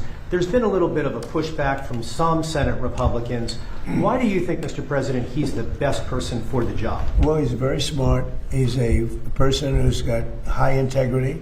He's done a phenomenal job at Fannie Mae, Freddie Mac. You know, you probably have $1 trillion in value there. When he took over, it was much less. And I guess I'm responsible for that too, because everybody wanted me to sell it in my first term for 10% of what it's worth right now. If I would have sold it, we would have lost $900 billion. We would have lost, I mean, think of it, it's probably worth $1 trillion. And I was offered, people want me to sell it at $100 billion, a very small percentage of what it's worth now. So, and he built it up a lot, did a great job. And it's an acting position, it's not a permanent. He's not going to be permanent because, you know, I don't think he'd want to be permanent. But he's a very smart guy, and he may find out some things about the rigged elections, et cetera, et cetera. I think he'd like to do it. I think he wants to do it very much. Got a lot of energy. But he'll be very good. Again, it's not a permanent position. Right. We're interviewing people right now, but it's somebody just to take it over for a little while. Does he have the necessary, in your view, Mr. President, the necessary national security experience to take on that position? Well, I do, and I think he does, actually, because he's smart. Because a lot of national security, I wasn't greatly experienced in national security, and I think I've done a really great job with it. A lot of people would say that. I've ended 8 wars, and soon to be a 9th. I hope that works out too, you know. Frankly, probably, and there's another one also. It could be 10. No president, I don't think a president's ended 1 war having to do with outside of this country. So, you know, we've done a good job. I would say that Bill is a guy that will be able to figure it out very quickly. Again, it's short term, but he may be very effective for a short period of time. Mr. President, so will there be a proportional share increase of electricity production as a percentage of our nation's electricity output? And my follow-up is, I took that historic trip with Secretary Wright of the small modular nuclear reactor on the West Coast early this year. Are we making more progress? Because I know how critical gas and coal is for the secure grid. Well, the answer is we are, but Chris, you want to answer that? Yes, I mean, our electricity grid essentially runs on gas, coal, and nuclear. Those are the 3 key sources. They're the backbone of the American electricity grid. We're in favor of seeing all 3 of them grow. You will see all 3 of them grow during this administration. And in fact, later today, before the sun goes down, you'll see a big announcement in the nuclear space related to the trip you came on. Thank you. Thank you. Mr. President, President Putin said today that he was willing to make compromises that you requested to end the war with Ukraine if Ukraine was willing to make similar compromises. Yeah. What were the compromises that you asked Well, Putin I'd to make? rather not say, because Peter asked me. I think it was meant as a little wise guy question, but I'm not sure. But I'm very responsible when that happens. It's going to happen. They're going to both make compromises. I suggested those compromises. And, we've had a lot to do with it. We'd love to see they're two very good people. They're two very, incredible countries, beautiful countries. They've got to stop. Last month they had 25,000 people killed. Soldiers, mostly soldiers. Some people, but mostly soldiers. And it's been averaging probably almost 25,000 people every month of soldiers killed. And I've been very strong on the fact that they've got to get that over with. So, but they do. I want them each to make certain compromises. I think they're going to do that. Yeah, Daniel? Mr. President, thank you. You, through your actions, have saved and supported more than 100 coal plants in your second term. When you hear something like that and you try to create an environment where they're not just surviving, they're thriving, what does that do to the reliability of our energy grid, but to the economies as well of states like Pennsylvania, West Virginia, Wyoming? How does it bolster those economies? Well, we were destroying our grid because we were relying on wind and other things that don't have the power, they don't have the strength, they're very expensive. Wind is the most expensive form of energy. It sounds good, wind, beautiful wind, but it's very intermittent. But those windmills cost a fortune. They break, they kill the birds, they're bad for the environment. Nobody wants to be near them. The houses, I don't know how they got popular. They're not popular with the people. They're popular with investors because they get subsidy. But we pretty much cut that subsidy out, I think, Doug, right? Absolutely. In the working families tax cut bill, it all expires, and since the subsidies have gone away, there's virtually no one, particularly offshore, no one is trying to build one of those projects in America. Turns out they weren't trying to generate electricity, they were just trying to generate tax credits. You're supposed to be making money with energy. And here, wind, it needs subsidy.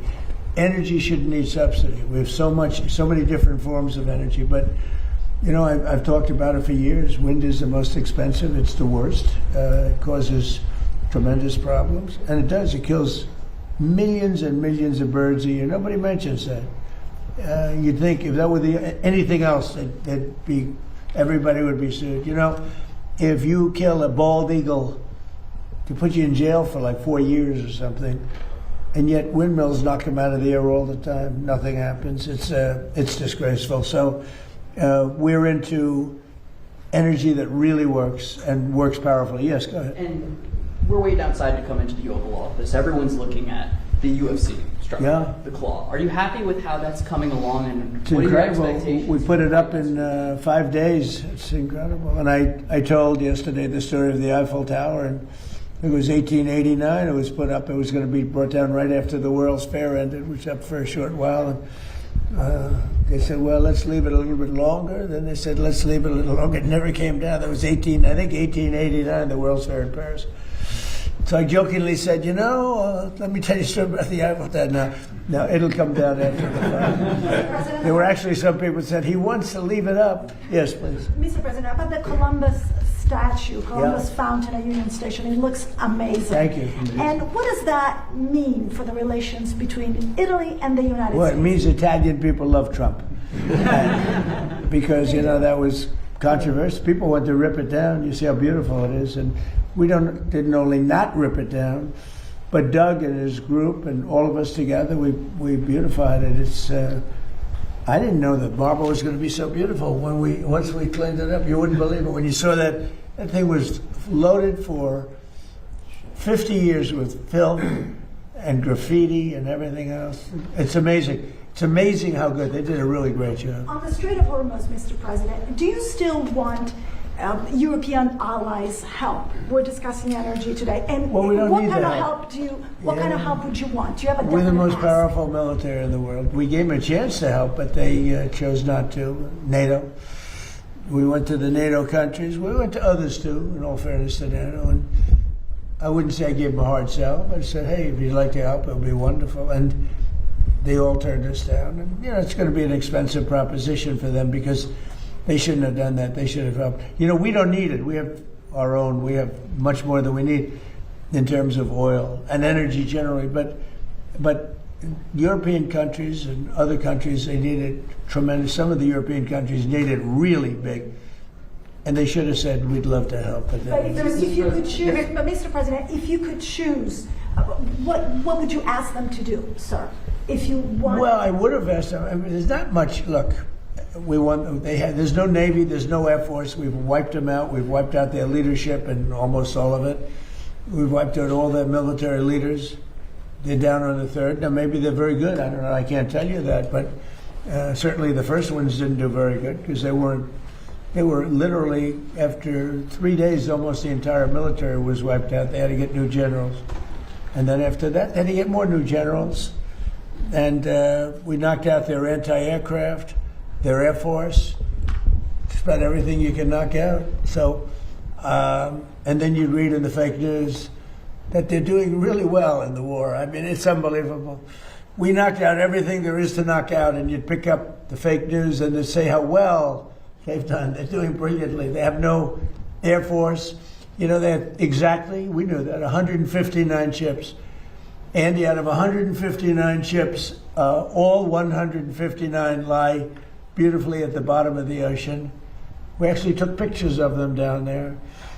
And then you read the fake news, they say, well, their Navy is really great. You know what they have now? Little runabouts with a machine gun on the front. Their ships don't even really deal with them. They're like a gnat, you know, like get off. That's all they have. It's crazy. You know, this country needs a fair press. And one thing I think that's done is expose how corrupt our media is. And I really do, while we're here, I hope the media looks at this election that's taking place in California, where they think it'll take 7 or 8 days to count the votes. Can you believe this?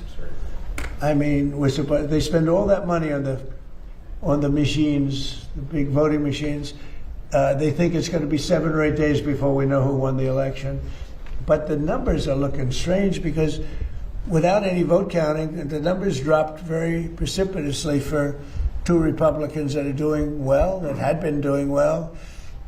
And I hope you're all watching it because I'm watching it very closely. President, are you worried that China is funding an anti-data center movement here in the No, U.S.? I'm not worried about it. We had a great meeting with China. And, you know, they do things to us and we do things to them. I say it all the time. They say, oh, are you worried about China tapping your phones? I said, well, you know, they're worried about the same thing. No, we're very highly sophisticated. We've become very highly sophisticated. We had 4 years. I rebuilt the military. We had a military that was not good, and we rebuilt it. And I didn't know I'd use it quite as much, but we used it.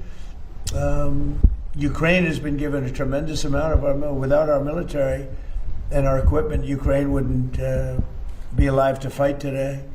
You know, I mean, just in terms of the question, we gave them hundreds of billions of dollars worth of equipment, and the best equipment. We make the best equipment anywhere in the world. But they wouldn't have lasted 1 or 2 days. They wouldn't have been able to do it. Remember the anti-tank missiles? Remember that, right? When the tanks got stuck in the mud, and then they went around and boom, boom, boom, boom, and those were given by yours truly. They said Obama gave sheets and Trump gave the anti-tank as one of the most devastating weapons, but. You check that out. But we have the greatest military. We have the greatest military equipment anybody's ever seen before. Look at Venezuela. We went in there. It was over after about 48 minutes. And you know they have a strong military, different kind of a military, but a lot of soldiers. And you look at Iran, where we essentially wiped out their military. Now there's some missiles left, but very few compared to what they had. And speaking of our military and Iran, I wanted to ask you about this report that you would only restart the conflict with Iran if they killed U.S. troops. Is that your red line for ending the ceasefire? If they killed? U.S. troops.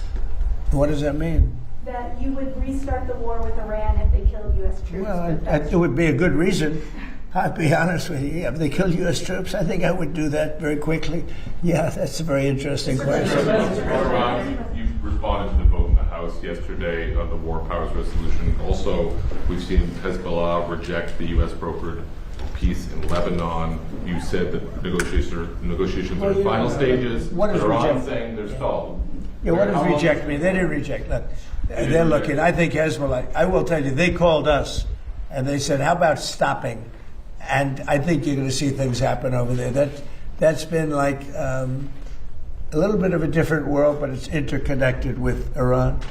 And it would be really nice if Lebanon could have some peace. Lebanon's been under attack for so many years and always like an underdog. And it would be really nice if it could end. And I spoke to Bibi Netanyahu about that. And I speak to them about it. And I actually spoke to Hezbollah about it. And I think progress is made. That's been going on for a long time. You know, when you look at that for years and years, 48 years, I say, well, let's get this settled. How long has it been going on? 48 years. I said, that's a long time. Not that easy, but go ahead. As we get closer to the midterms, are you starting to factor in domestic reaction to this in your handling of this? No, I just do what's right. Indefinitely? No, I mean, look, it was like Venezuela. It was very unpopular. Then we won, and my numbers went through the roof. I have very high poll numbers. They went through the roof. It was very unpopular when I went to Venezuela. They said, oh, we don't want... Well, first of all, that one's relatively close. It's sort of a semi-neighbor, right? And the relationship with Venezuela is incredible. We've taken out millions and millions of barrels of oil out of Venezuela. It's very oil prone. I guess, Chris, one of the most, right? Yes. And we've taken out, you're sort of leading it, but you want to just tell them real fast about the relationship we have with Venezuela, Chris? Yeah, things with Venezuela have gone very well. Venezuelan oil exports today are 3 times higher than they were right before we went in. So it has been a meaningful incremental supply of oil to the world. And one of the reasons we're solving a 47-year-old problem of Iran's race for nuclear weapons and oil prices in the U.S. We wish they were lower. But gasoline prices in the U.S. are, a little over $4. They're $10 in Europe. They're higher in Asia. They're very high in California. The bigger threat to energy prices in the United States is Democratic green energy policies. They have driven up energy prices far more than a conflict in Iran. And the conflict in Iran will come to an end. We hope the crazy green energy, drive up energy prices policy of the Democrats at federal and state levels, we hope that comes to an end too. And remember this, if you want to call it a war or if you want to call it a military operation, you cannot let Iran have a nuclear weapon. And everybody agrees to that, no matter, almost everybody. But wait a minute, our gasoline prices are lower than they were with Biden without that. And he would have let them have, in fact, he inspired them to have, frankly, a nuclear weapon, him and Obama. Obama picked the wrong country, you know that. And the Obama deal, I terminated that, or they would have had a nuclear weapon. That was a road to a nuclear weapon. Our deal, if we make that deal, and it's going well, but who knows, if we make that deal, it's the exact opposite. They will never have a nuclear weapon. It sounds like you're in for as long as it takes. I'm not going to let them have a nuclear weapon, no. Back 40 years, I watched him 40 years ago, 30 years ago. You're never the sharpest guy. You do know that, right? It wasn't like he was sharp as a tack. But, no, it was the same guy.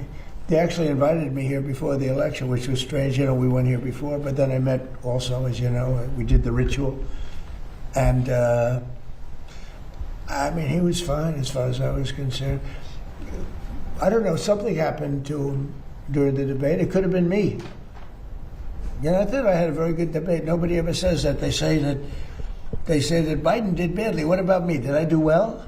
There's a reason he did badly. So the question is, did he do badly because he choked or because he didn't have it? But he didn't have a good, I would say this, he did not have a good night. But during that time period, you met with him for about 2 hours. You didn't feel he was slowing down? He spoke softly, very softly. And as we started to speak, I mentioned this to people, he spoke very, very softly, very low. And as we talked, we got along really well, and I thought he was fine. When I say fine, I mean, was he like talking to Doug Burgum? Was he like talking to Chris? Was he like talking to any of these monsters up here, all these tremendous politicians and environmental geniuses? Was he like talking to Andy Barr? No. He was fine. I have a question about Hunter Biden. He's on social media now, and he has suggested, maybe joking, I don't know, that he could run for president in 2028. How would he do, Hunter Biden, in a 2028 Democratic primary? Well, you would think that, past has something to do with winning an election, and I would say his past is not the greatest. Where's Hunter? Remember my Where's Hunter? It became the #1 shirt anywhere in the world for about 3 weeks. I'm not going to say bad. I'm sure, hey, if the guy from Maine can do well, I guess Hunter could do well too, because the guy from Maine is a basket case. And I would say worse than him is the one from Texas. That looks like Alfred E. Newman. I would say that if he can do well, maybe Hunter can do well. I'm not sure. It would be pretty close as far as I'm concerned. And I've got a question about the nuclear dust.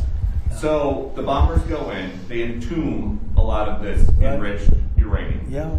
At this point, do you need a deal with Iran to go get it? Or have you thought about just a covert, daring, send in the SEALs, send in the Rangers? Yeah, but I didn't want to be Jimmy Carter, I didn't feel like being Jimmy Carter. So that's opposite. We did. Well, we thought about it right at the very beginning, before you saw, before we did what we did, before we destroyed their entire military. We thought about it, and I didn't want to be in a position where you had, to get there. It's not like Venezuela. Like you go in, you're there for a matter of minutes, and you're out, and everybody's waving goodbye as you take off, and you brought the cargo back. This is different. You'd have to be there for 2 weeks. You'd need massive equipment. You'd have to airlift the equipment in. You're in a war zone. And there was a time at the very beginning when we thought about doing that, because they would have not been watching, but they would have found out. I mean, during a period of a week to 2 weeks, you would have had a major construction operation, because that plane, and more importantly, those people that operate those planes, including the mechanics, they flew for 37 hours round trip. Think of that. And the tankers that refilled them 4 times, and what an operation it was. Amazing. And but we would have been, Peter, we would have been there for a period of from a week to 2 weeks. We would have gotten it. But I said, I don't like the idea of that. All of a sudden, they, pinpoint, they still had missiles left. That means they would pinpoint you and just keep lobbing them in until one gets through, and people would have gotten killed. So I didn't like it. We could get it right now. I don't think they could stop us if we wanted, but there's no reason to. It's entombed. You use a good word. It's entombed. We also have cameras on it through Space Force. We have very powerful cameras. Every door, there's a door. You know where the doors go? They go to bad places. But every single place on those mountains is basically three. Because we also hit it with tomahawks after. After that we hit it with tomahawk. Every inch of that land has cameras on it. We have about 9 of them, and they're on, and we cover it. So if anybody even got near it, we would know what we had to do. And we've heard that you want to meet with the new Ayatollah, the new supreme leader. I don't want to meet, but if I did meet, I'd be honored to meet him. I'd like to see if we make a deal. But if we make a deal, it's possible that I would meet him. I'd be okay with that. Would that happen here in the U.S., White House? I don't know. I haven't really heard too much about it. I didn't suggest it, but some people have suggested it. If it happened, it would happen. I'd be respectful. Do you think because Epic Fury killed his dad and his wife and his kid that he's got hard feelings and wouldn't want to meet? I would say I'm not his favorite person, but with that being said, he's probably I don't know. He's probably a professional. In some circles, he has a very good reputation, actually. Sometimes some people say bad, but a lot of people say bad about me. It's totally false, of course. Mr. President. On jobs, tomorrow the jobs report will be released. While the unemployment rate has been steady at 4.3%, the black unemployment rate has been 7.3%. When you ran for president, you courted black voters and talked about what you described as black jobs. How do you describe why this disparity is happening? What can you do to close that? Well, we're doing very well with the black jobs, African American jobs. I saw some numbers that we're doing really well. But where we're really going to do well is when all these plants are open. We're building many car plants. We're bringing cars back from Germany. We're bringing, we lost the car industry years ago. 54% of of the industry went to Germany, Japan, Canada, Mexico. It's all coming back. It's amazing. And where your black worker is really going to do well is when those factories open. So I think they're going to be great. We've been doing very well. It's been a big focus for me. Yeah, please. Yeah, thank you, Mr. President. On today's announcement, how do you ensure the estimated cost savings are passed on to the consumers and not held by the company? And then on Iran, what specific progress has been made today in talks with them, and where are the sticking points still? So we're really lowering costs. You know, when I came into this job, we had the highest inflation in the history of our country. 48 years, they say, but I think the history of our country, whether it's 48 years or more. But we had tremendous inflation with Biden, during the Biden. They had one of the highest ever. And I inherited that. The costs were very, very high. And at my first news conference, Peter and others were screaming at me about eggs. Remember, Peter? Eggs. What about eggs? Maybe it wasn't you. About the eggs. But I wanted to inject Peter into it. But he was screaming to me about eggs. And I said, what? Tell me about eggs. This is 2 days in. They said eggs had quadrupled. I said, well, they didn't quadruple under me. And they didn't want me to order eggs for the Easter egg hunt that was going to take place in a few months, right? And I said, nope, we're not going to. They wanted me to order plastic eggs. And I said, nope. And we got eggs down to lower than what it was long prior to when I took over. And eggs today are about 15% lower. What we had is a bunch of con artists, the Democrats. And what they did is they said, they left. They gave the highest prices that we've ever had for all products, groceries, everything. And they started saying affordability. They'd say, this is about affordability. It's a con job. I inherited their high prices. We brought those prices way down. And when and if you go back 3 months ago, if you go back before the war started, think of it, 3 months. So with Vietnam, we were there for 19 years. With Iraq, it was about 9 years. With another one, it was about 12 years. And with another one, we had all these wars that lasted for 9, 10, 12, 19 years for Vietnam. Think of it. And they said, you're in there for 3 months. This is a terrible thing. Hundreds of thousands of soldiers have been killed in these other wars. We lost not one soldier in Venezuela. We didn't lose one soldier. And we lost a total of 13, which is 13 too many. But when you look at hundreds of thousands of soldiers were killed in these various wars, they lasted many, many years. We're in there for a few months, and what we've done is amazing. They won't have a nuclear weapon. And we did, it was tough because we just got, Doug and everybody came in to see me, we just got the best numbers. Well, today, again, the New York Stock Exchange and every other exchange just hit a new all-time high. That's 73 days out of my short term, we've hit brand new highs. Every 401k is setting records. Now, 401ks, a lot of people have, you probably all have 401ks. Look at your 401k. You're happy about your 401k? You know, the nice reporters are smiling at me and the stupid reporters are like that. But their 401ks are setting records. They should be happy. They shouldn't be angry. They should be very happy. But 401ks are setting records. They've never had anything like it. So, you know, we've done a good job. As far as Iran's concerned, you're going to find out what the deal is. But the main parts of the deal is they can't have a nuclear weapon. The Strait will open immediately. I think we're doing very well, but we're going to see if we're going to win one way or the other. We're going to win on paper, or we're going to win military. One way or the other. It's going to be militarily or on paper. Mr. President. Thank you, Mr. President. How critical is energy dominance, whether it be coal, whether it be LNG, whether it be oil, to national security? Without it, you can't win. As an example, AI is a big deal. Whether we like it, not like it, it's going to be amazing in many ways. It's going to be, I think, for medical, it will be amazing. But without massive amounts of energy, you can't even play the game. And we're leading China by a lot in AI. I was talking to President Xi about it. But if we didn't do, Lee Zeldin's done so great because, number one, fast approvals from professionals. You know, you'd have the best firms in the world submitting papers to them. And we didn't keep them waiting for 10 years and then vote against them after 10 years. Guys would file with the environmental for a plant of some kind.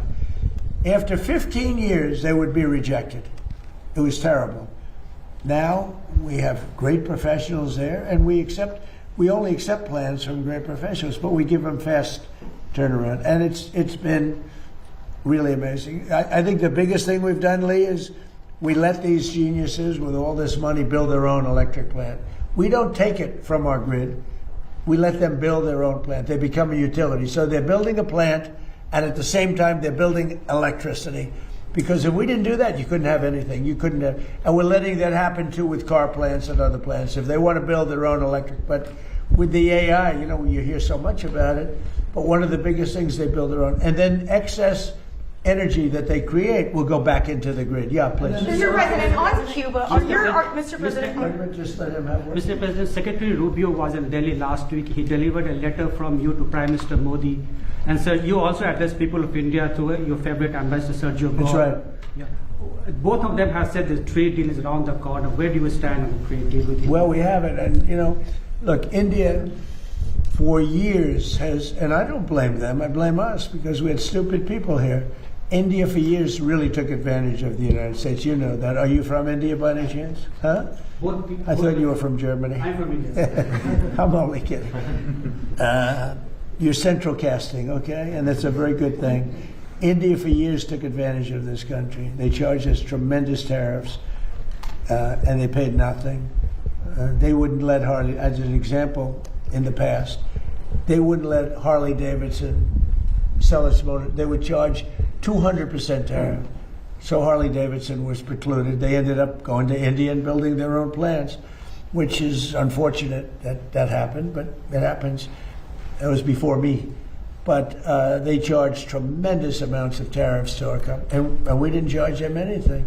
They sold motorbikes here too. You know what we charged them? Nothing. And now it's the exact reverse. And we're making a lot of money with India. But we'll get to a deal, because I like your Prime Minister a lot. He's a good friend of mine. Get along great, and we're going to make a deal. We have a very good relationship. Mr. President, yes. Speaking of deals, Mr. President, on Cuba, are your sanctions on Cuba meant to accelerate its collapse? No, we just want them to be a nicely run country that can feed its people. Look, it's a failed nation. Without Venezuela, Venezuela, because it has such wealth in the ground, mostly in the ground.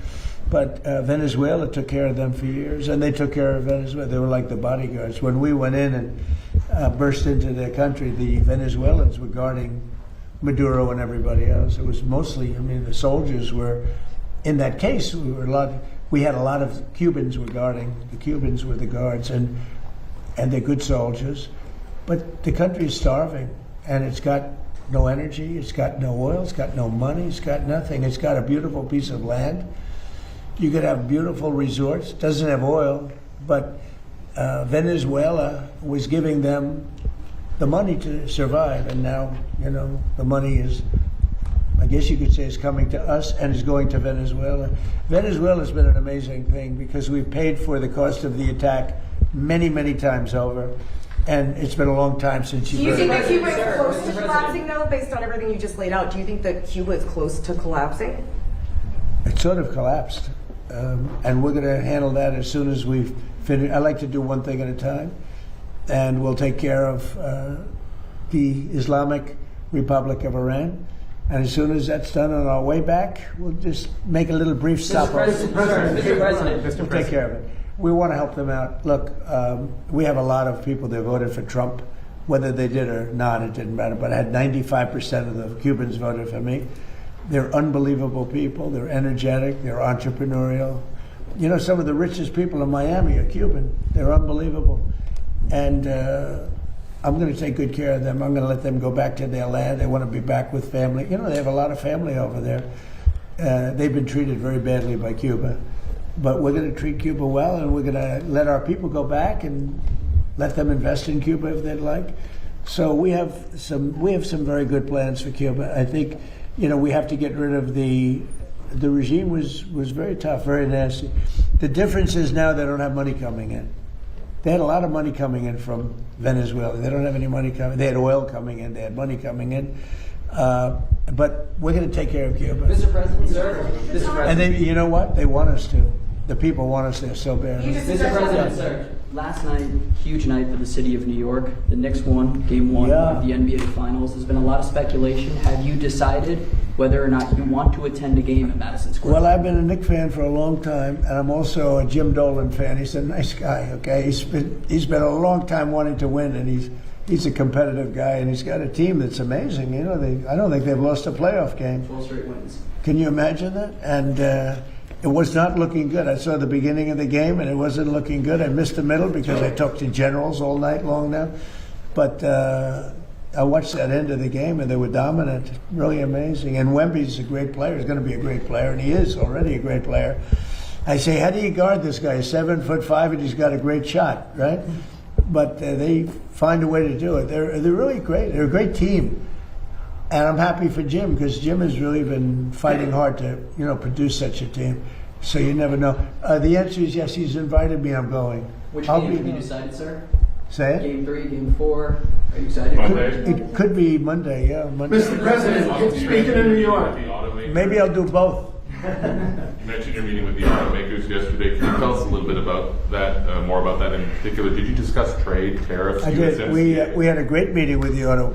I mean, most of them were here. They were really talking about the fix your own car kind of a thing, right? But they're doing very well since I'm in office, because I got rid of a lot of environmental restrictions. That, in fact, you might just tell them a little bit about that, Lee.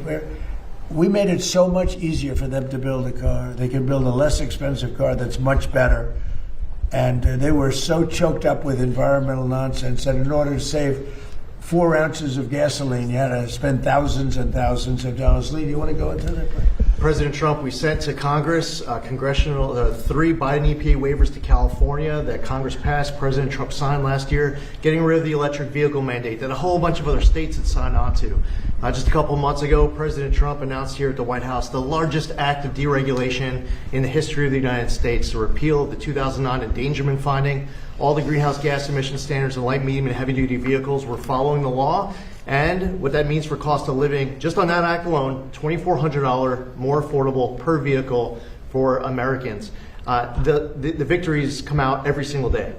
President Trump gave us very clear guidance. He wanted us to act at Trump speed to get this done as fast as possible. And what you see now all across America is billions upon billions of investments all across this country with new factories being built. They believe in America. They're investing in America with the American jobs to come up with it. And by the way, consumer choice, we got rid of that climate participation trophy for that annoying start-stop feature in cars to make your car die at every stop sign and red light.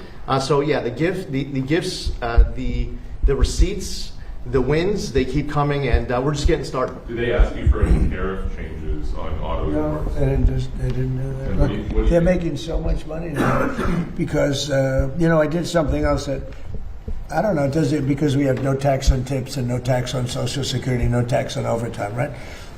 So that's really been big. That's turned out to be much bigger than anyone knew. If you look at the people, they're saving from $5,000 to $7,000, $8,000 even on average because of that. So it's been good. But I did something else that nobody talks about. If you buy a car and you borrow money, you're allowed to deduct the interest for income tax purposes. Never happened before. And deductions were always meant for rich people. They weren't meant for middle-class people or other people wanting to buy a car. So now you're allowed to get a deduction of your interest payment. That's a tremendous thing. I mean, but what's the key? Only if the car is made in America. Thank you very much, everybody. Thank you for having me. Thank you guys. Thank you guys. Thank you. Thank you. Thank you guys. Thank you guys. Thank you guys. Thank you guys. Very well. Todd is very popular. He's doing great. Thank you guys. Thank you guys. Thank you guys. Thank you guys. Thank you guys. Thank you guys. Thank you guys. Thank you guys. Thank you.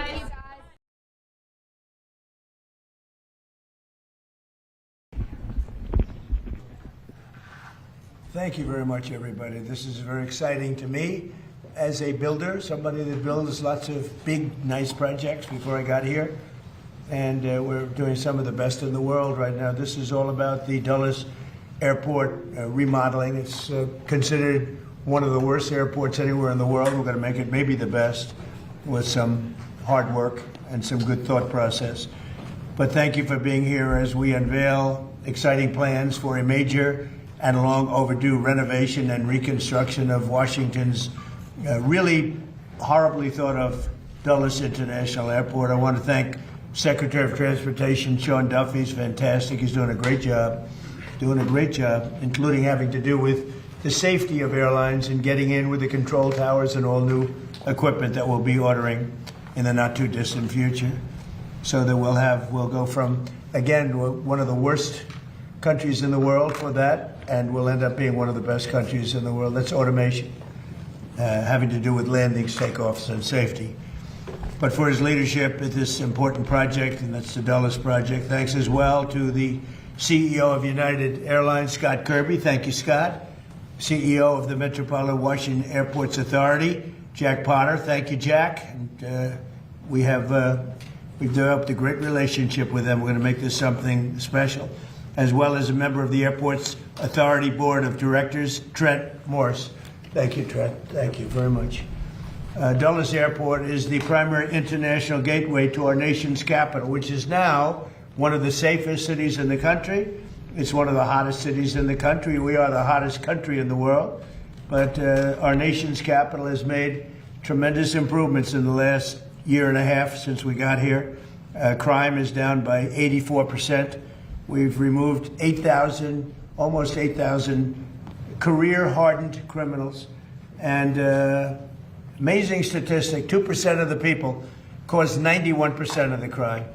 And we can handle that really easily. So they've done, I just want to thank our great National Guard and the Metropolitan Police and others that worked with us. But the job in Washington, everyone's talking about. I can also say, if you look at Memphis, Tennessee, where crime was rampant, and it's down now 71%, and it'll go down still further. And Louisiana, New Orleans, the governor called, he said, we need help. And we gave him help, and the crime is down 72%. And they just finished Mardi Gras, and they said it was the safest Mardi Gras on record. So we have a modernization of Dulles that's sorely needed. Last year's J.D. Power ranked Dulles 23 out of 27. That's a very bad ranking. Large airports nationwide, so it ranks at the bottom of the list, just about the bottom of the list. After an extensive review of more than 30 proposals with the top architects anywhere in the world, and I was involved with Sean and with a lot of other people actually, but Scott was very much involved, I can tell you. But we are announcing plans to add more than 5 million square feet of new or renovated space. We'll replace the current C and D concourses, which are basic disasters, all the while preserving the iconic original terminal. That is one of the great architects of the world did the original terminal, and it was very, very important that it be left. That's one of the reasons. It was both an asset and a liability. The liability is that nobody wanted to build anything near it, and people had to walk crazy distances, and it's no good, not acceptable. So we've addressed it all, and we have a plan that's going to be phenomenal. But we're going to replace the C&D concourses and preserve the iconic original terminal that first made the airport an architectural landmark. So it's going to be something you can sort of see a little example of it right here. That's your front. On the other side of the street, we're building a massive 9-story, 8-story, 10-story, we're not sure yet, but we're building a parking garage that will be right next to the terminal. You'll walk right across the street, and you'll have a glass bridge, a number of glass bridges that will go right into the terminal. Right now, you have to walk so far. You have to walk blocks and blocks to get to the terminal. And we have an empty site right directly across the street that nobody wanted to tinker with, which was crazy. So we're going to have a magnificent garage. What would you say, Sean? How many cars? 32,000 parking spaces. 32,000. It'll be actually the largest garage in the world. 32,000 is big. Mostly above ground. We don't like down. People don't like going down underneath. Mostly above ground. It'll be beautiful. But a central walking tunnel and a new air train connections will provide travelers with easy options. Really, it's an impossible airport. You get off a bus, you go into a train, you get from a train, you get onto another bus. It's a worse airport. This plan also includes expanded options for parking, modern check-in areas, more efficient security screenings, hotels, et cetera, et cetera. We have a beautiful hotel right on the property, but further away so that we can give the good location, frankly, the best location to parking. So people literally will be able to park their car and walk 15 yards and they'll be in the terminal. In addition, many of the new restaurants and shops will be added, including plans for one of the largest United Polaris lounges anywhere in the world, and it'll be a beautiful level of luxury. This transformation is another step in our ongoing efforts to make Washington, D.C. safe and beautiful again. The safety aspects, both in terms of the airlines and in terms of crime, are unparalleled for what we're doing. For years, the United States has watched other major cities around the globe welcome travelers with grand and modern airports, yet the last major airport built in the United States was Denver in 1995, and it hasn't gotten very great reviews. That's more than 30 years ago, so we're doing something with Dulles that's going to make it, I think, the top, maybe the top anywhere in the world. And by the way, Palm Beach is going to be one of the top too. Palm Beach is going to be incredible what the plans are. The people, Joe, and all the people working in Palm Beach that have that have done such an incredible job. That's going to be an unbelievable airport very shortly. So it's time to ensure that the United States has the greatest airports anywhere in the world, and we're starting right here with the capital city. And you can see just before Sean goes up, if you take a look, this is only showing the terminal in one rung, but you have numerous of them. You have here, here, here, and you have a spine coming. Here's your main entrance. You have a spine coming right through the building into these massive ports. Now, the planes won't have to be bothered because we drop down a little bit and our walkway is underneath. We have walking systems that go very quickly, or you can walk because it's very close. But this is it. So you enter here. You have a parking garage, which will be built right here. This whole thing is parking garage. Probably 32,000 cars. That'll be a world record, and very convenient. And then you'll have glass tunnels that go into the airport right from here. So you'll be one story above. This road stays, beautified and stays. We keep this. This is your landmark. This is all new. This is your first tunnel, and then you drop down from there on. And so that when you have the planes, we'll be able to go right across without having to go back, make turns or anything else. It's going to be amazing. It'll be one of the largest airports anywhere in the world, and I think it'll be actually one of the most efficient and the best. So I'd like to ask Secretary Duffy to say a few words, and then Jack Potter, and I'd like to welcome a very great gentleman to our midst, Jensen Huang, who's here someplace, and he's, if we can do with an airport like he does with chips, it'll be the greatest airport anywhere in the world. He looks at this problem as being a very simple problem to solve because his chips are a little bit more complicated. But it's important that he's able to travel nicely along with everybody else. And right now, this is not a very good airport. We're going to make it a great airport. Sean, please. Thank you, Mr. President. So to your point, the President has worked incredibly hard to make D.C. safe and beautiful. I think this is the cherry on the top, Mr. President. This is the gateway to the world from our nation's capital. And any of you who've traveled through Dulles, it is dark, it is dated, a little dank maybe. It's not a great airport. And so we had multiple architects come in and present to the President. And we are blessed that not only does he give us time to really important matters, but he gave his building skill to take the best of all the designs and come up with this concept. So just if I could quickly point out, we keep the Saarinen building, so that's going to be the foyer, a whole new head house. We are going to get rid of the people movers, Mr. President. So if you don't know what these are like elevated buses. It's kind of like, it looks like it's from Star Wars, if you will. And they're slow and people are angry about them. We are going to get rid of those. We are going to have a horseshoe train system throughout the airport. And as you mentioned, right down the spine of the airport is going to be a walkway. So easy access to all of your gates, fast movement. And what I like the President, he was like, listen, we have to have great parking. So when you pull up to the airport, you have easy access to the concourses, to the terminal. And so I think this is one of the best designs, Mr. President, probably because you actually did it, that you'll see in the country as a whole. And we've had, this is bipartisan, Mr. President. a lot of people, whether you're Republican or Democrat, you hate the way Dulles operates. So everyone's come together, and we're building for America and building for the future. And it's your vision that made this happen. So thank you for doing this. And it's going to be, I think, it's going to be the premier airport in our country when you're done with it. Well, thus far, what John said about bipartisan really is bipartisan, and I don't know if that's because it's the right thing to do, which it is, but it's also that whether you're a Republican or Democrat, you don't want to go and be subjected to this airport, because this airport is it's a terrible place to be, and it's going to be, I believe it's going to go, it'll be rated, within a few years, it'll be rated the best airport in the country. So it's going to be so efficient. Right now, it's totally inefficient. Between the trams and the Star Wars thing that they call it, the Star Wars, and elevated buses, and nobody knows what's going on. It's a real mess. And as you know, United is subjected to it. It doesn't help United very much.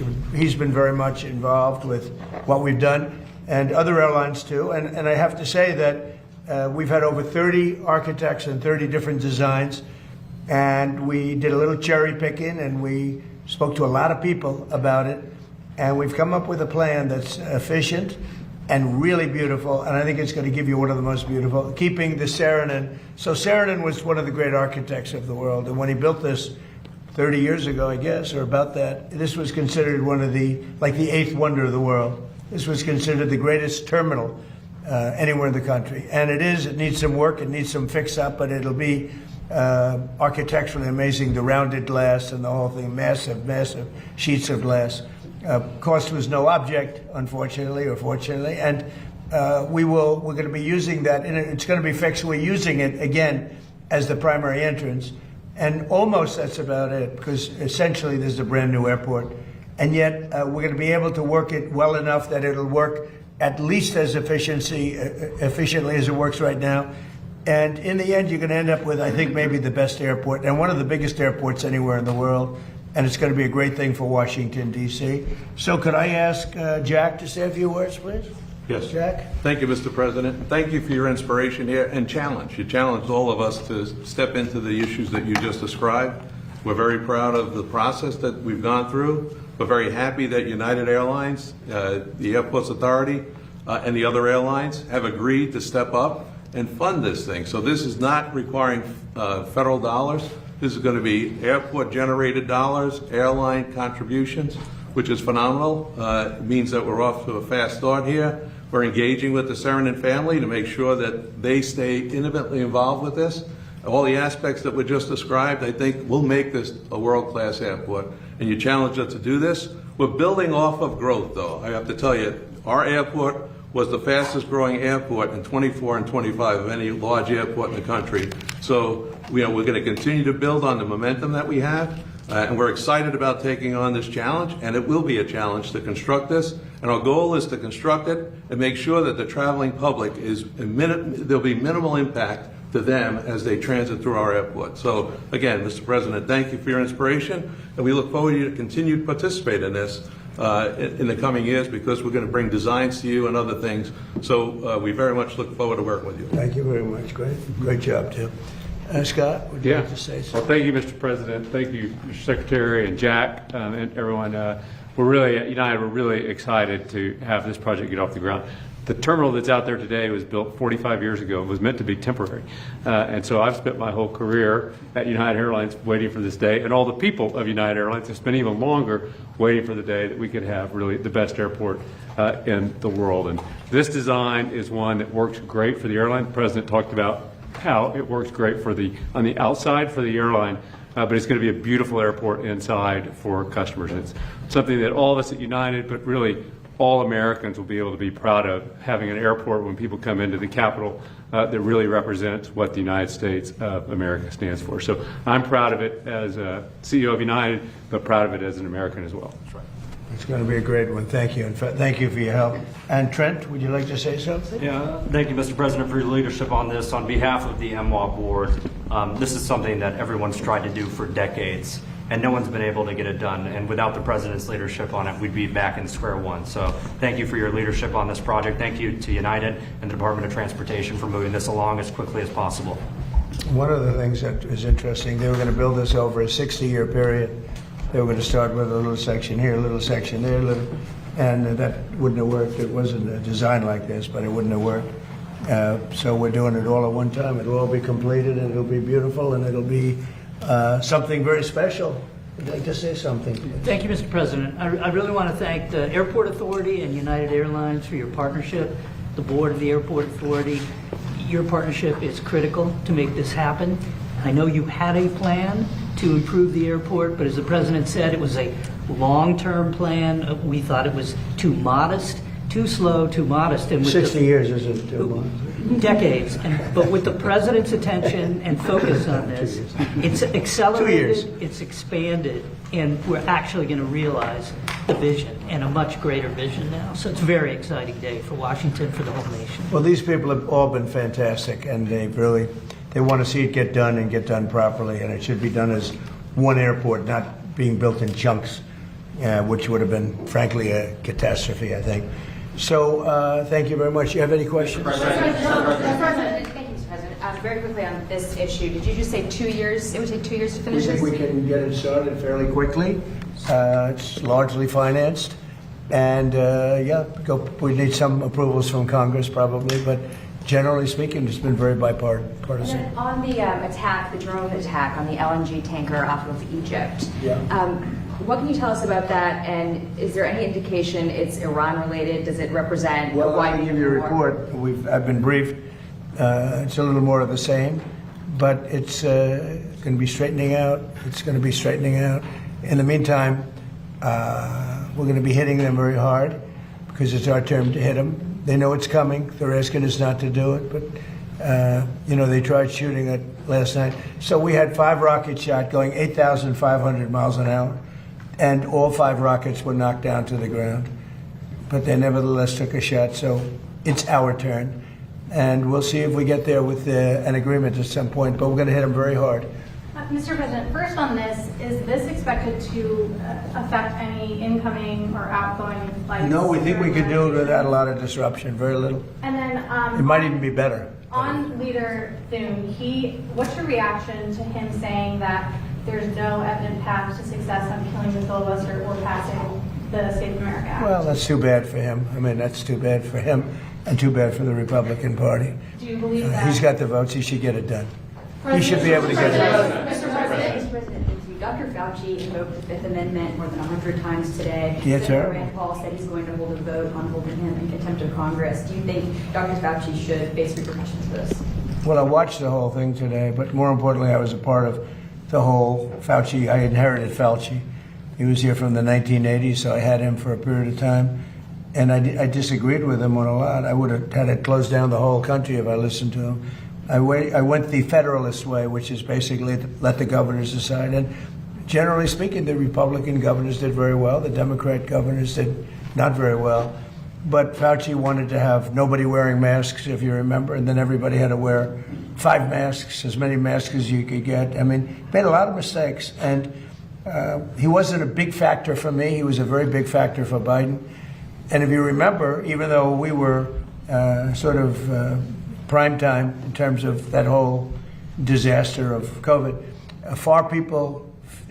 fewer in the Trump administration than in the Biden administration. We ran it well. Operation Warp Speed was talked about as being one of the great success stories anywhere in the world, actually. And we did a good job. But many more people died under Biden than died in the Trump administration from COVID. COVID was a disaster, but Fauci did not help. Do you think that the DOJ should reopen the investigation into the auto pen, specifically pertaining to Fauci? Well, the only thing you can really think about is the auto pen, because the most powerful thing the president has, they say, is the power of pardon. So he was pardoned by Biden. And I respect that. I know how powerful it is. It's a very powerful, they say it's literally the most powerful thing a president has. Now, whether or not I sign my things directly, always, almost everything I sign directly. You're witness to many of them. He signed very few. The only thing I know that he signed was Hunter Biden's pardon. But I'm not sure that he signed, he probably didn't sign this one. So I can't tell you what the law is. I've heard that you have to have a lot of proof. You need to have letters. You need to have all sorts of things that the person operating the auto pen has to know exactly what it's all about. He didn't know what it was about because I saw him testify. So maybe there's something on the auto pen. Other than that, the power of pardon is very powerful. One question briefly on the. Thank you. Beth Turner, GB News. We've just heard you talking about another example of American excellence. That's really what this is a project where you're striving to be the best in the world. As a Brit, that's really striking to me. You've had a couple of weeks to get to know our new Prime Minister. Have you spoken to him much? And do you think he is the man to lead us to excellence? Well, he did say one very good thing. He said he's going to open up North Sea oil. If he does that, you're going to be a wealthy country. If he does it reasonably. I was telling Prime Minister Starmer, open up the North Sea. Open it up. You'll be okay. Open it up. They have two problems. They have a huge immigration problem. People coming from all over the world and just camping out in your country. And we've taken a very tough stand. In fact, for 14 months, nobody has come into our country. Zero, which is almost hard to believe, but that's what the report says. Our borders become very strong, and your border is very weak. He's got that problem, and he's got energy problem. He's got windmills all over the place, and anytime you see windmills, you see a failing country. And they're made in China, not used by China, but they're made in China. And you have a thing called the North Sea, and you buy a lot of your energy, as you know, from the North Sea. You buy it from Norway. And Norway gets it from the North Sea. They get their oil from the North Sea. And Norway's got trillions of dollars in the bank, trillions. It sells its oil from the North Sea. And Scotland has a better part of the North Sea. And you have 500, 600, 700 years. You have areas of the North Sea that haven't even been explored yet. You have one of the most valuable oil finds anywhere in the world.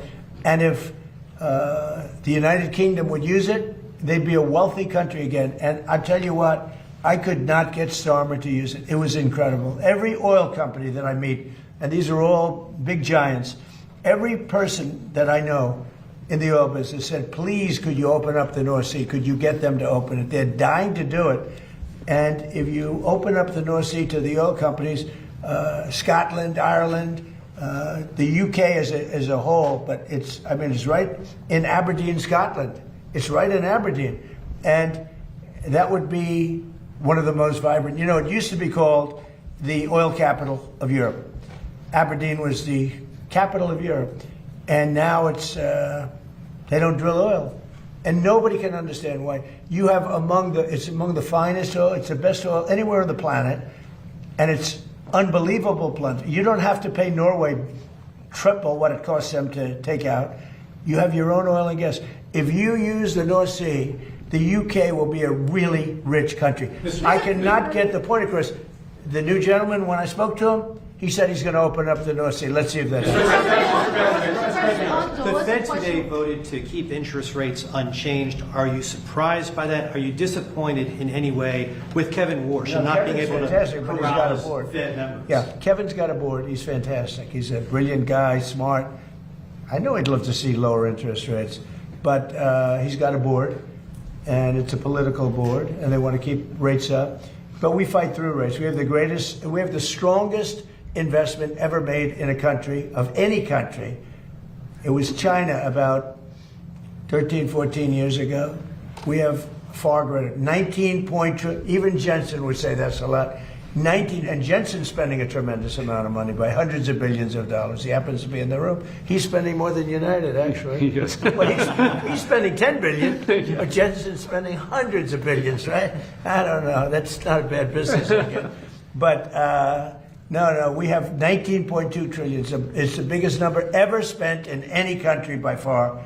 And that's over a period of 1 year. As an example, as you know, the Biden administration for 4 years did much less than 1 trillion.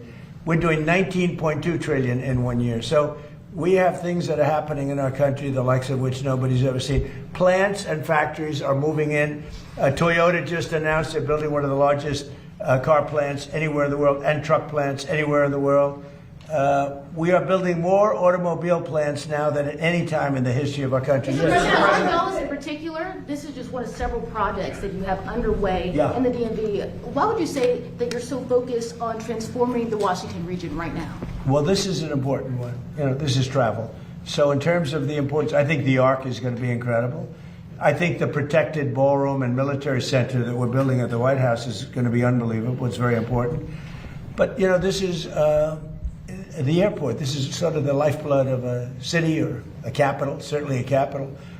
And this will go from one of the worst, just like Washington. Washington was one of the worst places in this country, and now it's one of the best. You couldn't get into a restaurant because all the restaurants were closing or closed. They were afraid to have it open. Now you can't, if you're a restaurateur, you can't even find space to have a restaurant. The restaurants are booming. So, it's a great thrill. And by the way, if you look, Washington is clean, it's safe, people walk to work. Every day a young man or a young woman comes up and says, "Thank you, sir." I know exactly what he's talking about. They were afraid to walk to work. Now they literally walk to the White House. Washington is now a beautiful and clean. We got rid of the graffiti. 78 monuments and different things have been cleaned. They were strewn with graffiti. We had 28 fountains that not one of them worked. For years, for decades, they haven't worked. They're all up in service, and nobody's seen anything like it. We have it clean. We're changing all the grass in all the parks. That's going to be changed very shortly.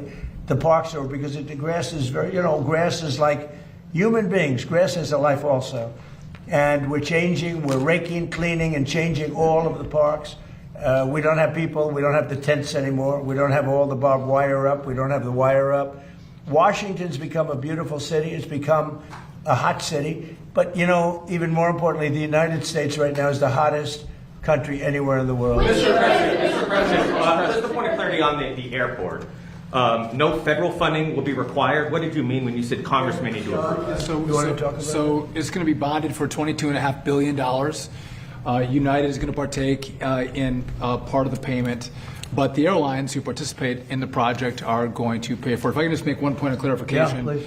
We have some permitting we have to do, but we think in the spring, this is both Concourse A.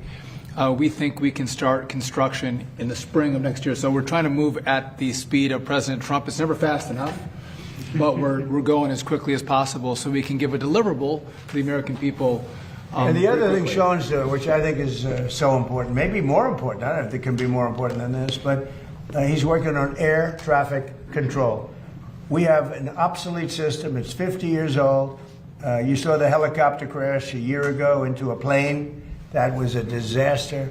And things like that would never happen. Bells would have gone off in 4 or 5 minutes before it happened. You would have heard the bells and whistles would have gone off.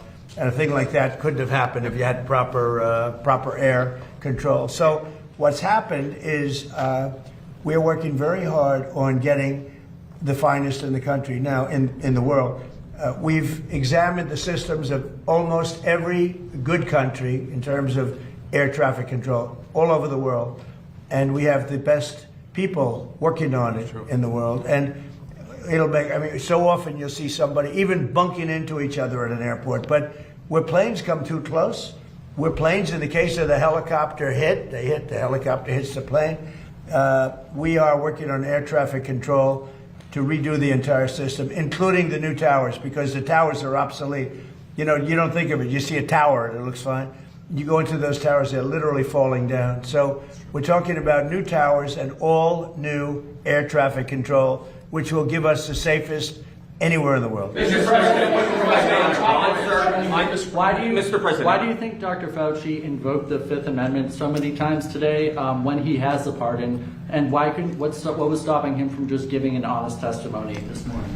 Well, look, I've never been a big fan of Fauci. Why he did that was very simple. His lawyer told him to.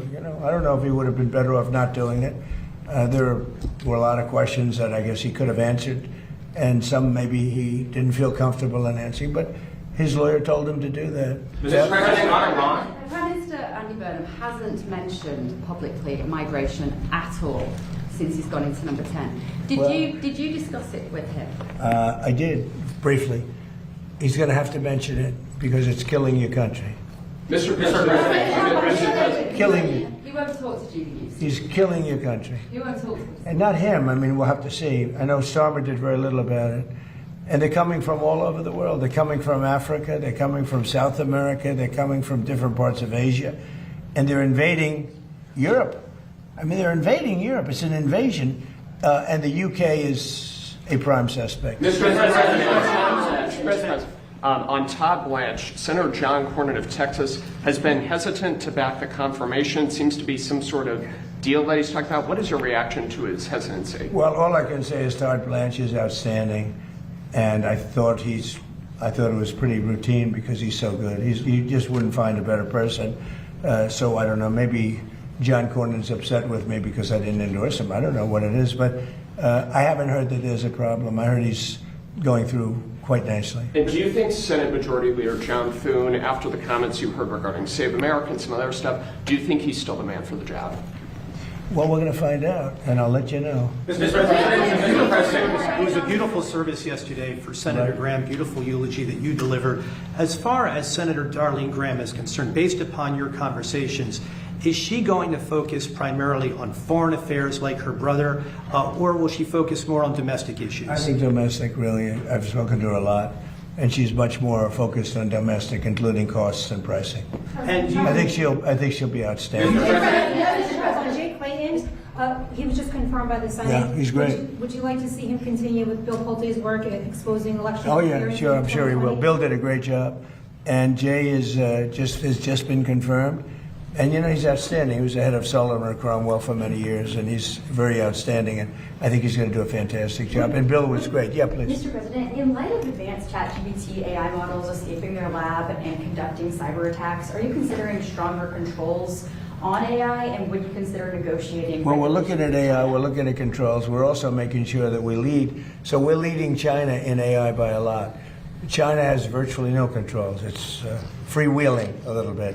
So we have to be careful in both ways. We don't want to restrict them where all of a sudden we come in second to China. Whoever wins with AI is going to win. That's how big it is. So it's bigger than the internet ever was. It's bigger than anything ever was. So I don't want to restrict. I know many of these people. I don't want to restrict them from doing great work. Yeah, please. In what scenario do you see Iran attacking U.S. installations and personnel overseas and you withdraw? Or I don't see that. No, we're not. No, we're gonna hit them very hard. I mean, I can actually say that because there's very little they can do about it. It was a different group than we're dealing with. They've already apologized, but we got to smack them a little bit. Mr. President, are you going to hit back when they strike? Will I always hit back? Yes. Pretty much. Yes. Mr. President, just a point of clarity on that, sir. Is that in response to the attempted ballistic missile strike on Jordan last night? When you say it's our turn to hit back. Yeah, I think more so that, because it was another smaller event. But no, they sent 8,000 mile-an-hour missiles at us. And fortunately, we had our people operating the greatest equipment in the world, namely the Patriot system. Think of it, 5 missiles going 8,600 miles an hour, big ones, coming right at us, and all 5 were shot down. How about that, right? Pretty good. Nobody else could do that but us, yeah. How was your meeting with President Volodymyr Zelensky yesterday? It was good. Do you see a time scale for getting No, that? it was good. Look, he's out doing his thing. I'd like him to end the war. So it's very simple. I get along with both. I get along with President Putin. I get along with President Zelensky. And like I told him, I want to end the war, get the war ended. Thousands of people, 25,000 people died last month. That's standard. And it's not acceptable. So I said, just end the war. Mr. President, on the war, do you want the House to come back before August 31st to act on the Russia and Iran sanctions bill after it Well, goes if to it's Senate? necessary. I mean, it shouldn't be necessary, to be honest. But if it's necessary, I'd like to. Are you talking about the Lindsey Graham? Yeah. So I'd like them to add Iran as tariffs, not just as sanctions. I think it's important. That's what Lindsey wanted. Because I heard that they have tariffs on Russia, but not on those 5 countries having to do with Iran.